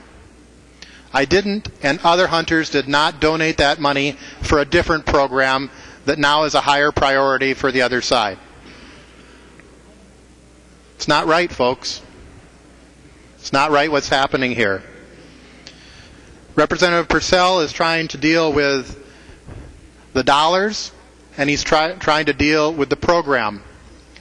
Representative Davids is a co-author on Representative Purcell's amendment, because let's turn back the clock. Let's go back in time to southeastern Minnesota a few years ago, where this came from a deer hunters group there that looked at what was happening in Iowa and Wisconsin and said, why can't we do that here?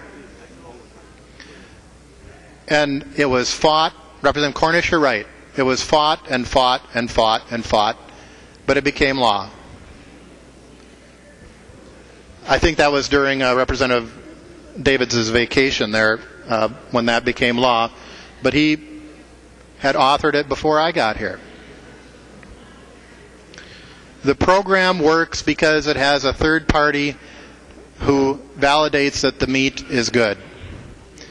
It's part of a deer management component as well, where there were areas, Representative Drazkowski, that had more deer than were needed. I think you've had meetings within the last year about having more deer than are needed in certain areas. That was one of the components, deer management. The food shelves won't take the meat if it doesn't have a third party validating. You can't turn back the clock. I'd encourage folks to support the Purcell amendment. The member from Olmsted, Representative Liebling. Well, thanks, Mr. Chair. Not to prolong this, but Representative Drazkowski, you're wrong. There already was an exemption for churches, and I'm looking at your own fact sheet here, and it said first, an existing exemption was modified to clarify certain things. So, no, you are wrong. There already was an exemption, and it wasn't clear, and I do think your very good nanny state bill clarified some things and gave people really good comfort, but it was a really good nanny state food safety bill that's probably going to save a lot of people from a lot of stomach aches and maybe worse. So, good job, Representative Drazkowski. Seeing no further debate on the member from Beltrami, Representative Purcell, to your amendment. To the Purcell amendment. Thank you, Mr. Speaker. I'll be brief here. I just want to remind folks, it's been said several times, we can't go back to the way it was. As much as we all may want to go back to the way it was, what we know about potential lead in venison now has to be dealt with, and just wishing it away won't work. The Department of Agriculture still has to act on the knowledge that they have before them, and so it's not that simple. Some days I wish I could go back in time too, but it just doesn't work, members. And one final thing to point out.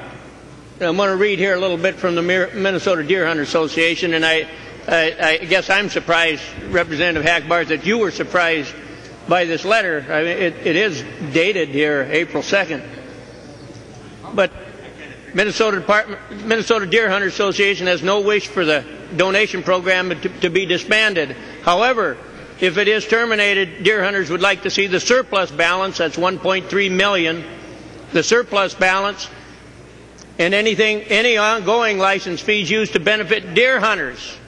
Since deer hunters provide the vast majority of these funds, you aren't doing that. You're taking the deer hunters' money and you're using it for a walk-in access program to buy your way back into private land. So you're taking money from one place, from deer hunters that they pledged for this commitment, so folks can have good deer meat to eat. And we know it can be good, as good a meat. I'm glad somebody brought deer meat over there. I eat deer meat 4 or 5 days a week. We know it can be good, but we know it can also be contaminated with lead. Please vote green. Seeing no further discussion on the Purcell amendment, roll call being requested. The clerk will take the roll.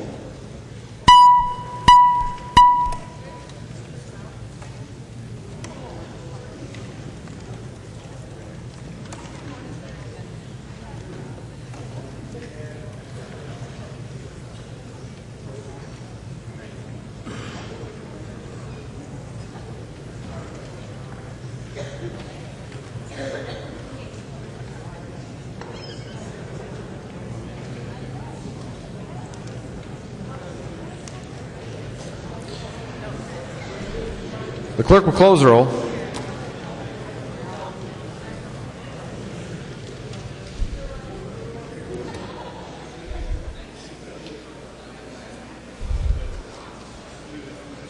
There being 61 ayes and 70 nays, the amendment is not adopted. There's an amendment that asks the clerk report the next amendment.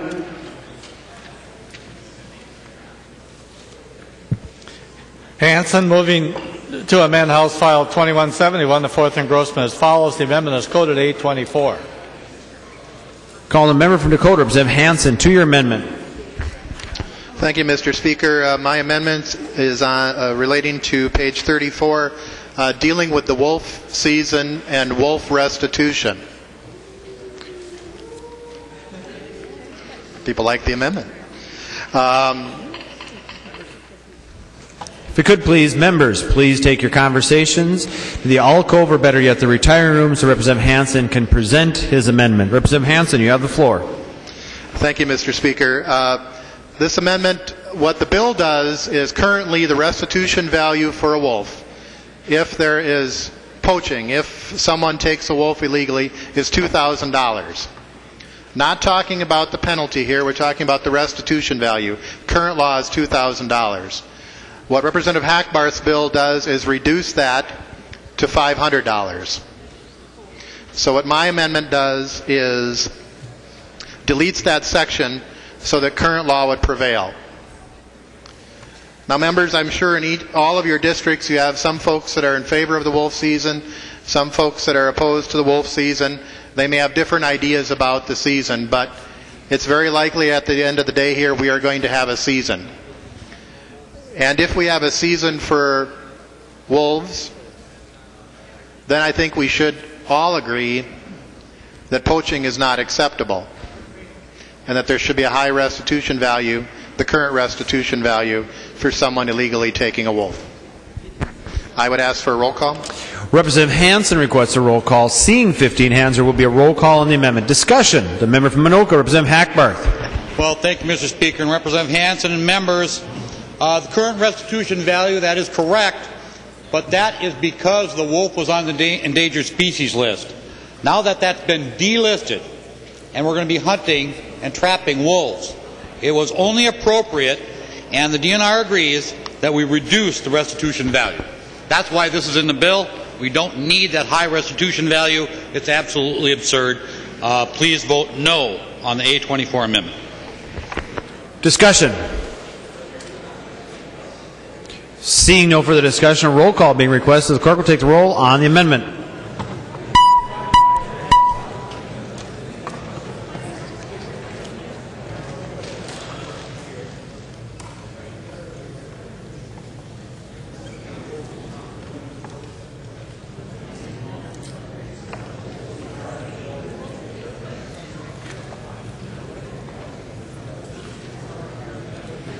Members, please vote.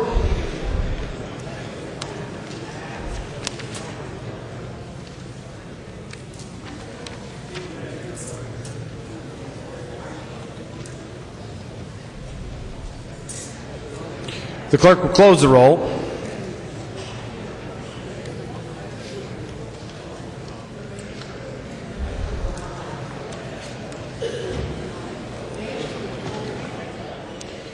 There being 53 ayes and 77 nays, the amendment is not adopted. There is an amendment at the desk. The clerk will report the next amendment.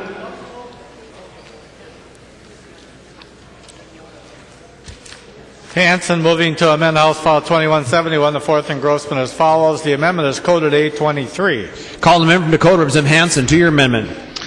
Thank you, Mr. Speaker. This next amendment also deals with the wolf season. What the current bill has is it considers the wolf as small game. Members, a wolf is not a squirrel. A wolf is not a bunny rabbit. A wolf is a wolf. And one of the issues here with a wolf season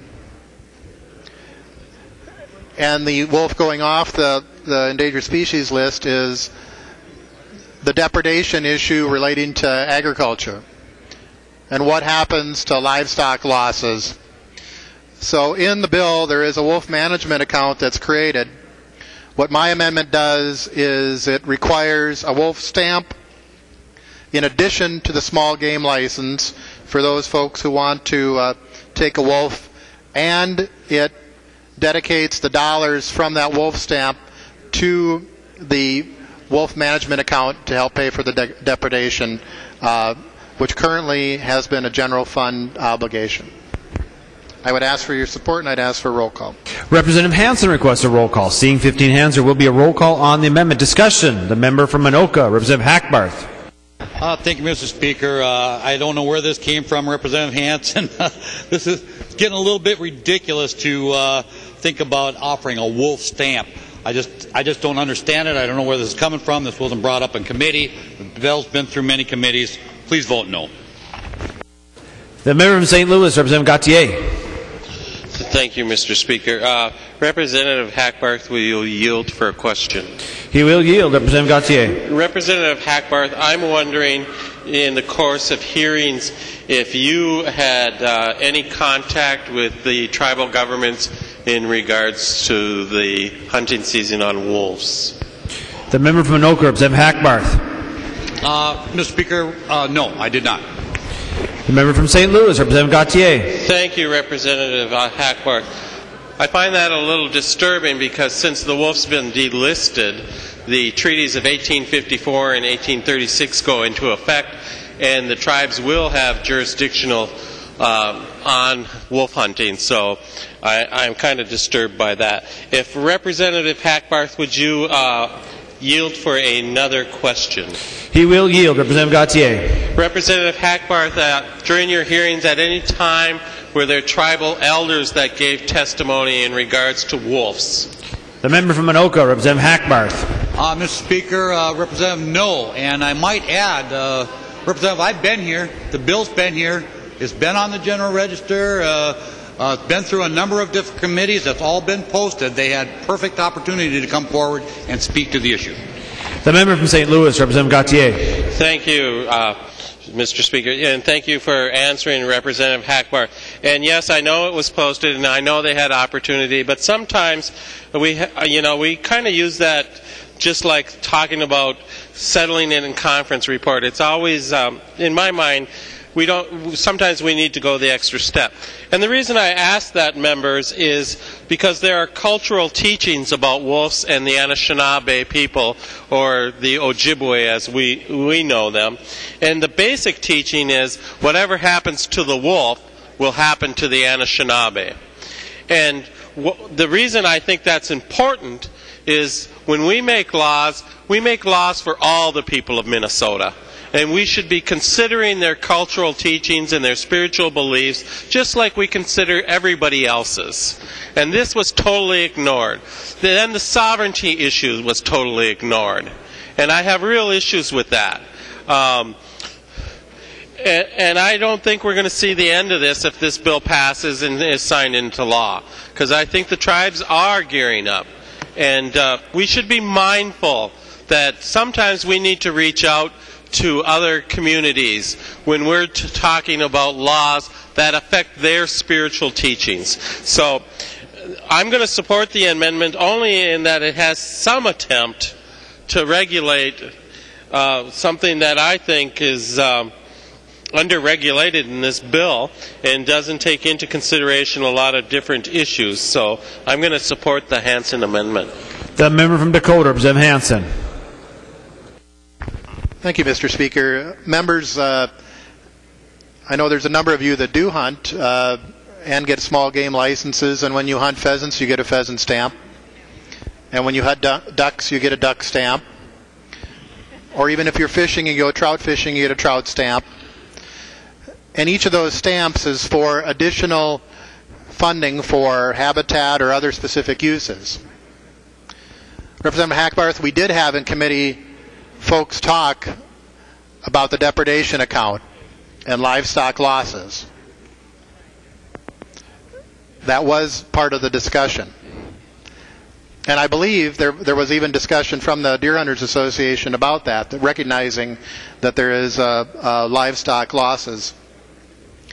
So what I'm doing in this amendment is taking the stamp money, and there's plenty of precedent, whether it's pheasants or whether it's turkeys or whether it's any of the other things that we've had stamps for 20 or 30 years. ducks, longer than that, Representative Dill, federal and state, and dedicating that for that depredation account. Discussion. The member from St. Louis, Representative Dill. Well, thank you, Mr. Speaker, and I'm going to support the amendment. I just want to go back to the native issue for one moment. In the district up northeast, which you know I represent, I have two bands in my district. I have heard from none of them. We certainly have heard from them when it has come to the sulfate standard, so they must follow the proceedings of the legislature. I introduced this bill originally on the first day that you could introduce the bill, and further, members, I was just sent in an email from a person outside that says they have 50 people outside the door lobbying here at the Capitol representing the Indian tribes, but I don't think they're talking about wolves. I think they're talking about racinos. So, thank you. Discussion of the Hansen Amendment. Seeing no further discussion, a roll call being requested. The clerk will take the roll on the amendment.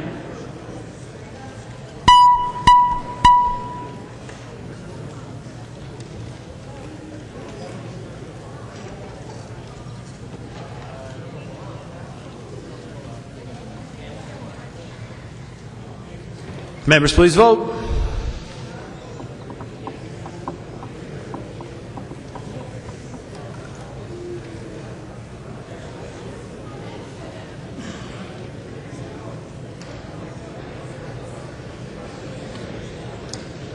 The clerk will close the roll.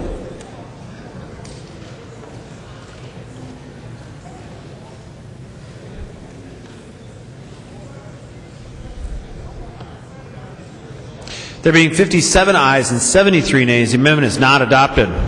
There is an amendment after this. The clerk will report the next amendment. Purcell moving to amend House File 2171, the fourth engrossment as follows. The amendment is coded A26. Call the member from Beltrami, Representative Purcell, to your amendment. Thank you, Mr. Speaker. Members, this amendment pretty straightforward. It actually deals with quite a few lines and several sections here in the bill, but the bill as it stands deletes the number that is currently on a registration for snowmobile and inserts that there'll be a decal that'll be used. And we had testimony in committee on this, and I guess the decal is kind of a prettier little thing or something, and the snowmobilers don't like the numbers. It wasn't entirely clear to me, but I can tell you that from information that I've received that law enforcement firmly wants the numbers on those snowmobiles so that they can track stolen snowmobiles. They can see numbers when they go by. The way this size of this decal that's being proposed isn't big enough for conservation officers or other law enforcement personnel to be able to see in a meaningful way unless the machine is, stopped and right in front of them. And a lot of the work that's done out on the trails is done on, looking at machines that might be moving around. So this is a substantial change in recreational vehicle enforcement, and it's opposed by both the Chief of Police and the Sheriff's Association. And I just happy to go through any parts of this that you want me to, line by line, but I'd like a roll call on it, and Mr. Speaker, and I ask for a green vote. Representative Purcell requests a roll call. Seeing 15 hands, there will be a roll call on the amendment. The member from Monoka, Representative Hackbarth. Thank you, Mr. Speaker, and thank you, Representative Purcell, for asking for that roll call, because I want a roll call on this one. Representative Purcell, how many states have this number on the side of their snowmobiles? I'll tell you, it's two. Two in the entire United States has this number on their snowmobiles. We do not need this number on the side of the snowmobiles. We've been trying to get rid of this for a long time, and this is going to be the year that we're going to eliminate this registration on the side of the snowmobiles. If you look at the snowmobiles that we have nowadays, members, there used to be these big old clunky things and there was a lot of room to put a number on the side of the snowmobile. Now, with these new hood designs that they have, it's very difficult to get the size of the number that's required on the side of these machines. We're only one of 2 states that require this registration. It is not needed. We can eliminate it, and now's the time to do it. Vote no on the amendment. The member from Beltrami, Representative Purcell. Thank you, Mr. Speaker. Thank you for your conversation back on that, Representative Hackbarth, and I can tell you I didn't know the answer to your question, so I would have had to defer back to you anyway. But I will tell you, and I'm going to tell folks here what we talked about in committee. And I asked the question, what's this for? Law enforcement doesn't want it. What's this for? I says, is this a vanity thing or what? And your answer, Representative Hackbarth, was yes. That was your answer. I'm paraphrasing, but you said that this was about how that snowmobile looks. That's what it's about. Law enforcement wants to be able to recognize these. They want those bigger numbers to be able to do it. So what's this mean? Somebody trying to get away from something? Trying to get away with doing wrongdoing or what? Why don't you want law enforcement to be able to recognize these machines the way they want to recognize them? Doesn't make any sense. Doesn't make any sense at all. It's all about how pretty they look.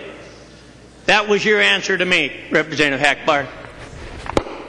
Seeing no further discussion or roll call being requested, the clerk will take the roll on the amendment.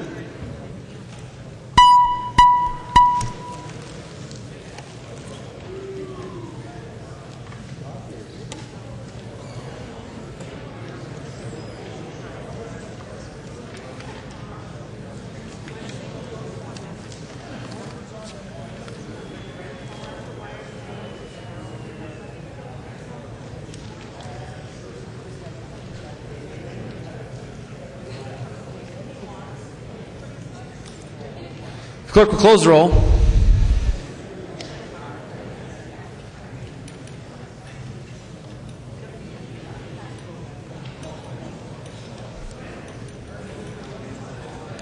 There being 49 ayes and 82 nays, the amendment is not adopted. There is an amendment that asks the clerk to report the next amendment. Ward and others moving to amend House File 2171, the fourth engrossment as follows. The amendment is coded 398. The member from Crow Wing, Representative Ward, to your amendment. Thank you, Mr. Speaker. And Mr. Speaker, I'd like to request a roll call to start with, please. Representative Ward requests a roll call. Seeing 15 hands, there will be a roll call. Representative Ward, you have the floor.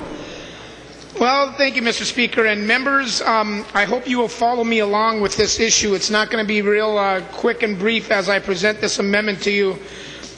This issue, members, is about the use of our public lands by hunter folk, hikers, trappers, bird watchers, those that use our land for multi-recreational purposes, and trying to make them more safe, trying to make our public lands more safe, members. This issue has gained statewide attention this year. It's an issue that involves a trap called the conibear trap or the body gripping trap. And there have been many accidental catches with the body grip traps, members. Especially with the version that's called the 220. There's been many dog catches, accidental dog catches, which have resulted in both injury and death to those animals, hunting dogs as well as pets, family pets. Members, I just want you to know that this came to light early in the winter, during the winter, and through the process, all the stakeholders involved, the trappers, sports people, non-trappers, dog owners, hunting clubs, many stakeholders have been involved. The DNR have been involved in the discussion. You know, the thing that, and a few years ago, members, the body grip traps had a restriction placed on them that was said that these traps could not be placed within 500 feet of a farm building or a residential home. Because of their danger, because of their dangerous nature. Now, there is a purpose for these traps, and as a matter of fact, members, I just want you to know right up front and clearly I was asked if I would accept an oral amendment on this trapping bill, this trapping amendment, that said, would you accept a friendly amendment that says I'll ban all trapping in the state of Minnesota? And members, we are not out to ban all trapping.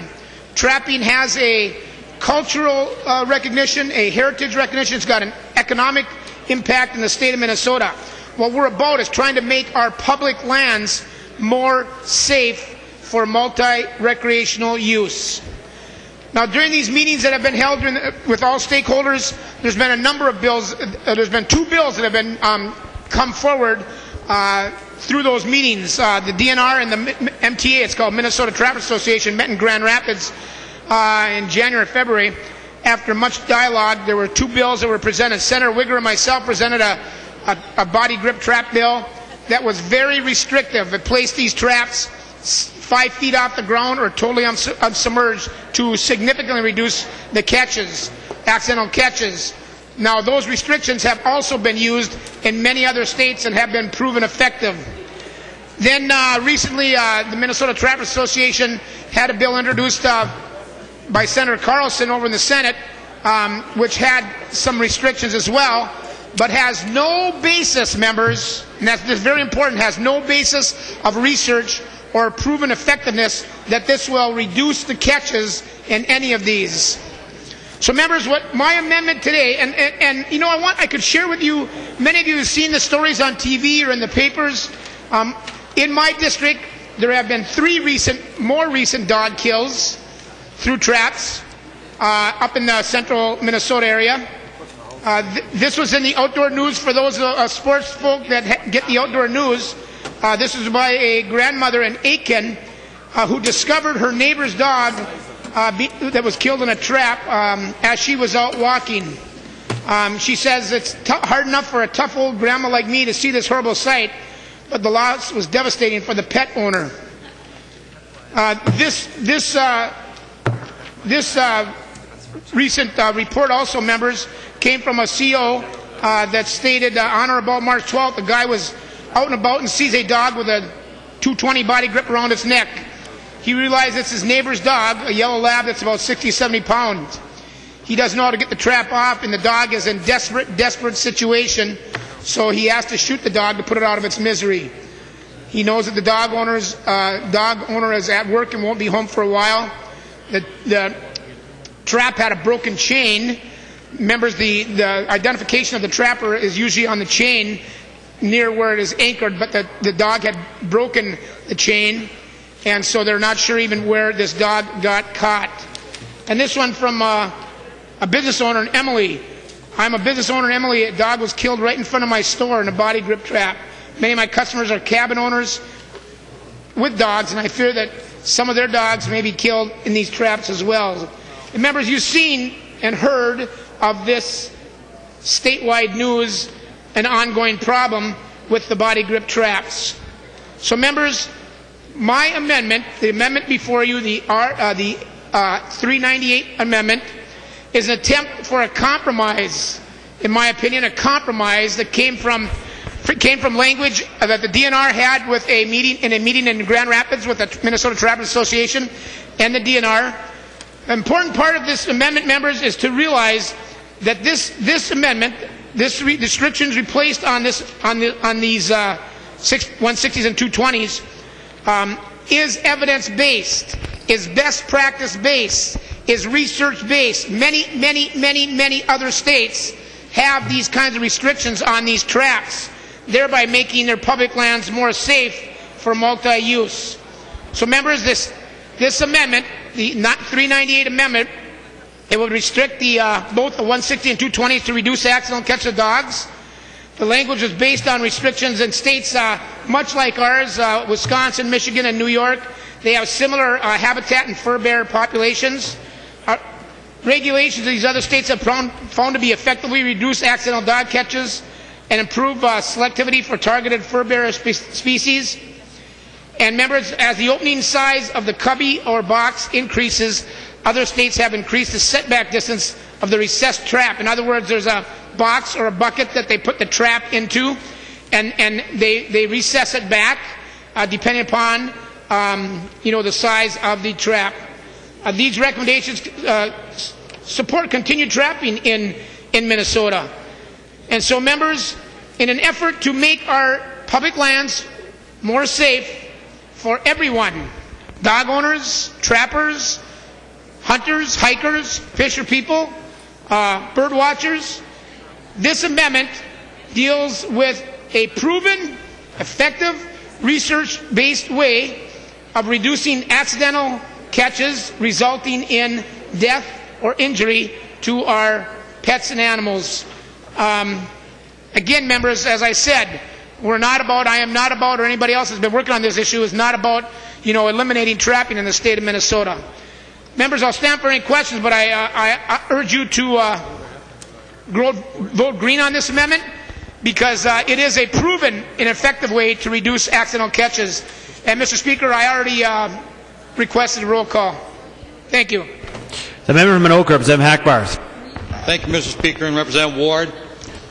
Well, members, yes, this was an issue that you've seen on the news numerous times of this issue, and we did not ignore this issue in the Environment Committee or in this bill. We did address this issue in this bill. We worked with the DNR, we worked with the Trappers Association, and we came up with compromise language. Representative Ward said that his amendment is compromise language. That is not true. This is something that we should not do on the fly on the floor. This has been worked out. When we talk about good legislation that's coming forward, this is how it happens. When you work together with the groups, and you work together with the DNR, and you work out a compromise, and you put it in a bill. And that's exactly what this is. This has been worked and reworked and reworked again through the process. The trappers have been very helpful in coming up with the language that both the DNR and the trappers can live with, and we do make concessions in the bill, and I think what we have in the bill is very, very good to address the problem that we were having. To do what Representative Ward wants to do here in his amendment is going too far, and we have good compromise language in the bill. Please vote no on the amendment. The member from Crow Wing, Representative Ward. Thank you, Mr. Speaker, and thank you, Representative Hackbarth. And I just wanted to point out, this is not a compromise situation. This is the bill. The current language in the bill in House File 2171 is the Minnesota Trappers Association language. And yes, Representative Hackbarth, they have made some concessions. But Representative Hackbarth, we will be back here again and again and again until we reduce the dog catches, the accidental catches of animals, and hopefully never children or any humans, that will result in death and injury. They have compromised, but members, this is not they've given some concessions, but this is not the current language in this bill, 2171, is not compromise language. This is the Trappers bill. Senator Wigger and myself had another much more restrictive bill. This bill is kind of in the middle. I remember Representative Carlson at a Sportsman's Caucus saying, you know what? We start here with issues and we go here with issues, but why don't we ever end up in the middle? And my comment was, that's all in the eyes of the beholder, where the middle is or where this is or where that is. Members, this is a proven effective way to reduce accidental catches on these very dangerous kind of traps. The current language in the bill does not have, as a matter of fact, members, I emailed the attorney representing the Minnesota Trappers Association asking for the research. Give me the data to support the current language in the bill that says this, in fact, is proven, is effective, and will reduce accidental catches. And he never got back to me. And we have been continually in conversation throughout this whole time. But when I asked that one question, give me your data, which is research-based, I never heard back from him. So, members, this is a proven, effective way, my amendment, in reducing these dog catches, accidental catches. And if we don't get her done, now, we will be back here debating this over and over and over again. Members, I urge a green vote on this amendment. The member from Dakota, Representative McNamara. Thank you, Mr. Speaker, and Representative Ward, thank you for your work on this issue, and Representative Hackbarth also. This has been a really tough issue, members, to deal with, and unfortunately, sometimes some of these issues get real emotional with people, and they aren't always able to work with each side, and this certainly has been one of those. And I had promised Representative Ward that if we were able to get a compromise, we would hear that bill. Unfortunately, we were never able to get the two sides together to find a solution, so I crafted what I thought was somewhere in the middle. So I think Representative Hackbarth to classify the language here as a compromise. It most certainly is a compromise. It's one that, for the most part, I just had to kind of do myself between the two sides. And unfortunately, the folks that have really tried to change the current law have misled people and have not been honest at all in how they've presented what we've done here. What's in Representative Hackbarth's amendment is a compromise. It does not go as far as some folks that have worked with Representative Ward would like to go. It goes farther than a lot of the trappers would like to go. Yes, we will deal with these tough issues into the future, but the reality, folks, those are some of the hard decisions we need to make here. I would appreciate it if you would vote no on the Ward amendment. Thank you. Seeing no further discussion, a roll call being requested, the clerk will take the roll on the amendment.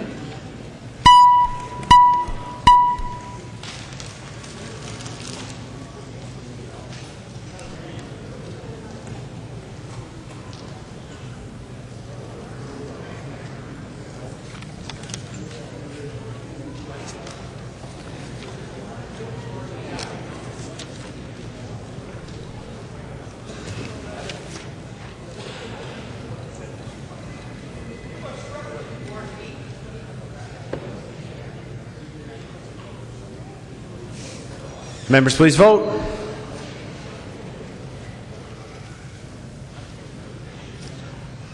Clerk will close the roll.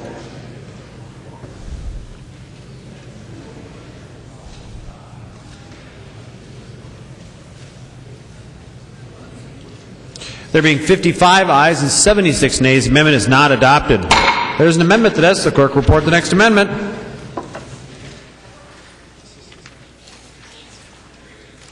Falk moving to amend House File 2171, the fourth engrossment as follows. The amendment is coded 400. Call the member from Swift, Representative Falk, to your amendment. Thank you, Mr. Speaker. Members, this is a simple amendment. It would allow the use of scopes on muzzle loaders. And it's one of the things that the Deer Owners Association has supported in the past, and it's one of the things I think we should be working on as we move forward. When we go hunting, we allow the use of scopes on shotguns, on rifles, on even handguns. Looking at some of the optics that we have on even crossbows, it's pretty impressive. So the idea that we wouldn't allow scopes on muzzleloaders seems a bit ridiculous and outdated. I know one of the arguments often made is people talk about the traditional aspect of muzzleloader hunting. And for the people who want to dress up in coonskin caps and they want to dress up like Davy Crockett and Daniel Boone, that's fine. We allow them to still do that. This is nothing against the way that they choose to hunt, but this would allow people who want to hunt with a scope on their muzzleloader to have that option. It's something that we really should be doing. It makes good sense. There are good arguments from a humanitarian aspect of it as well, too, because when you're more able to accurately place a shot, you've got a better chance of taking that deer humanely versus offering or hitting the deer in a way that may not result in a clean kill. And so, once again, this is a good public policy. And let's not forget, too, the whole purpose why we buy deer hunting licenses is to go out and shoot deer. We want to go and be successful in the harvest of deer. This makes that more likely. It allows people to be more precise in their hunting. And members, I would ask for your support. And Mr. Speaker, I'd also ask for a roll call. Representative Falk requests a roll call. Seeing 15 hands, there will be a roll call on the amendment. The member from Anoka, Representative Hackbarth. Thank you, Mr. Speaker, and Representative Falk and members. It's legal now to use a scope on a muzzle loader. It's legal. You can put a scope on a muzzleloader now and hunt during the regular firearm season for deer. It's absolutely legal and nothing wrong with that. What we're really talking about with the Falk Amendment is not about scopes on muzzleloaders and whether it's legal or not, because it is legal. But we're talking about a special season, a special muzzleloader and primitive firearm season to hunt deer. When the folks came to the state capitol to create that special season, it was a primitive hunt. They included muzzleloader in that primitive hunt. That's what the season was meant to do. This is a special season after the regular firearm season. And now they don't want to have that as a primitive season anymore. They want to turn these new modern muzzleloaders into another rifle season. That's really what this is about. An extra added rifle season. Because with these new muzzleloaders that they have now, they're very, very accurate, they're very, very powerful, they're very, very long range. They're a lot different from when this season was originally created. So this is not about making scopes on muzzleloaders legal, because they are. It's about creating another season that you can use a scope on a muzzleloader. So please let Representative Falk, I don't know, you were in committee when I had my primitive, I changed this muzzleloader season to a primitive season. And I took that out of the game and fish bill at the request of some of our own members, because that was the original intent, was to make it a primitive season and get these modern muzzleloaders out of it. They didn't exist when the season was created. But I took that out. I got rid of that primitive season so we could leave muzzleloaders in. So I did make some compromise here in this bill, and I would ask you to vote no on the Falk Amendment for those reasons. The member from Blue Earth, Representative Cornish. Mr. Speaker and members, I'd ask you also to vote no on this amendment. Just the history, like Representative Hackbarth said, that some of these were friends of mine that came down when they initially introduced this season, and I don't know how many of them wore coonskin caps or looked like Davy Crockett, but the original intent was to have a traditional season. Since then, the muzzleloaders have morphed into inline muzzleloaders with copper-jacketed bullets and higher a more efficient and even electronic ignition rather than the old cap and ball and caps. Now they got 209 shotgun primers. It's basically a weapon that is almost comparable to a 30-30 in muzzle energy and velocity. So I would ask you to please keep what traditional season we've had. I even offered at one time to split the season, and the people weren't interested in it. They said, well, let's have the first half, the 16-day season, let's have the first half all traditional, no inlines, and the second half scopes and wide open, and they wouldn't even do that, compromise. And so I'd ask you, and then the last point is the humane kill. Actually, I think it's just the opposite. When you put a scope on a muzzleloader, you find people taking a lot of shots, relying on that scope, thinking that they can shoot longer ranges, and you actually wound more deer. With iron sights, without scopes, you're more sure of your shot, and you take your time, and you only got one shot, and it's more likely that you're going to make a humane shot. With a scope, from a 3 to 9 variable power scope, they end up shooting at range they should not be shooting at with a muzzleloader and trying to extend it too far, and you end up wounding more deer. So I'd ask you to please defeat this amendment. Thank you. The member of my task, Representative Anzels. Thank you, Mr. Speaker. I probably should know better than to take on my good friend and former conservation officer, Representative Cornish, on a matter such as this. But members, I live in the epicenter of Minnesota's hunting and fishing and outdoor recreational area. It's called the Chippewa National Forest. Not the Superior where we mine, but the Chippewa where we hunt and fish and gather and do all sorts of outdoor recreational activities. But members, if a scope on a muzzleloader is appropriate during the regular rifle season and not appropriate during that time of the late fall and winter season when conditions are deteriorating where there's less people in the woods and where the concept of a precise kill of a white-tailed deer is even more important, I would argue that a scope makes the likelihood of a clean kill without having to chase a poor wounded animal around the Chippewa National Forest and in my yard, which has happened, by the way. I think muzzle loaders on scopes is the right approach, and I'd encourage a green vote on the Falk Amendment. Discussion. The member from Wabasha, Representative Drazkowski. Thank you, Mr. Speaker. Mr. Speaker, members, I'd like to offer my support in favor of the Falk Amendment. Members, this, as I understand, provision is on the bill in the Senate. I would encourage us to strongly consider this amendment. It would increase freedom for hunters in the woods, as Representative Ansell's pointed out very well. It'll decrease the number of wounded deer in the muzzleloader seasons by bringing more precision, and actually is a more humane type of approach as well. Not only that, it has a potential to increase participation in the muzzleloader season, which I think is the direction we'd like to go. Encourage your support. Member from Swift, Representative Falk. Thank you, Mr. Speaker. And once again, members, I would ask your support on this. It is about freedom and choice, because we're not forcing anybody who doesn't want to have a scope on their muzzleloader during the muzzleloader season to put one on there. But for those people who would like to have the choice and the opportunity to mount a scope on their muzzleloader and use it during the actual muzzleloader season, this would allow them to do that. So I'd ask for your support. The member from St. Louis, Representative Murphy M. Thank you, Mr. Speaker. Representative Hackbarth, will you yield? He will yield. Representative Murphy.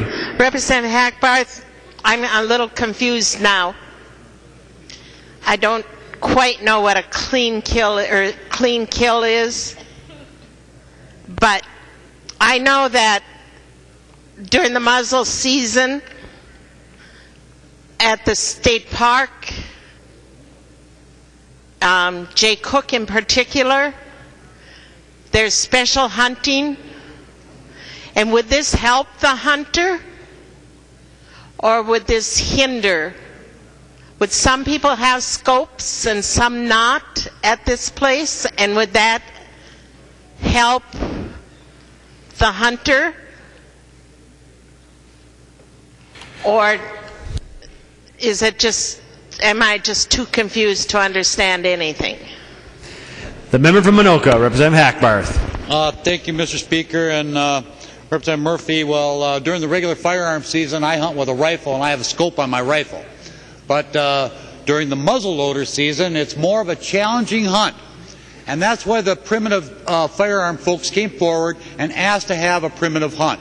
They wanted a primitive hunt. It's much like archery season, Representative Murphy, where it's more of a challenge. Archery hunters, they get camouflaged, they hunt in a tree stand, they want to get a close shot at the deer. And so do muzzleloader folks and primitive hunters. They want to get a closer shot. It's more of a challenge. And that's what it was intended to be years ago when they first came forward. This is more of a difficult hunt. And what they're trying to do by putting scopes on muzzleloaders is really trying to get a longer shot and making it easier for them. Now, absolutely it makes it easier, but it's not the challenge that the primitive hunter was originally looking for during the primitive hunt when they came here to ask for this additional deer hunting season. The member from St. Louis, Representative Murphy. Mr. Speaker, thank you. Thank you, Representative. That was very clarifying. And I think that there's just special days when they go to the park and hunt with their muzzleloaders. And I think that they don't need scopes there because of what Representative Hackbarth said. Discussion to the bill, or to the amendment, excuse me. The member from St. Louis, Representative Dill. Well, thank you, Mr. Speaker. And most of this discussion has been whether we have a scope on a muzzleloader or not a scope on a muzzleloader, and who should have, when we should have them. But one of the things that hasn't been discussed is the success of the hunt and how it may affect, if there is. I'm not going to suggest how you vote on the amendment. But what I'm going to say is if it ups the success of the hunt during muzzleloader season with a scope on it, you could actually have a dramatic effect on the regular deer season, because our herd is down now, and we're going to enable more deer to be taken as we work through the next season or so if we allow scopes. And members, back when the primitive, will Representative Hackbarth yield? He will yield. Representative Dill.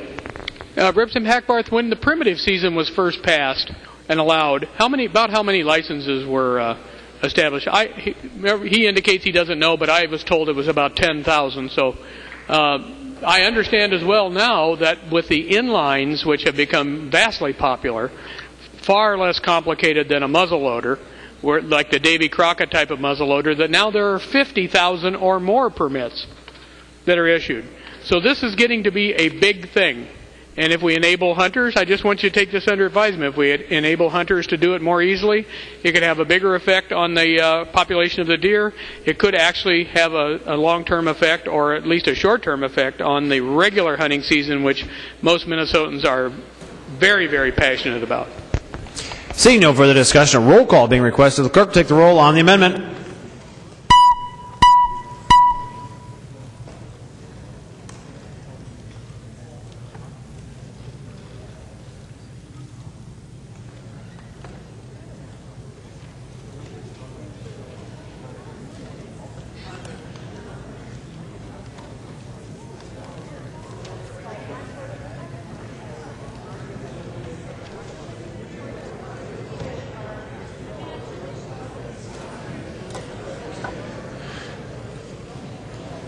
The clerk will close the roll.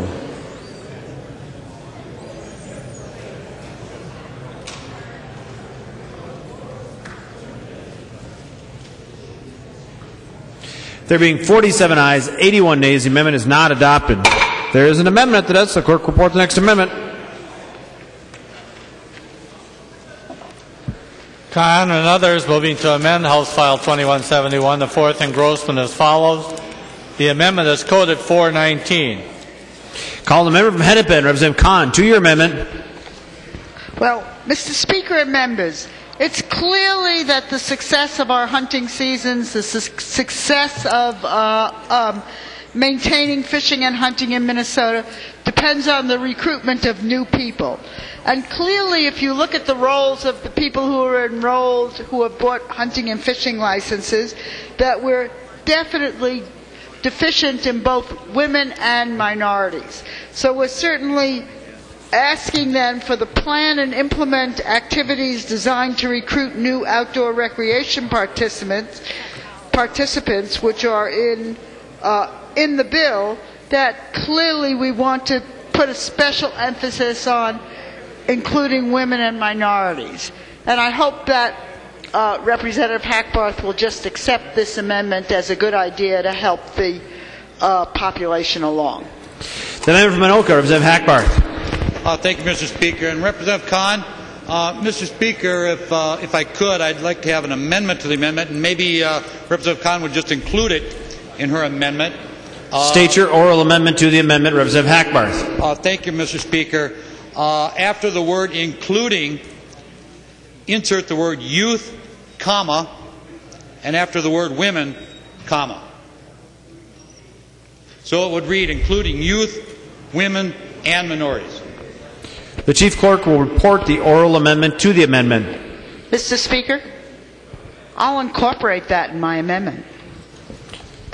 Representative Hackbarth's oral amendment. Representative Khan incorporates Representative Hackbarth's oral amendment into the amendment.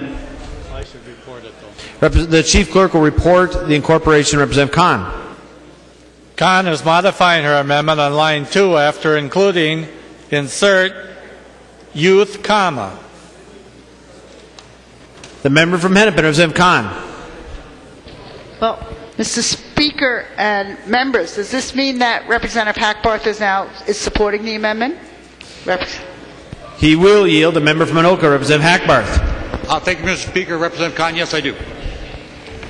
Seeing no further discussion, all those in favor of the Khan amendment signify by saying aye. Opposed, nay. The amendment is adopted. There is an amendment to this. The clerk will report the next amendment.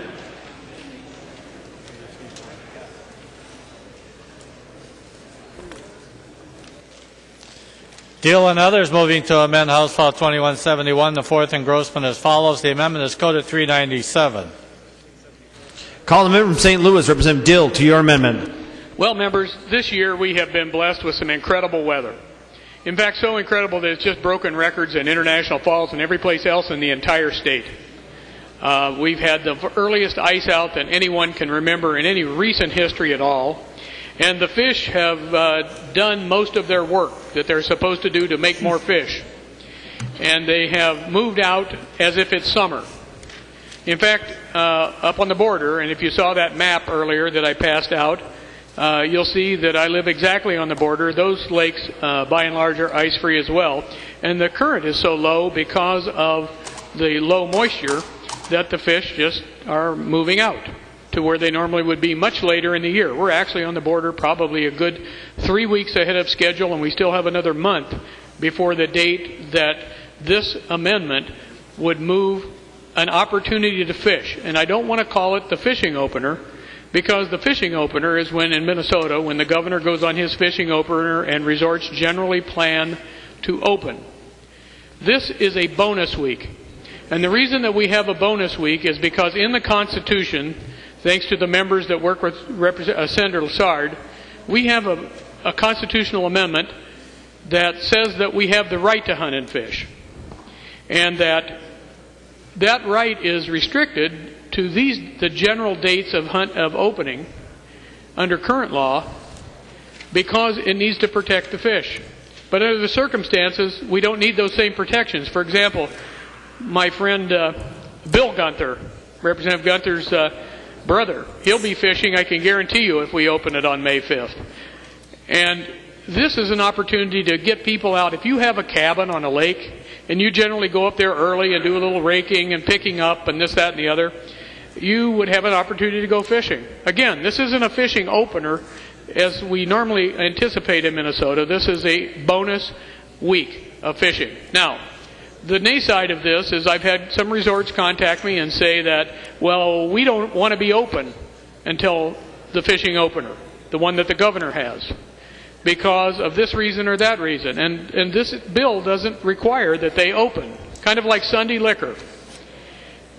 This bill will be only in session law, so it only applies to 2012, and I want to get it on the record that this has nothing to do with future years. It only has to do with the conditions that present themselves in the spring of 2012. I've also had fishermen call. I had one man call me and tell me from Lake Elmo. He said, I planned my daughter's wedding for the week before the fishing opener, and now you're scheduling a fishing opener on the same day as my daughter's wedding. And I said, well, don't go. I mean, have your daughter's wedding. I mean, what's important here, fishing or and then another novel idea would be that Representative Zellers, who's going to go on the fishing opener, the governor's fishing opener, I anticipate, he could go down to his local school and ask around, hey, what one of you children have never been fishing? And he could introduce a child to the great outdoors under this amendment. And so this is really a bonus. And I'll stand for any questions. And I'd like for your support of the bill. Oh, I want to mention the DNR. Senator Bach and I informed the Department of Natural Resources of this amendment about 5 working days ago. I have yet to receive any information of any kind to pro or con on this bill. And Representative McNamara came forward earlier today and asked me, he says, well, you know, Leech Lake, their population up in Leech is maybe critical. I think that's what you said, and that maybe we shouldn't vote for this and open the season. Now, if this gets to conference, we can talk about that. And we can make an exception if Leech Lake is a problem. So this is the only opportunity we had to do this. This is the only opportunity in decades that we've had to do this. And I'd ask for a positive vote on this. And let's get something done around this legislature. How's that? The member from St. Louis, Representative Rukavina. Would Representative Dill yield for a question? Yep, he will yield. Representative Rukavina. So, Representative Dill, is this like a primitive fishing opener then? Can you use nets and DuPont spinners, things like that? The member from St. Louis, Representative Dill. Well, Mr. Speaker and members, it's my intention that the same rules and regulations that are in place today regarding the fishing over, actually, you know, members, you can fish right now up till April 15th. And so you'd have to use the same rules and regulations. This amendment has nothing to do with primitive or otherwise. Discussion. The member from Carver, Representative Leidiger. Thank you, Mr. Speaker. If we change this date, this is like 4 weeks away. There are a lot of activities that are planned for the opener on the 12th. I recommend a red vote on this amendment. Discussion. The member from Representative Gunther. Thank you, Mr. Speaker. The state of Iowa, state of Wisconsin has a fishing season that starts a week before ours, and we lose an awful lot of revenue to both those states because they can go to their opener and then come to ours. Now we're going to keep that revenue in Minnesota by having it a week ahead of time. It's going to be real interesting to find out what the results are. Are we going to have a lot more fishermen? We are losing fishermen every year. It's about time we start gaining them back, and I think this might be a good way to find out how it will work. Discussion. The member from Rams, Representative Mahoney. Thank you, Mr. Speaker. And Representative Gunther, you know, you and I had been planning to do this fishing opener, the first one we were going to be able to do for about 6 years. And unfortunately, you know, although I don't have a daughter getting married, I have a wife that's planned something for the weekend prior to this. So my apologies, I won't be going on the governor's opening with you if this bill passes. So, just to tell you. Member from Stearns, Representative Hosh. Thank you, Mr. Speaker. Would the author of the amendment yield? Representative Dill will yield. Representative Hosh. Thank you, Representative Dill. And, you know, as my wife is a mother and my own mother would appreciate such an amendment as this. I did get a phone call from one of my resort owners who, on the chain of lakes and the horseshoe chain of lakes in my district, mentioned that they have a crappie tournament on the 5th. And within our state laws, it says that you cannot hold a fishing tournament on the same day as an opener of fishing. As the author of this amendment, would you work to resolve that conflict? The member from St. Louis, Representative Dill.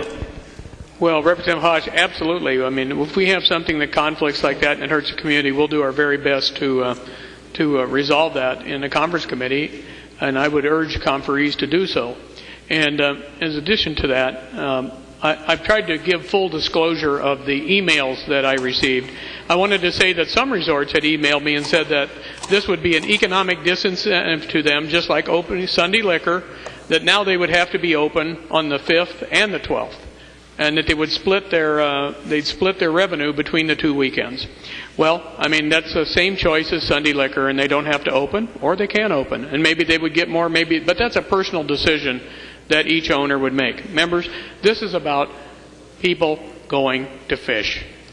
And if we can't do that, and we're so stiff around here that we can't take advantage of an excellent opportunity that presents itself once in a lifetime possibly, then I don't know what to say. Thank you.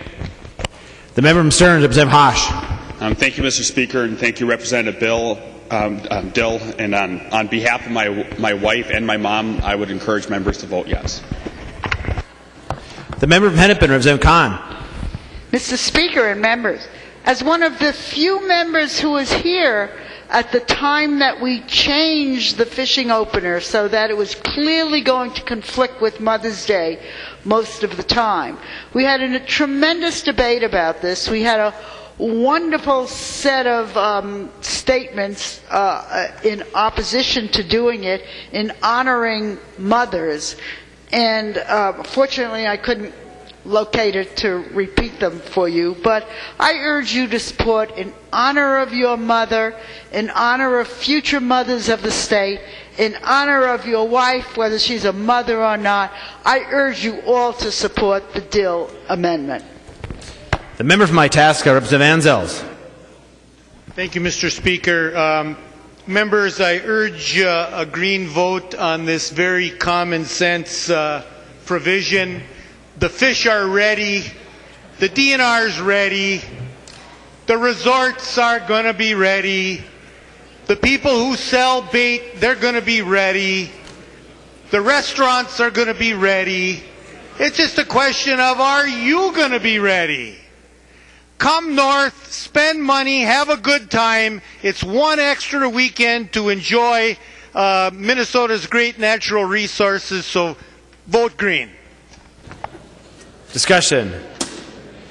Seeing no further discussion, all those in favor of the amendment signify by saying aye. Opposed, nay. The amendment is adopted. Seeing no further amendments at the desk, the clerk will give the bill its third reading. Third reading, House File 2171, as amended. Third reading. Discussion to the bill. The member from Ramsey, Representative Paymar. Speaker, would the author yield? Would the author yield? He will yield, Representative Paymar. Representative Hackbarth, I didn't offer an amendment because I didn't think it would go anywhere, but I just help me understand something here in your bill, and that's the wolf season. And I understand that, you know, the wolf has now been decertified in Minnesota. I also understand, I guess I understand the need to manage animal life in the state of Minnesota, which we do in our deer season and our bird season. I don't know if he's listening or not. Maybe I'll ask somebody else. Let's see. I do believe he was willing to yield, Representative Paymar. No, I'm just trying to understand. I've had a lot of emails from constituents in my district who want to know why we're having a wolf season. And full disclosure, Representative Hackbarth, I have not hunted in a long time, since I was a kid. So there, full disclosure. And I totally understand and support our hunters who love to go out into the wilderness in all parts of Minnesota to hunt. I understand the need to control animals. And in fact, even in the urban areas, we have controlled kills of deer when they get too populated. But I guess I just want to know what. I guess I have two questions. I don't suspect that you eat wolf. I mean, maybe people eat wolf, but if you, maybe that's the first question I would ask: is if you eat, what is the, besides the intent to, I guess, control the wolf population? Why would someone do this? I guess is my question, and you know. I just want to know how to speak to my constituents about it, and you're the author of the bill. The member from Anoka will yield. Representative Hackbarth. Thank you, Mr. Speaker, and Representative Paymar. It's for the pelts. It's for pelts. The member from Rams, Representative Paymar. So, Mr. Speaker, so the intent of the wolf season is to kill the wolf and then to use the pelts for what, clothing or display or. The member from Anoka will yield. Representative Hackbarth. Thank you, Mr. Speaker, and Representative Paymar. Yeah, it's for the pelts. It's to control the population also, primarily to control the population. We have an overpopulation of wolves in the state of Minnesota right now. What the DNR is looking at for the first wolf hunting season is to take approximately 300 wolves. They're going to do that through rule. It's projected or estimated that they could probably take more than 300 because we are way overpopulated with wolves. Right now we have too many cattle that are being taken by wolves, and for a long time, even when they were on the endangered species list, we've had federal trappers that were trapping wolves because they were taking too many cattle. So this has been going on for quite some time. It's not something that's new. We have been trapping wolves over the years to take care of the taking of cattle. So right now we have too many wolves. It's to control the population, like you stated yourself, and it is for the pelts both. The member from St. Louis, Representative Murphy M. Thank you, Mr. Speaker. Representative Hackbarth, as committee chair of the Game and Fish Committee, did your subcommittee review the appropriations that were made last year and get a report on the Let's Go Fishing program? Member from Anoka will yield. Representative Hackbarth. Thank you, Mr. Speaker. Representative Murphy, I think you'd have to direct your question to Representative McNamara on that issue, but I did not take a look at that issue at all. You'd have to ask Representative McNamara. The member from St. Louis, Representative Murphy M. Mr. Chair, I ask you because Representative Hackbarth, because I thought that, I've been told that $150,000 last year, or for 2011, and $150,000 in 2010 went to the Let's Go Fishing program, and it came out of the Game and Fish Fund. And I thought that if there was any communications or reports that it would be in your subcommittee. The member from Anoka will yield. Representative Hackbarth. Thank you, Mr. Speaker. Representative Murphy, the last appropriation for the Let's Go Fishing was in the last biennium. Not last year, but the previous biennium. There hasn't been one since. The member from St. Louis, Representative Murphy M. The member from St. Louis, Representative Rukavina. Well, thank you, Mr. Speaker. Representative Pamar, you know, it can be rather traumatic to lose a dog to a wolf. And, you know, Representative Hackbarth, I don't agree with the reason why he wants a wolf season for pelts. That is not the reason. It's because when they get to be so domesticated, so to speak, that they snatch little Picasso, my Boston Terrier, purebred, right from the yard. Right from the yard, Picasso. And that was traumatic enough, but Spunky, and Representative Kahn knows about Spunky. Spunky didn't get killed by the wolves, but Spunky got eaten by the wolves. That's a whole other story. But that's the reason why you have to control them, because they kind of get acclimated to people, and then they hang around your yard, and then when they hang around your yard, they eat your pets, and sometimes they go after you if you're little like me, you know. So you worry about things like that, and it's, like I said, it can be a traumatic experience. But Representative Ansels called me about a month ago, and as I was talking to him on the phone, Representative Pamar, a big timber wolf ran right across my front yard. And of course, I can't tell you what Representative Ansels told me to do, but I didn't do that. But anyway, that's the reason why we need predator control. Because I always said, and I told Representative Kahn, that if they ate her Spunky like they ate mine, she would also be supporting timber wolf control. The member from St. Louis, Representative Dill.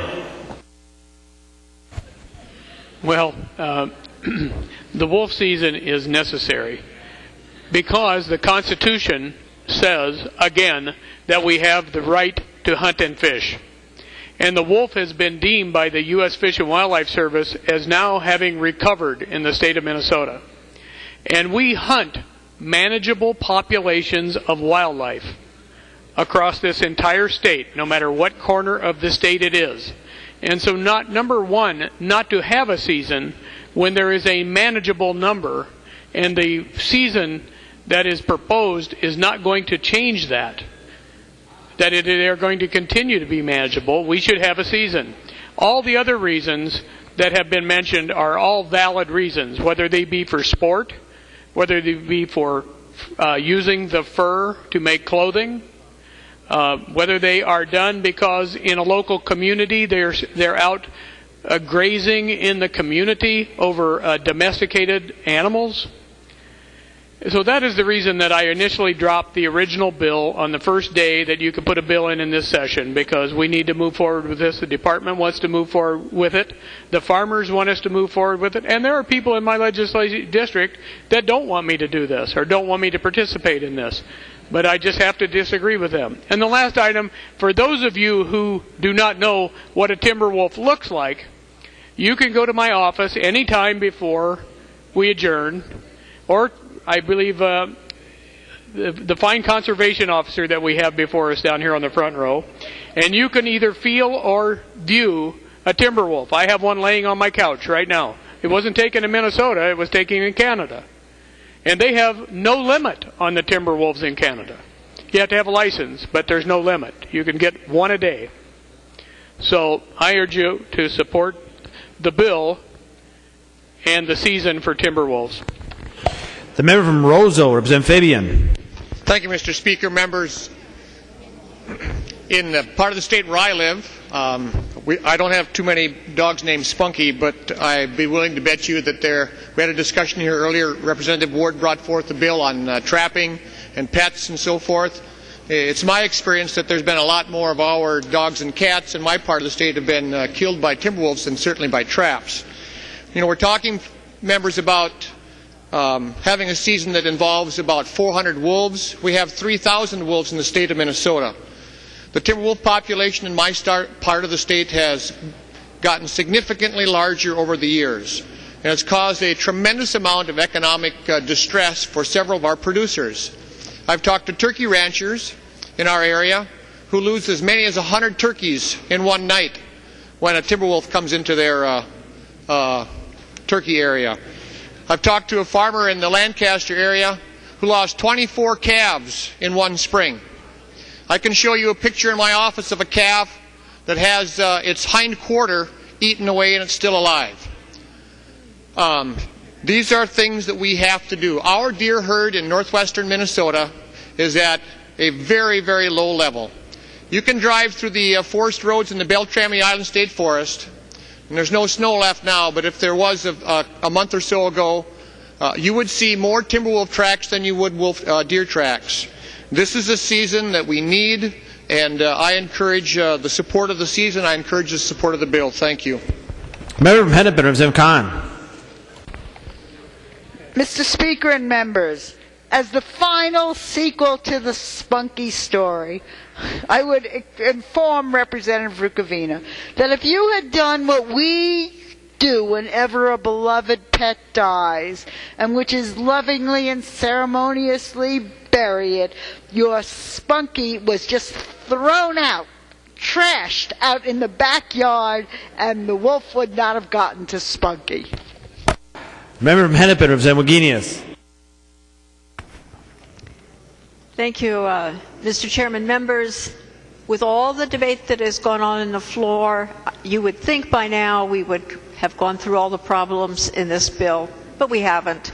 I just want to bring up two more issues that you all need to know about as you get ready to vote red on the bill. And one of them is that I don't know whether it's well known or not, but in South Dakota is home to Asian carp, just as Iowa is home to Asian carp just to the south of us. It's the same carp that are coming up the Mississippi River. So we are in a horseshoe, in an island, and we're working a lot on protecting Minnesota from carp and other invasives coming up from the south. It's not in this bill, but there is really good work being done, particularly on the legacy bill. But what we're not doing is paying the same kind of attention to the carp coming in from South Dakota. DNR made and how they would come is when people bring live minnows here and put in our lakes for fishing, there may be carp coming with them, something we really don't want. So DNR made a proposal to put in this bill, and folks from South Dakota came and said, no, no, no, we don't want such restrictions on us. And so a compromise was made. And the problem with the compromise is that when DNR, the person who was working with DNR said, we asked, is this compromise going to prevent carp from coming in from the west? And he said, probably. but probably is not good enough when we're going to be spending a ton of money to keep carp coming from the south. So as this bill goes to conference committee, it's one of the things we have to worry about, and we really have to worry about because the Senate has adopted no language whatsoever. The folks who bring minnows from South Dakota put a lot of them in Senator Ingebrigtsen's district, and so he has a political problem. And I don't want his political problem to be our carp problem. So that's one of the things I see that members need to worry about. The second thing is a financial thing, and that never worries me quite as much, but we are creating a walk-in program in this bill. Representative Hackbarth is creating a walk-in program, and unfortunately, it's a brand new it's a new program for Minnesota to fund. The federal government has done some funding of it, but there's a tiny bit of money. So we're starting a brand new program for Minnesota with very little money. So where is it going to come from? Probably the Game and Fish Fund that is going into the red, and you have not seen any amendment here to keep the Game and Fish Fund out of the red. So this bill takes us further into deficit spending, not smart, on a state level. So just to bring up those two, but I will remind members as we're getting ready to vote on this that we have, I don't even know how to term it anymore, but the venison telling the Department of Agriculture that they can't regulate venison that goes to food shelves is still in this bill. The shooting ranges that my city and a lot of other cities and counties, that language is still in this bill. We didn't do the kinds of things that we should have been doing for aquatic invasive species. This bill is going off on the wrong track, and I would hope you'd vote no. Seeing no further discussion, the clerk will take, the member from Dakota, Representative Hansen. Thank you, Mr. Speaker. Members, I'll be brief. Two of the last three game and fish bills were vetoed by the governor because they were a grab bag of all kinds of stuff that was put in there. This is no different. I would encourage folks to look at the letter from the agencies. There's a lot of different interest group things that are put into this bill. Game and fish bills used to be cooperative. We've had a couple cooperative amendments, but we're not on that track, and this is a bad bill. I hope a red vote. Seeing no further discussion, the clerk will take the roll on the bill as amended.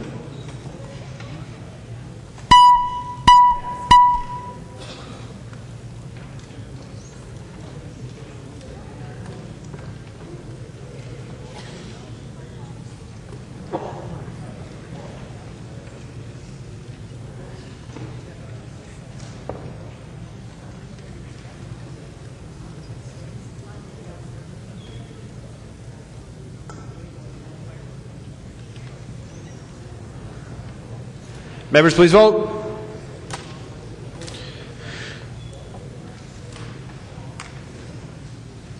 The clerk will close the roll.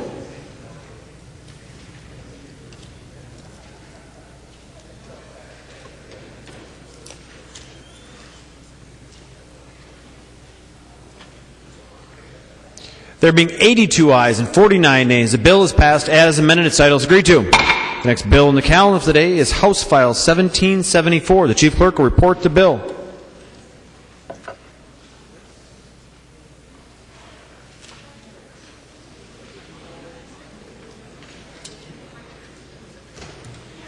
House File 1774 on the number 22 on the calendar for the day, an act relating to public safety, the second engrossment. Call the member from Washington, Representative Kriesel, to present your bill. Thank you, Mr. Speaker. Members, current Minnesota law allows for the use of party poppers, snappers, toy smoke devices, snakes, or glowworms and sparklers. This bill expands legal fireworks in Minnesota to include bottle rockets, firecrackers, and other fireworks classified by the American Pyrotechnics Association as consumer fireworks. This bill does not, regardless of what you heard, this bill does not make cherry bombs or M80s legal, or the consumer use of large display fireworks like you see at your community 4th of July celebrations. This bill allows local governments to charge an annual license fee to retailers to sell consumer fireworks. This includes standalone fireworks businesses as well as retailers. The bill also prohibits use of fireworks on public property, and persons under the age of 18 are also prohibited from buying fireworks. Currently, every summer, hundreds of Minnesotans cross the border into Wisconsin or the Dakotas to buy fireworks and bring back to use at their homes and cabins. The result is a loss of considerable amount of money. Members, sometimes do you feel like we're maybe not as fun as some of the other states?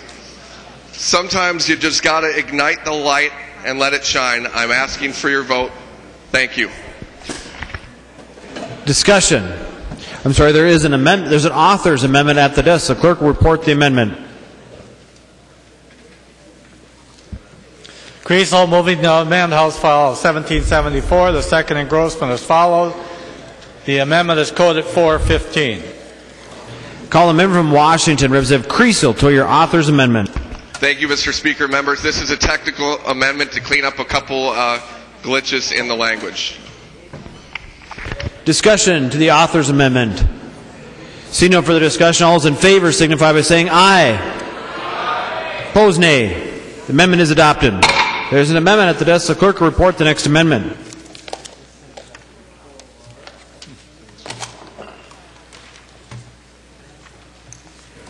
Members, the amendment that is going to be reported has not yet been copied. Again, another friendly reminder on behalf of the front desk and the reviser staff, please get your amendments in prior to session, have them copied and prepared for the discussion on the House floor.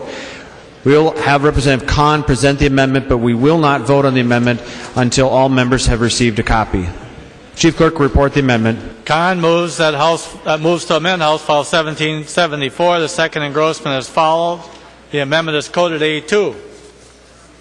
Call the member from Hennepin, Representative Kahn, to your amendment.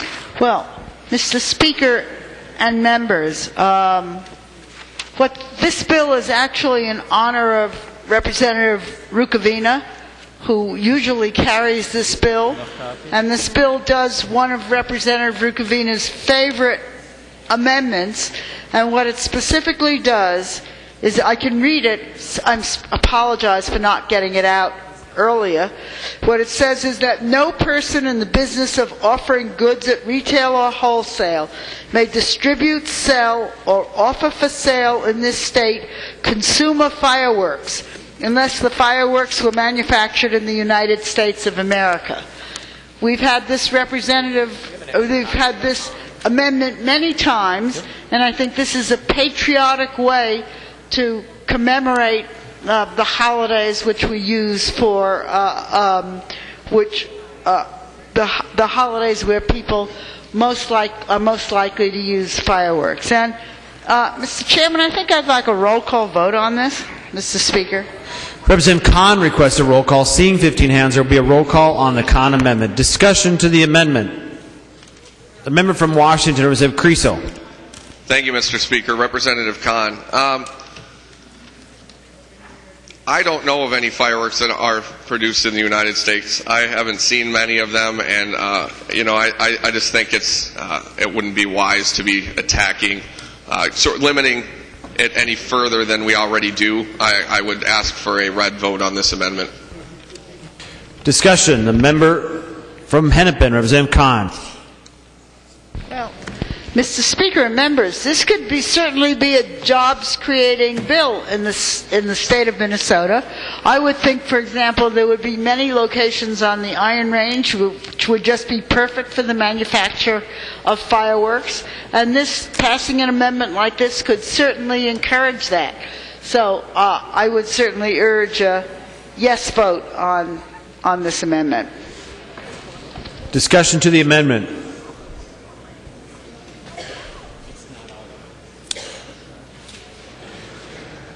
Again, members, the amendment has not been copied or come down, so we will take a brief pause as we wait for the amendment to be distributed to members.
Members, the amendment has now been distributed. Representative from Hennepin, Representative Kahn. Mr. Speaker, will Representative Rukavina yield to a question? Representative Rukavina will yield. Representative Kahn. Mr. Speaker, Representative Rukavina, you've been a supporter and a promulgator of these kinds of amendments for all sorts of things, and, you know, I meant to actually come in and wave my Rukavina underpants, which I bought at the DFL convention, but I couldn't find them. They were buried somewhere.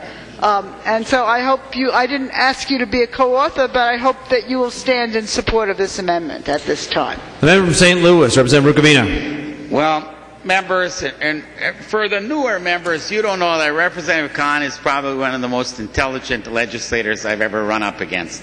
But Representative Kahn, I'm just totally astounded. You know, I was gone during the special session, and I was in the hospital getting a molybdenum, titanium, chromium knee, which I could have got from up north if you guys would let mining occur, but that's a whole other issue. And now all of a sudden you are trying to copy your idol, Representative Rukavina. But you've heard about the Grinch who stole Christmas. Now we've got the Khan who's trying to steal the 4th of July. Oh, God. You know, it's like Kubla Khan or Genghis Khan or some of your previous relatives that ran amok across Europe from the steppes of Asia. Representative Khan, when I was gone, everybody on this House floor, even on my side, never said peep. When Representative Nornis, I believe, took all of my Made in America stuff out of law. So, yes. Yes, who said peep? I wasn't here, so I don't know. Maybe somebody said peep. I don't know. But in any event, now you're doing this to me and trying to get me in the middle of this fight? No, I will not let you steal the 4th of July from our citizens. Because I don't think, and if I could, I would start a fireworks factory on the range. Maybe you should help us do that. But for the time being, since you're buying all your iPhones and computers and everything else made in China, all you guys, I'm running out of underwear because I can't find them made in the USA that easily. But I still got them on today if you want to look. But in any event, I can't support this, and I will not get in the middle of this, and I support our good representative who knows all about fireworks. So I'm sticking with him on this. And Representative Khan, I'm just amazed that you're trying to steal, the 4th of July from us. Member Representative Khan. Well, Mr. Speaker, the last word. I think this amendment showed my great respect for you, Representative Rukavina, and the thought that you would be totally consistent and totally honorable and take the same position consistent with the position you've taken through the years. I gave you your opportunity to do it, and I am deeply disappointed if you will not do it at this time. Seeing no further discussion, roll call being requested. The clerk will take the roll on the amendment.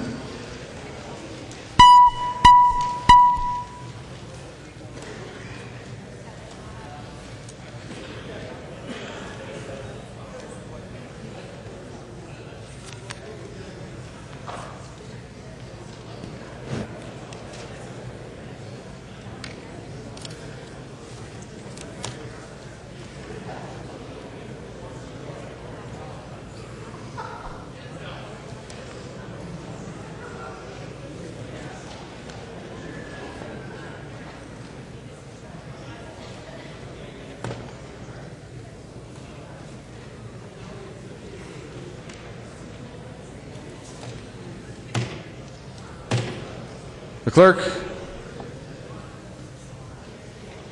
will close the roll.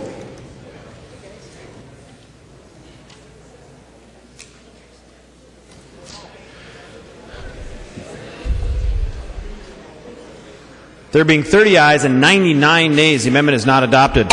Seeing no further amendments at the desk, the clerk will give the bill its third reading. Third reading, House File 1774, as amended. Third reading. Discussion to the bill. The member from Rams, Representative Paymar. I'm sorry, Member Mahoney. Well, thank you, Mr. Speaker. That is better than another representative I get was mistaken for on occasion. Would the author of the bill yield for a question? The gentleman will yield. The gentleman from Ramsey, Representative Mahoney. Thank you, Mr. Speaker. Representative Kriesel, I'm not on the committee, so I don't really know all these particulars. So I've got a couple of questions. We have all sorts of agencies and organizations that are the governing body. So the American Pyrotechnic Association Standard 87-1, 2001 edition. Could you explain to me what the APA 87-1 is? I mean, how do they come up with it? Who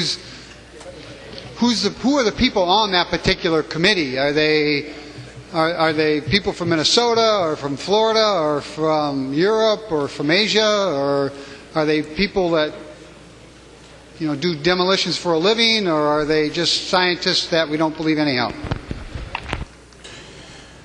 The gentleman from Washington, Representative Kriesel. Thank you, Mr. Speaker. Representative Mahoney.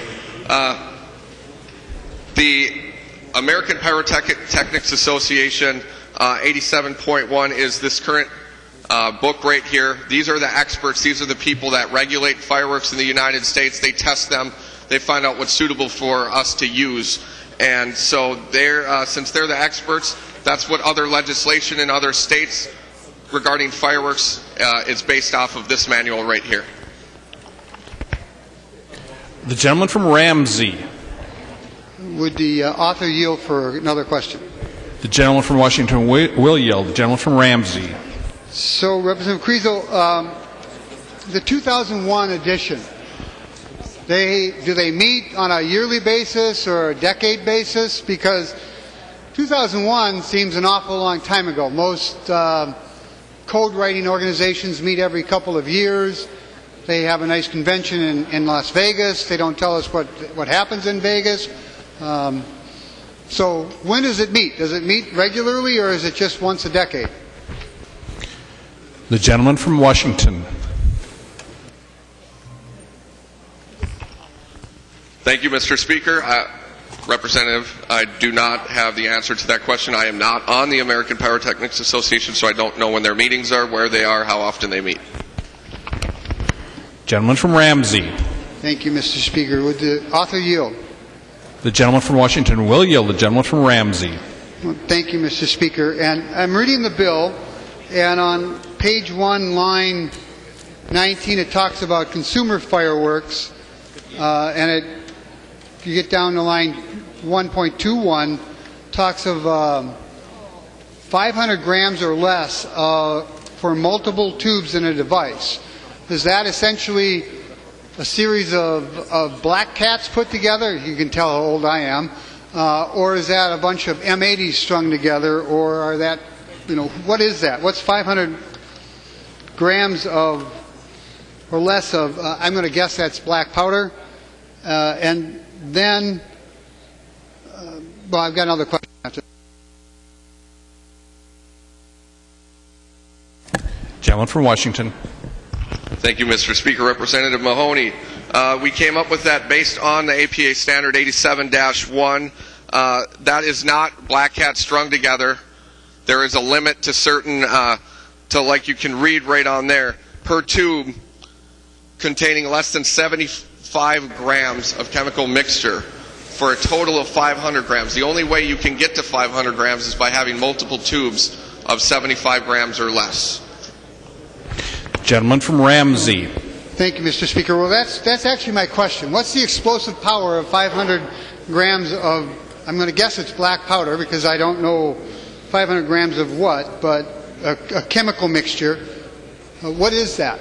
Is that like, does that have the explosive power of a quarter stick of dynamite or an M80? Or, because that's what I'm trying to find out. Because there's so many kids, so many people get injured. I'm just trying to figure out how much more how many more injuries we can expect in a year. Because if you start going from 75 milligrams or grams to 500, maybe there's a correlation. Is the gentleman from Ramsey asking the gentleman from Washington to yield? The gentleman from Washington will yield. The gentleman from Washington. Thank you, Mr. Speaker. Representative Mahoney, well, we currently allow up to 200 grams, so the 75 grams per tube really wouldn't change anything except once you go above 200 to the total of 500. And as far as injuries, since 1976, although we've seen a 920% increase in consumption of fireworks, or use of fireworks, not consumption, I would hope, there has been over a 90% decrease in fireworks-related injuries. Minnesotans are responsible people, okay? And I'm also concerned about kids. My kids use sparklers. You know what? As a parent, I watch them. I make sure they're not hitting each other with them, starting things on fire. That's on me as a parent. And again, my bill will not allow children under 18 years of age to purchase fireworks. So that is on the parents. That is personal responsibility. Gentleman from Ramsey. Well, thank you, Mr. Speaker. And if this is third reading, so I'm going to say a few words and then I'll sit down.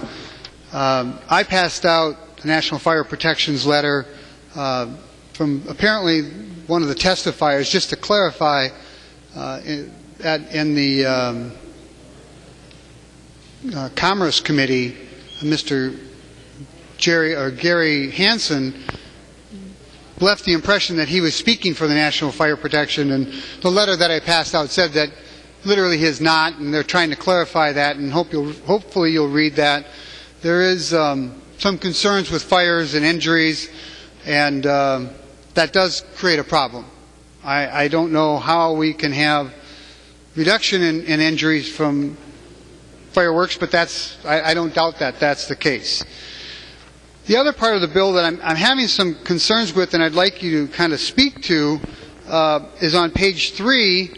Actually, it starts on 2, line 34, where we're kind of giving a lot of direction to local government.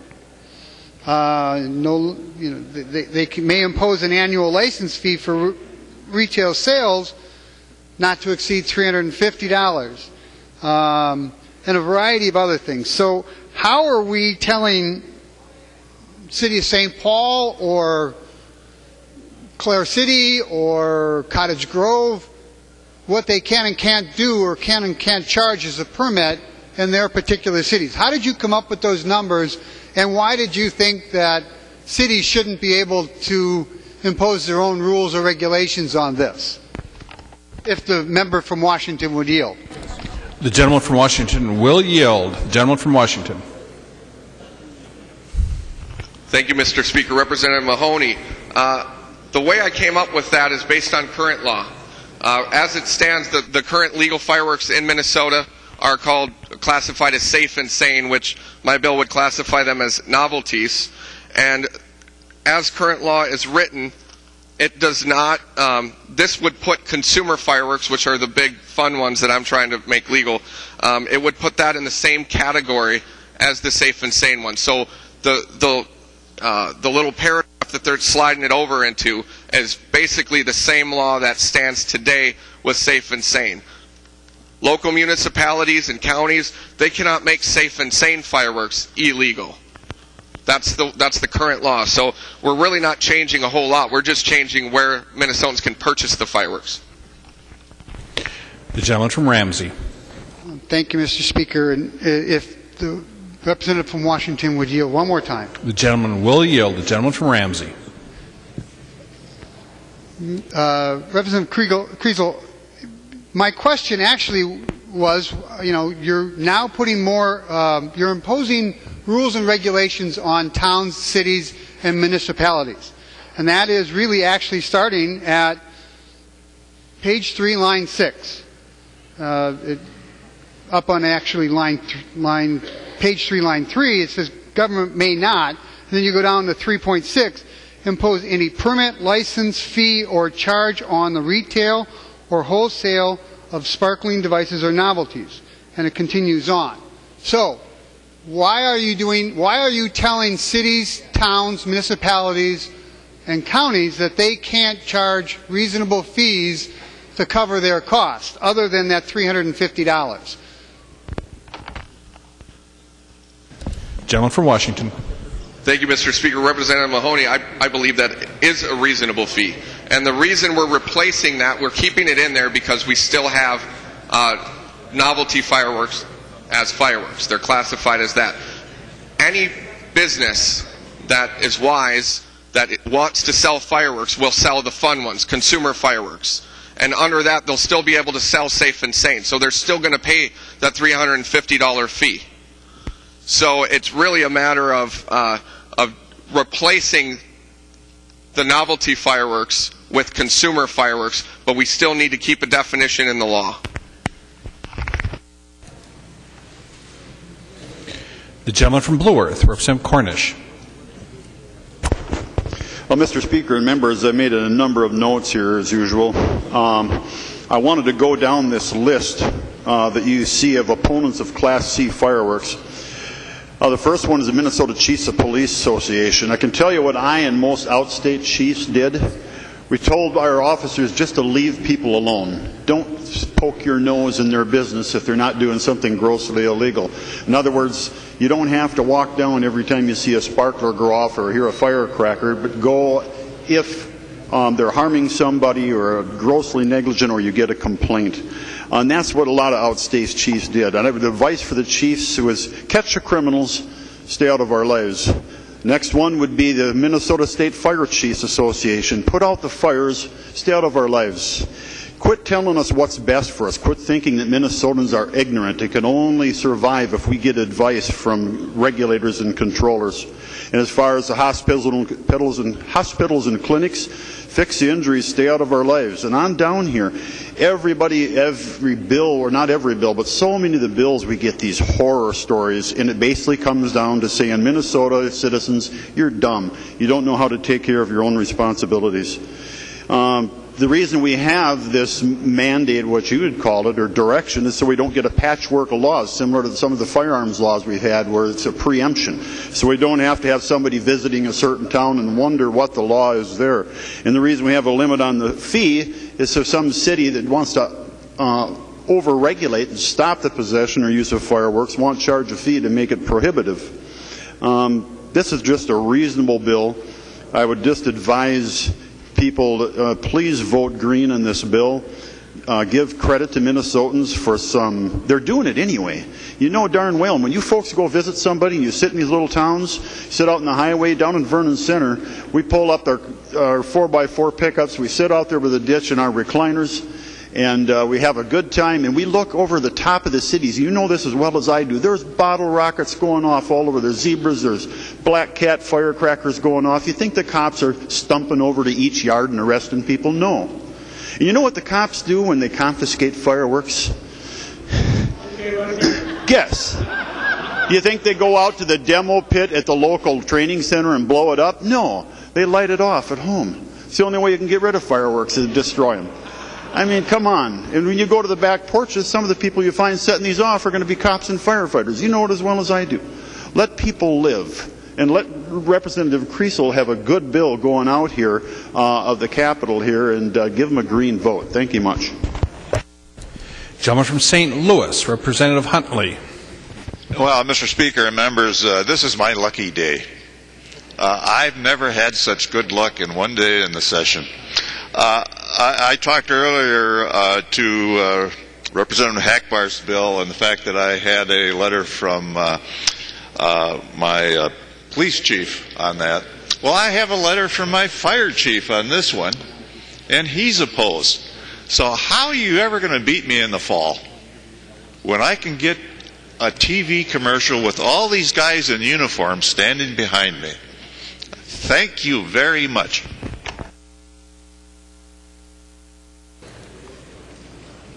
The lady from Hennepin, Representative Hortman. Thank you, Mr. Speaker. Representative Kriesel, I have a concern about the size of the fireworks that are allowed in this bill. And I think given the size, the dramatic increase that we would see, you're going to leave them falling down over, fields where there might be fire restrictions. And I have a teenage son and a husband, and I'm sure if your bill were to pass, I can only imagine my yard would look like after a hurricane. Representative Kriesel, I'm wondering if you would yield for a question. The gentleman from Washington will yield. The lady from Hennepin. Have you worked with the fire chiefs and those who are opposed to your legislation to try to put some greater controls on this size? The gentleman from Washington. Thank you, Mr. Speaker. Representative Hortman, they've never approached me. In our discussions, there's really nothing that would make them happy. It was they were going to oppose it no matter what. They want it. They opposed it in 2002. They didn't want fireworks to be where they're at today with the safe and sane version. The lady from Hennepin. Well, come on, Representative Kriesel. We all know the fire chiefs would be opposed to your bill, and even though they would continue to be opposed, it's still a good idea to work with them. I understand that Jesse Ventura tried to ease the restrictions on fireworks, and that he didn't even go as far as where your bill goes. And I would like to support some increased fireworks because I know my husband and my son would love that. But, as a parent and as somebody who's concerned about the public safety issues, I do oppose the bill at this point.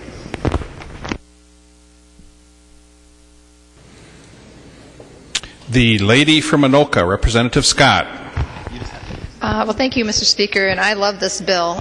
Growing up in southern Iowa, we used to make an annual trek down to Missouri to purchase our motherload of fireworks, and we had a great time on my husband's family farm with those.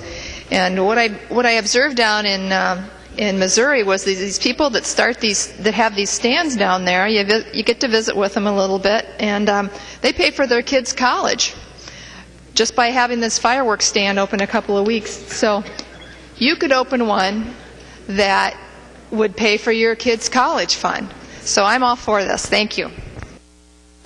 The lady from Olmsted, Representative Liebling. Thank you, Mr. Speaker and members. Well, members, I think this bill is just a terrible idea, just really terrible. I heard some members talking about personal responsibility. Well, what about the personal responsibility of somebody who injures somebody else? somebody who's a complete and total bystander, somebody whose parent didn't agree to them using the fireworks. This is a ridiculously reckless bill.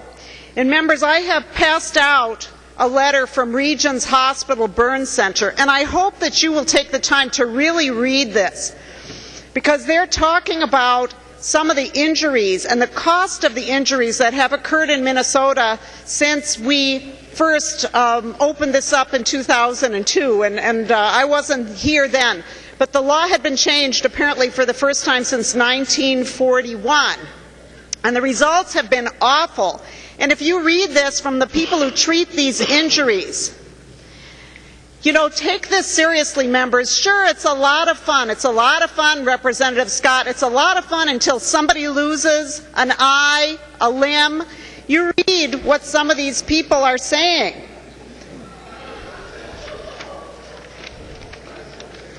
Read what's in this letter. This is for fun. Seriously, members, and I'm aware of who's carrying this bill. I'm very aware of that, Representative Kriesel. But this is for it's one thing to put yourself in harm's way for your country, and it's quite another for just an hour of fun. And this is children we're talking about. And if you read in the back of this letter on page 2, they've already seen a lot of injuries from people who are bringing in, probably these are illegal fireworks that are now we're going to legalize. So they talk about a boy lost an eye, a teenage girl burned off her breast, and a man lost a hand, to name a few. And we're talking about increasing this, and it's interesting to me to hear from Representative Cornish, because Representative Cornish, first of all, I'm appalled that you say that police officers just choose to just look the other way when people are breaking laws. I mean, I'd like to think that our police in this state follow the law. We pass the laws here, and supposedly the police carry out, they enforce the law, they don't make the law. Now, we know that there's some discretion involved, but I sure hope that we don't pass a law around here and have people just ignore it because they don't like it, and then go and break the law themselves, which is what you described here on the House floor. I don't like to think that that's what's happening. And Representative Cornish, I think that you were a supporter of the primary seatbelt law. And I think that and that's been very successful. I know a lot of members around here didn't like that, but it has actually saved a lot of lives. And why? Because when we pass a law, even though it doesn't force people to comply, it does send a message. So my point here, members, is that even though we can't stop people from bringing in illegal fireworks, we do discourage them from doing that by having it be against the law in Minnesota. And if we open that up, we're just telling them, go ahead. And members, we can all just hope that parents exercise discretion, but it's going to be the people that vote for this bill are going to have to take responsibility for the injuries and even deaths that are going to occur, because if you see the pictures going around of what these fireworks look like, I mean, this is serious, serious stuff. So please read this letter. They're saying that firework-related injuries increased 385% in the 4 years after the consumer fireworks ban was lifted as compared to the prior 4-year period. And the annual dollar loss resulting from firework incidents increased 884% during that time. So, this is pretty serious data. And these are real people, real kids, real adults who are going to be injured. And you can say all you want to that they have the choice. But the reality is a lot of times people don't have the choice, because kids do dumb stuff, and kids go with other kids, and their parents may not even know what they're doing, and they're going to get injured, and they may even be killed. And I hope that those of you who hear about this in the years to come can have a clean conscience about it, because I think that you are inviting this kind of injury.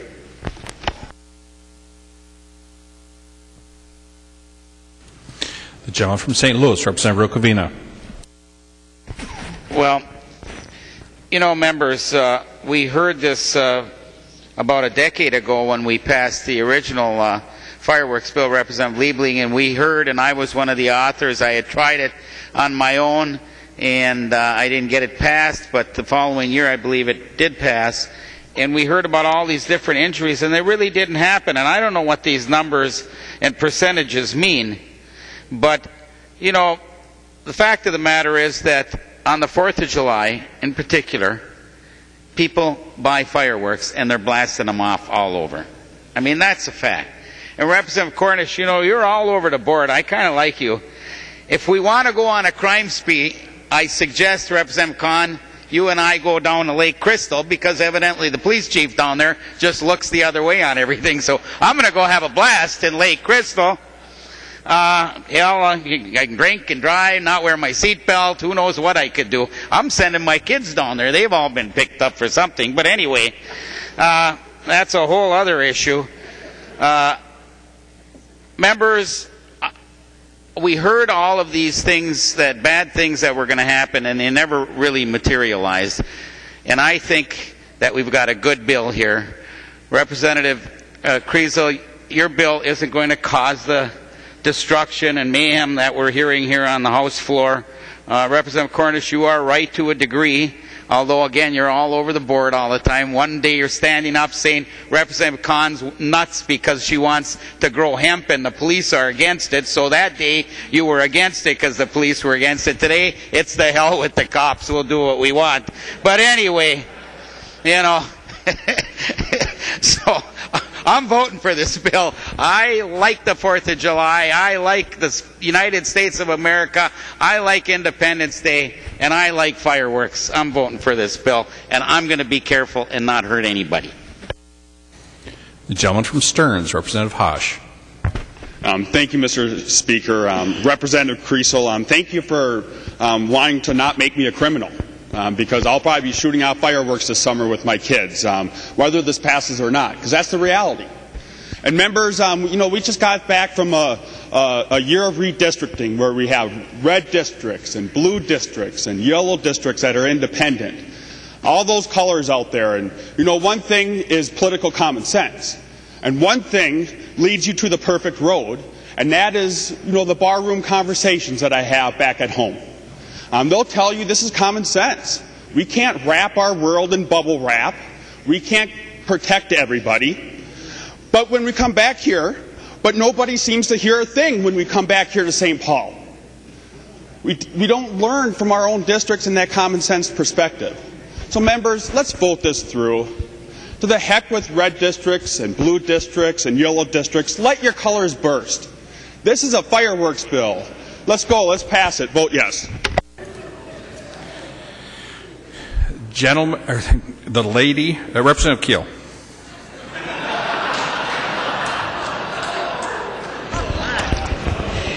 The lady from Polk, Representative Keel. I do have a skirt on. I suppose guys could wear those too. Anyway, members, I want to share with you a constituent who called me, very concerned that I would support Representative Kriesel's bill. He sets off every year in our small communities beautiful displays of fireworks, things that you cannot buy. But he also wants to run a business in a small town by a lake where he sees many fireworks going off that are bought and purchased in North Dakota. And Representative Cornish is right. The law enforcement doesn't, they're out there policing the lake all day long, but they do not say much. And it's actually, you don't even have to purchase the fireworks. You just go sit on the beach and watch everybody else blow off their money. But this young man is trying to start a business, and he was really, really concerned about getting this passed. And I think that we're letting the money go across the river in North Dakota. We certainly would like to keep it in Minnesota. And I know people can be responsible, and that's what we need to expect. Thank you very much. The gentleman from Hennepin, Representative Nelson. Thank you, Mr. Speaker. And I rise to oppose this bill. My fire chief in Brooklyn Park has wrote me a letter telling me that he opposes this because of the fire risk and the fire danger and the injuries that are going to happen. And I don't have to go very far to see those injuries. A friend of my brother-in-law's growing up blew up half his hand playing with fireworks. So I don't need to see, it's not an abstract. It's somebody I know who blew up his hand playing with fireworks. And the fire danger that's there, last November, first week of November, my sister's house caught fire and burnt down. Now that's the house that my sister bought for my mother. It was the house I grew up in, a couple blocks from Representative Hillstrom. And the house caught fire, and they lost their house. And they've been out of that now since last November. So I understand the dangers here.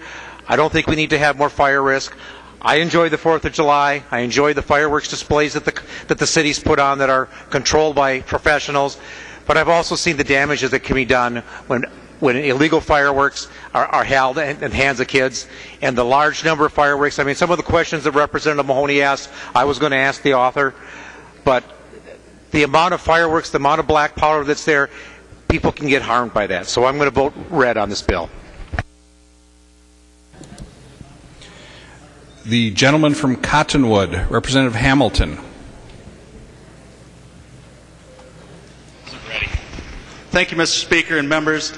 Well, you know, right now, many people are going over to South Dakota and they're purchasing their fireworks over there.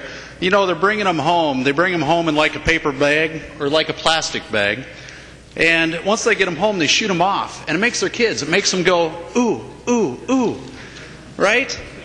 And baby, then comes the rainbow. And actually it makes them go, ah, ah, ah. That's even better. And then comes the rainbow. So this is a great piece of legislation, Representative Kriesel, and I ask everybody to support it. Thank you.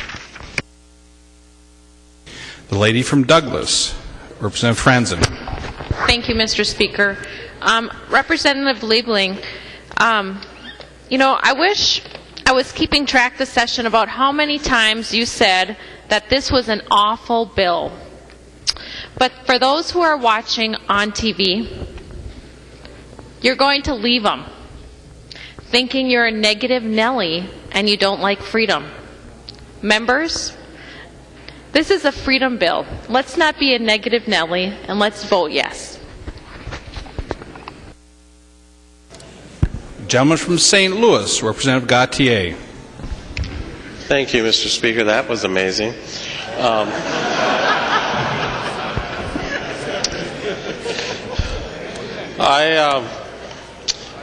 Representative Rukavina, I've been trying to find a way to support this bill, and I guess the only thing I can come up with, if we had legalized fireworks, maybe Spunky would be alive today, because you could shoot them off at him.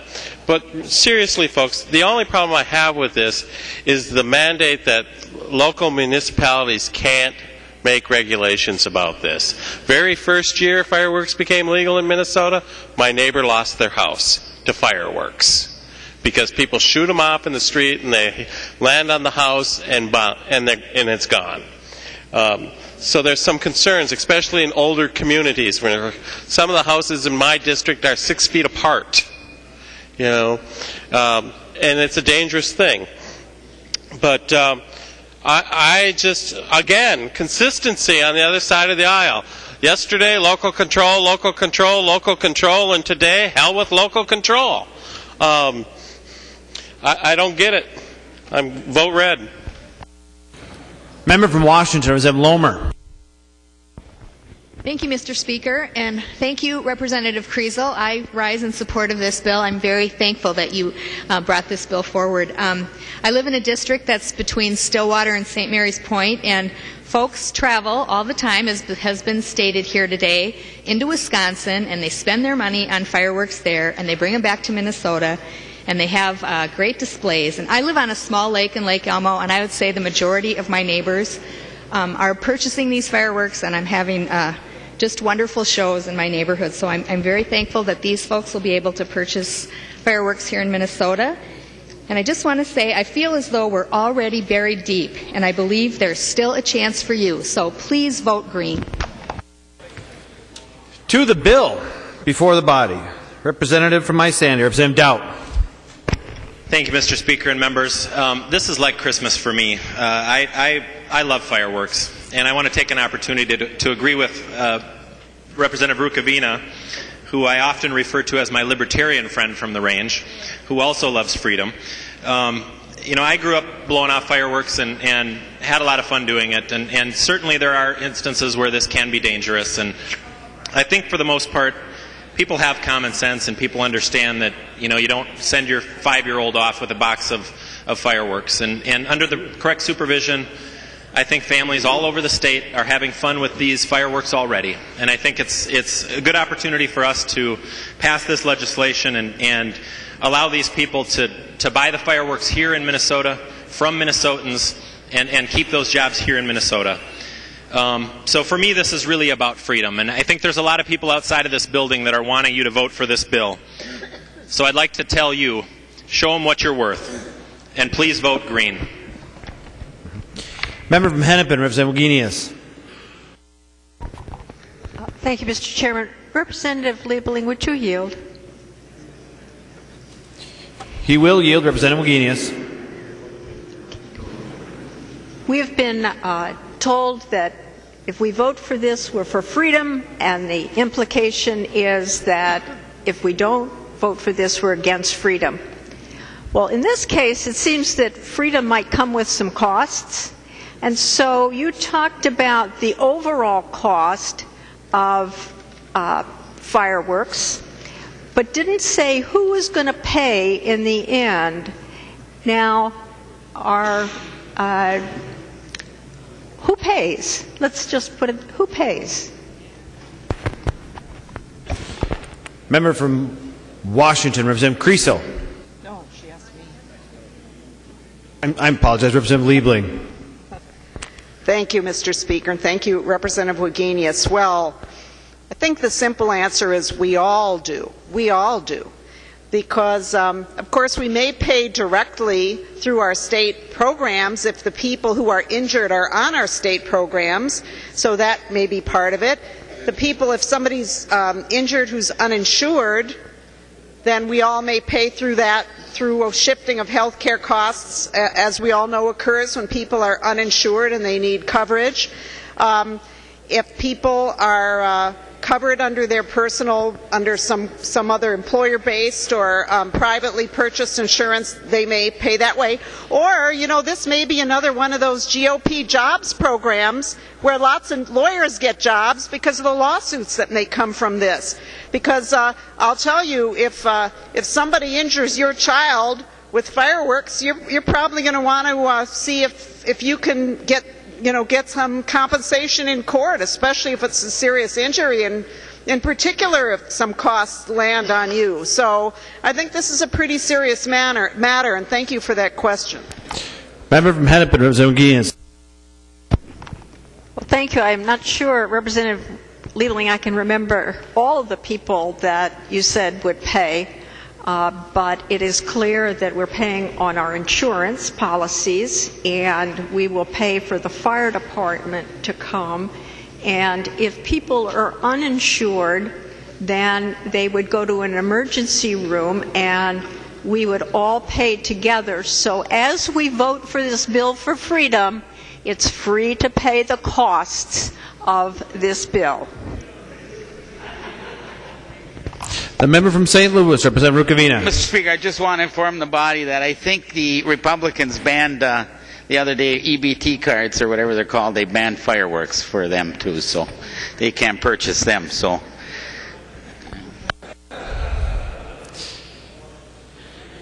The member from Wabasha, Representative Drazkowski. Thank you, Mr. Speaker. Members, I live right next to the Mississippi River across from Wisconsin. You go across the bridge at Wabasha over to Nelson. There's a seasonal store right across the bridge, right there where you land. It's a fireworks shack. It's in business for 3 or 4 months, only to collect money from Minnesotans that are coming over to buy their fireworks and head back into Minnesota. It happens every day during those 3 or 4 months during the summer. The bridge at Winona, there's 2 tents, circus-sized tents, at 2 different locations, a half-mile apart. They sell fireworks to Minnesotans who come over there because they can't get them in Minnesota. It's ridiculous that we outlaw these same types of fireworks in Minnesota and the sale of them. I would just like to thank Representative Kriesel for taking off yet one more layer of bubble wrap. We're on discussion to the bill and final passage. The member from Anoka, Representative Sanders. Thank you, Mr. Speaker. Thank you, Representative Kriesel, for bringing this bill forward. If you only knew how many constituents and individuals had reached out to me since this bill was introduced in support of this bill and wanting to celebrate, in particular, the 4th of July, our nation's independence, with fireworks and family and friends. Watching those fireworks drifting through the wind is something that many of those folks really enjoy doing, and so I thank you for bringing this forward. Encourage members to support it. Member from Hennepin, Representative Pepe. Thank you, Mr. Speaker. And Representative Kriesel, I do have some concerns with this bill. I'm worried it's going to be a little bit like a house of cards on the local units of government. And I think that local units of government do have some reasons to be concerned, and fire departments too, but because there are safety hazards. But I have to say, when I remember when my little girls first saw fireworks when they were toddlers, and I remember the awe in my daughter's eyes, and she looked up and she said, "Mommy, the fireworks are even brighter than the moon." And it was such a wonderful moment to see how much she appreciated our heritage in the 4th of July celebration.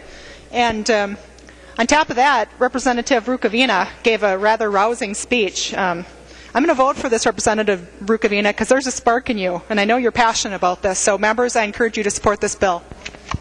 Member from Hennepin, Representative Stan. Thank you, Mr. Speaker. And I just wanted to speak in support of this bill. I mean, come on, members. If you're voting in favor of this bill, it means you're wanting to start again to celebrate the 4th of July like we used to do with our grandparents when we were out on the lake. It's really Minnesota heritage. And if you vote no, maybe you're the reason all the doors are closed to the new businesses who want to compete with our neighbors in North Dakota, South Dakota, and Wisconsin. So this is really a pro-business bill for me, and I'm going to vote in support. Thank you, Representative Kriesel. Member from Hennepin, Representative Winkler. Thank you, Mr. Speaker. Would Representative Kriesel yield for a question? He will yield, Representative Winkler. Representative Kriesel, does your bill in any way restrict the ability of local government units to regulate fireworks sales? The member from Washington, Representative Kriesel. Thank you, Mr. Speaker. Representative Winkler, it does prevent them from imposing any fee or charge other than the fee authorized in paragraph C. The member from Hennepin, Representative Winkler. Mr. Speaker, would Representative Kriesel yield for a question? He will yield, Representative Winkler. Representative Kriesel, it's my understanding that you made an author's amendment to change the way local government units can restrict or prohibit the sale of consumer fireworks, and that you have restricted in lines 3.15 and 3.16 any ordinance, rule, or regulation prohibiting wholesale or retail sales of sparkling devices and novelties. Is that the language of the bill? Is that a restriction on local government? The member from Washington, Representative Kriesel. Thank you, Mr. Speaker. Representative Winkler, yes. The member from Hennepin, Representative Winkler. Mr. Speaker, members, this bill is full of definitions that incorporate these standards from outside organizations, rules from outside organizations. It restricts the operations of local government, yet this bill was never heard in the Government Operations Committee. It skipped it. And apparently we've got, I don't know, the rumors are spreading about when we're going to adjourn. I don't think we're going to be adjourning this week because you don't really have your act together with the Senate yet, but we've got some time. And this bill could go to government operations. Certainly I know the majority knows how to push bills to rules if they're important enough. So last night we went from commerce to rules so the stadium bill could come back to government operations. I'm pretty sure that the fireworks bill, which restricts how local governments can impose regulations on how fireworks are sold, including things like requiring some sort of permanent structure to sell the fireworks in, or restrictions on where they can be sold, such as saying you can't sell fireworks at a gas station or near a gas pump. I mean, local governments might be concerned about kind of outrageous, non-freedom-y kind of things like that, and yet your bill prohibits them from doing any of that, and it was never heard in the committee that actually deals with those things. So, Representative Kriesel, I think your bill needs to it has some more work, and you need to go to the committees. You know how to move things through rules after deadlines. So, Mr. Speaker, I'm going to move that House File 1774 be re-referred to the Committee on Government Operations, and ask for a roll call. Representative Winkler moves that House File 1774 be re-referred to the, I'm sorry, Representative, what was the committee, Representative Winkler? Mr. Speaker, Government Operations and Elections. House File 1774 be re-referred to the Rule on Government Administration. Has requested a roll call. Seeing 15 hands, there will be a roll call on the motion. We're on the motion to re-refer. Discussion. The member from Washington, Representative Kriesel. Thank you, Mr. Speaker. Members, the Senate version of the bill did not go in the local government committee over there. This just followed the same path in the House as it did in the Senate. I would oppose this motion. Discussion. The member from Hennepin, Representative Winkler. Well, Mr. Speaker, the reason why we have things like rules and committees is to give the public an opportunity to actually testify on a bill.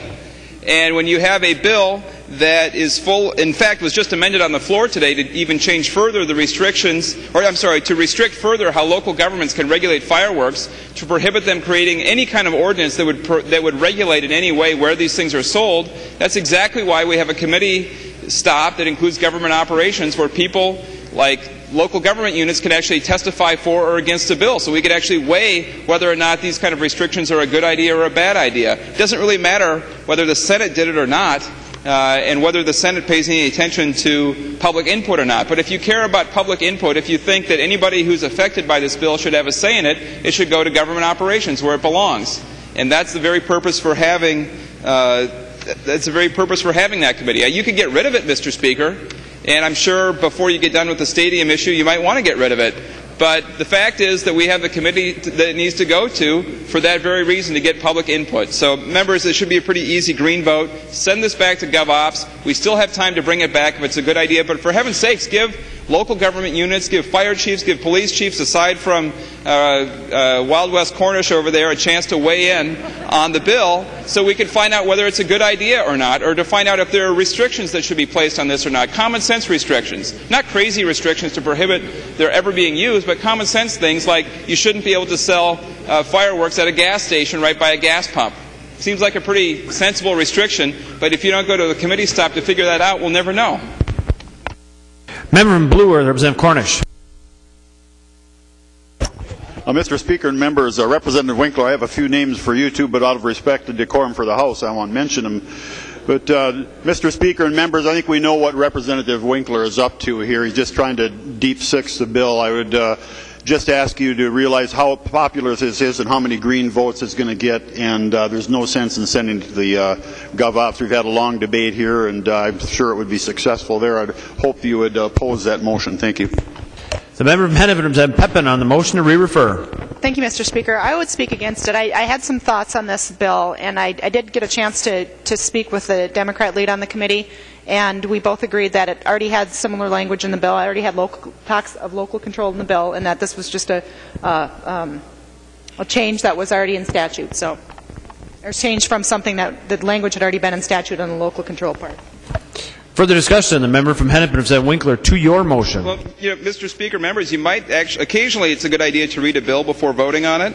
And this, the bill says a local unit of government may not enact any ordinance, rule, or regulation, any ordinance, any rule, any regulation that prohibits, limits, or restricts the wholesale or retail sale of sparkling devices and novelties. And it also prohibits the any kind of regulations on the kind of structures that can be used to in which these fireworks can be sold for the bigger ones. So this is a very definite preemption of any kind of local ordinance related to health, safety, and welfare of their citizens. And I understand that this is kind of like the knucklehead freedom bill, but the fact of the matter is we should actually take time to make sure that this is being done right. You have time. It doesn't deep six the bill, Representative Cornish, to send it to GovOps. If this is so overwhelmingly popular, we could go back and find out if there are any good changes to be made. We can make those changes and bring it back, or maybe it's perfect as it is. But if you don't go to the committee stop where those issues are raised, you'll never find out. There's no reason to do it. You have time to do this right, unless unless you are planning to adjourn on Thursday night, which I doubt. You have plenty of time to get this right. So just because deadlines have passed doesn't mean that we have to stop doing the hard work to actually get bills right, especially for bills that injure small children with great regularity. If you want to find out what this bill does, do a Google search on personal injury firms and fireworks, and you'll find lots of people who want to take the cases. The member from Nicollet, Representative Morrow. Thank you, Mr. Speaker. Mr. Speaker, would Representative Kriesel yield? He will yield, Representative Morrow. Thank you, Mr. Speaker. Representative Kriesel, I really am trying to find out some actual answers before voting on this. So what I'm trying to figure out, Representative Kriesel, my first question is, would local noise ordinances still apply? So, for example, I'm imagining in my own hometown in St. Peter, there are areas in St. Peter which we probably wouldn't want this size of fireworks to be used, near nursing homes, for example. So would local noise ordinances still be in effect? Member from Washington, Representative Kriesel. Thank you, Mr. Speaker. Representative Morrow, this bill would not affect any local ordinances. This still allows cities to enact local ordinances. I haven't changed anything restricting that. The member from Nicollet, Representative Morrow. Well, thank you, Mr. Speaker. Mr. Speaker, if Representative Kriesel would yield again. He will yield, Representative Morrow. So, Representative Kriesel, I just want to be clear. Could a local community prohibit the use of fireworks of certain types, maybe the types listed in your bill, in parts of the community? The member from Washington, Representative Kriesel. Thank you, Mr. Speaker. Representative Morrow, they could not restrict the sale, as my understanding. The member from Nicollet, Representative Morrow. Well, thank you, Mr. Speaker. If Representative Kriesel would yield. He will yield, Representative Morrow. I'm sorry, Representative Kriesel. I wasn't focused on the sale. I said the use of the fireworks listed in your bill. The member from Washington, Representative Kriesel. Thank you, Mr. Speaker. Representative Morrow, the bill would not restrict that. The member from Nicollet. The member from Hennepin, Representative Dabney. Thank you, Mr. Speaker. I rise in support of the Winkler motion. Taking the time to do it right is worth doing. One of the things that allows stakeholders to do, our local governments, is anticipate and plan what a passage of this bill and signature by the governor might mean for them. Let's think about what this last year has been like. Drought. Very, very dry. Several weeks ago, we were already having grass fires in parts of Minnesota. Now put enhanced fireworks across the state into a dry tinderbox and think about the fires that our local governments will be called out to respond to. Costing the taxpayers, taking the time in the committee process lets local governments anticipate that, plan their budget, think about how to deal with increased grass fires in this current climate, as well as the public safety and the public health issues that other members have already raised and discussed. Let's support the Winkler motion to take this to committee and have it done right, rather than just doing it for the sake of doing it. Thank you, Mr. Speaker. Mr. Speaker, point of order. Representative Kahn, state your point of order. I refer the Speaker and the body to Rule 4.13, bills affecting state government powers and structure, and I especially refer to the fourth paragraph after the parentheses C, which says, except as otherwise provided in this rule and Rule 1.15, a bill that is within the jurisdiction of the Committee on State and Local Government Operations Reform must be referred to that committee before it receives its second reading. We've had a lot of discussion of every point that this bill makes about local government and changing the powers of local government, and I would urge the Speaker to rule that the bill should be re-referred to that committee. Representative Kahn is rise to a point of order under Rule 4.13, subsection C. Advice. The member from Hennepin, Representative Mullery.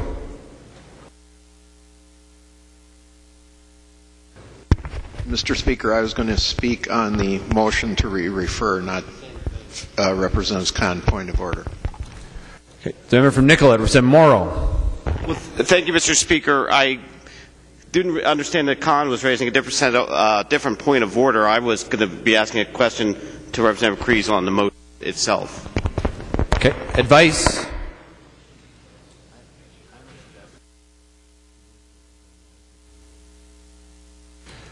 Member from Hennepin, Representative Winkler. Advice? Thank you, Mr. Speaker. The Con point of order is actually what I should have raised rather than a motion to re-refer, although the motion to re-refer actually covers the same thing. And I understand that, as you're moving bills through the process, things can get missed and so forth. But we do have time, and I do think it is important that local government units who are affected by this have an opportunity to testify to the impact it has on their ability to place reasonable restrictions on where and how fireworks can be sold. And so the Con point of order, I think, should be well taken. Local government units are an institution under the state's control, and this does substantially change the official rights and powers and duties of those local government units. It is a clear restriction on what local governments can do, so the Con point of order should be well taken. In the alternative, if you choose not to rule, Mr. Speaker, I would ask that the author agree and that this bill should be sent back to government operations. It doesn't have to kill the bill. There's plenty of time. Advice? The member from Hennepin, Representative Mullery. Thank you, Mr. Speaker. I'm thinking it over. I'm also, and on a point of order, can I ask Representative Kriesel to yield for a question with regard to the point of order?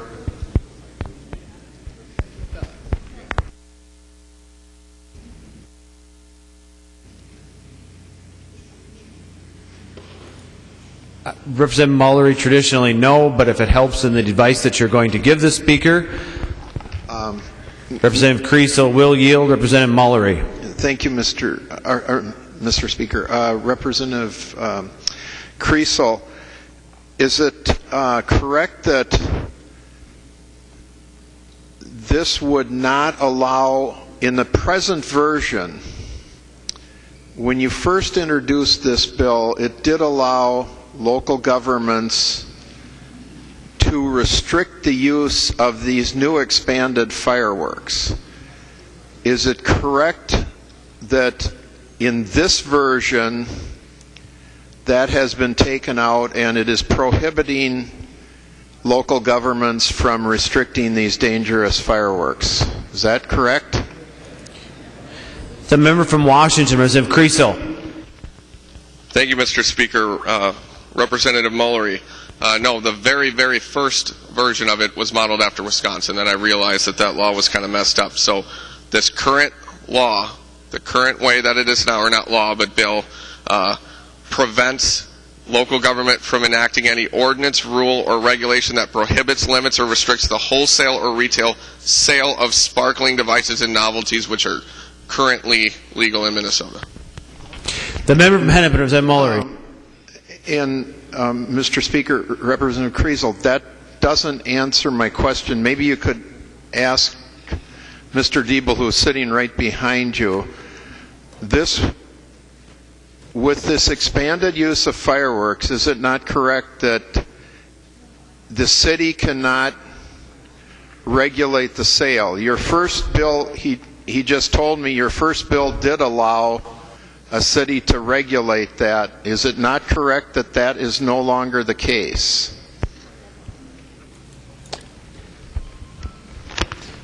The member from Washington, Representative Kriesel. Thank you, Mr. Speaker. Representative Mullery, it is silent in that regard. It doesn't mention it. Member from Hennepin, Representative Mullery. Well, Mr. Speaker, then apparently then there is that the city can't regulate it, the use of it. In that case, Mr. Speaker, I think it's very important that you rule Representative's point of order correct, because this is a danger to people in the city. Cities should have the right to at least testify with regard to dangers in their city. And I think that there's danger everywhere in Minnesota, but even more so in a city like Minneapolis, where you have two extra dangers from this. You have the fact that it throws off the shot spotters, according to police, which inhibits our use of shot spotters to stop crime. And it also leads people to, if they're hearing a lot of these, they may think that there's firecrackers when actually there's shooting going on and they should be getting out of the way of the shooting. So that this is really important for a local government, Mr. Speaker. Member from Washington, Representative Dean. Thank you, Mr. Speaker and members. I would ask Representative Kahn to withdraw her point of order and members to support the Winkler motion. The member from Hennepin, Representative Kahn. Mr. Speaker, it does require an extension of trust, but I will do that. Representative Kahn withdraws her point of order under Section 4.13 Rule C. The member from Hennepin, Representative Winkler. Mr. Speaker, I withdraw my request for a roll call. Representative Winkler withdraws his request for a roll call. The question reoccurs on the re-referral of House File 1774 to the Committee on the Committee on Government Operations and Elections. Seeing no further discussion, all those in favor of the motion signify by saying aye. Aye. Opposed, nay. No. Motion prevails. Messages from the Senate.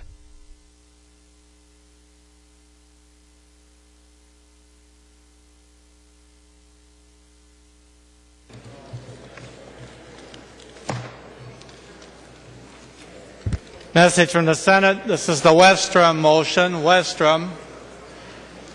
Mr. Speaker, I hereby announce the passage by the Senate of the following House file herewith returned as amended by the Senate, in which amendment the concurrence of the House is respectfully requested. House File 203, an act relating to regulatory reform. Westrom moves that the House refuse to concur in the Senate amendments to House File 203, and that the Speaker appoint a conference committee of 3 members of the House to meet with a like committee appointed by the Senate. Call the member from Grant, Representative Westrom, to your motion. Mr. Speaker, there's a few slight differences. I would like to go to conference and work them out with the Senate. Discussion of the Westrom motion. Seeing no further discussion, all those in favor signify by saying aye. Opposed, nay. The motion prevails. Message from the Senate. This is the Benson M. motion. Mr. Speaker, I hereby announce the passage by the Senate of the following House file herewith returned as amended by the Senate, which amendment the concurrence of the House is respectfully requested. House File 1816, an act relating to public safety. Benson moves that the House refuse to concur in the Senate amendments to House File 1860, that the Speaker appoint a conference committee of 3 members of the House to meet with a like committee appointed by the Senate. Call the member from Olmsted, Representative Benson M. to your motion. Thank you, Mr. Speaker. We have some issues, both with dates and where it was. The language has some differences we need to work out, so I'd like to have a conference committee, please. Discussion of the motion. Seeing no further discussion, all in favor of the Benson motion signify by saying aye. Aye. Opposed, nay. The motion prevails.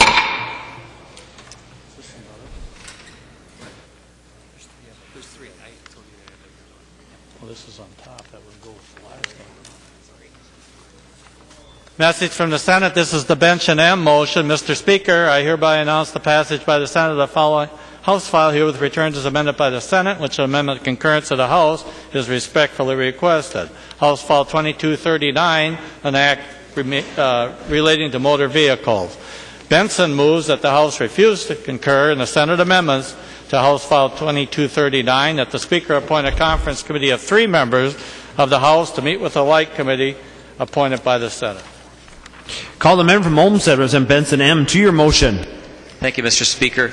We need some language changes there so that we get it back to 0 as far as cost to the state. So I'd like to have a conference committee, please. Discussion. Seeing no further discussion, all those in favor of the Benson motion signify by saying aye. Opposed, nay. Motion prevails. Mr. Speaker, I hereby announce the passage by the Senate of the following Senate file herewith transmitted. Senate files herewith transmitted. Senate files 396, 1553, 1749, 2360, and 2464. First reading of Senate files. Introduction and first reading of Senate File 396, an act relating to agriculture. Anderson B. moves that Senate File 396, House File 539, now in the General Register, be referred to the Chief Clerk for comparison. Hearing no objections, so ordered. Introduction and first reading of Senate File 1553, an act relating to health. Davids moves that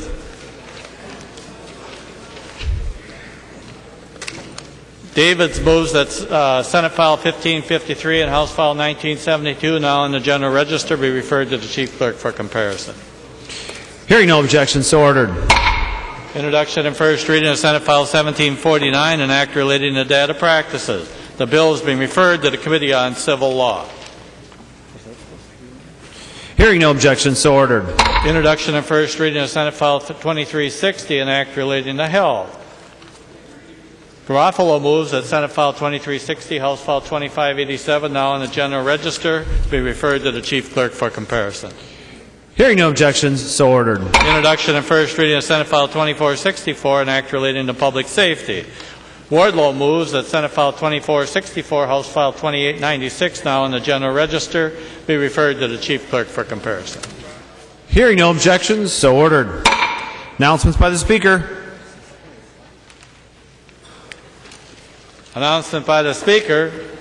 The Speaker announces the appointment of following members of the House to a conference committee on House File 203. Westrom, Drazkowski, and Hodge. Announcement by the Speaker. The Speaker announces the appointment of the following members of the House to a conference committee on 1816. Benson M., Scott, and Dietrich. Announcement by the Speaker. The Speaker announces the appointment of the following members of the House to a conference committee on House File 2239. Benson M., Gauthier, and Vogel.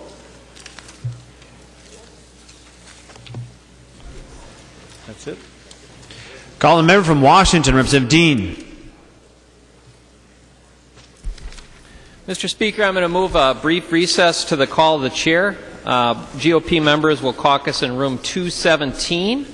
Also, members, if you want to get rid of a lot of the paper on your desk, you can put it in the recycling bins, and they will be through to pick it up in the interim. We will come back at approximately 9:45 p.m. The member from Hennepin, Representative Thiessen. Thank you, Mr. Speaker. Would Representative Dean yield for a question? He will yield, Representative Thiessen. So if 9:45, you said? That is my first question. Okay. So do you have any, could you just let us know what we're going to be taking up when we come back at 9:45? The member from Washington, Representative Dean.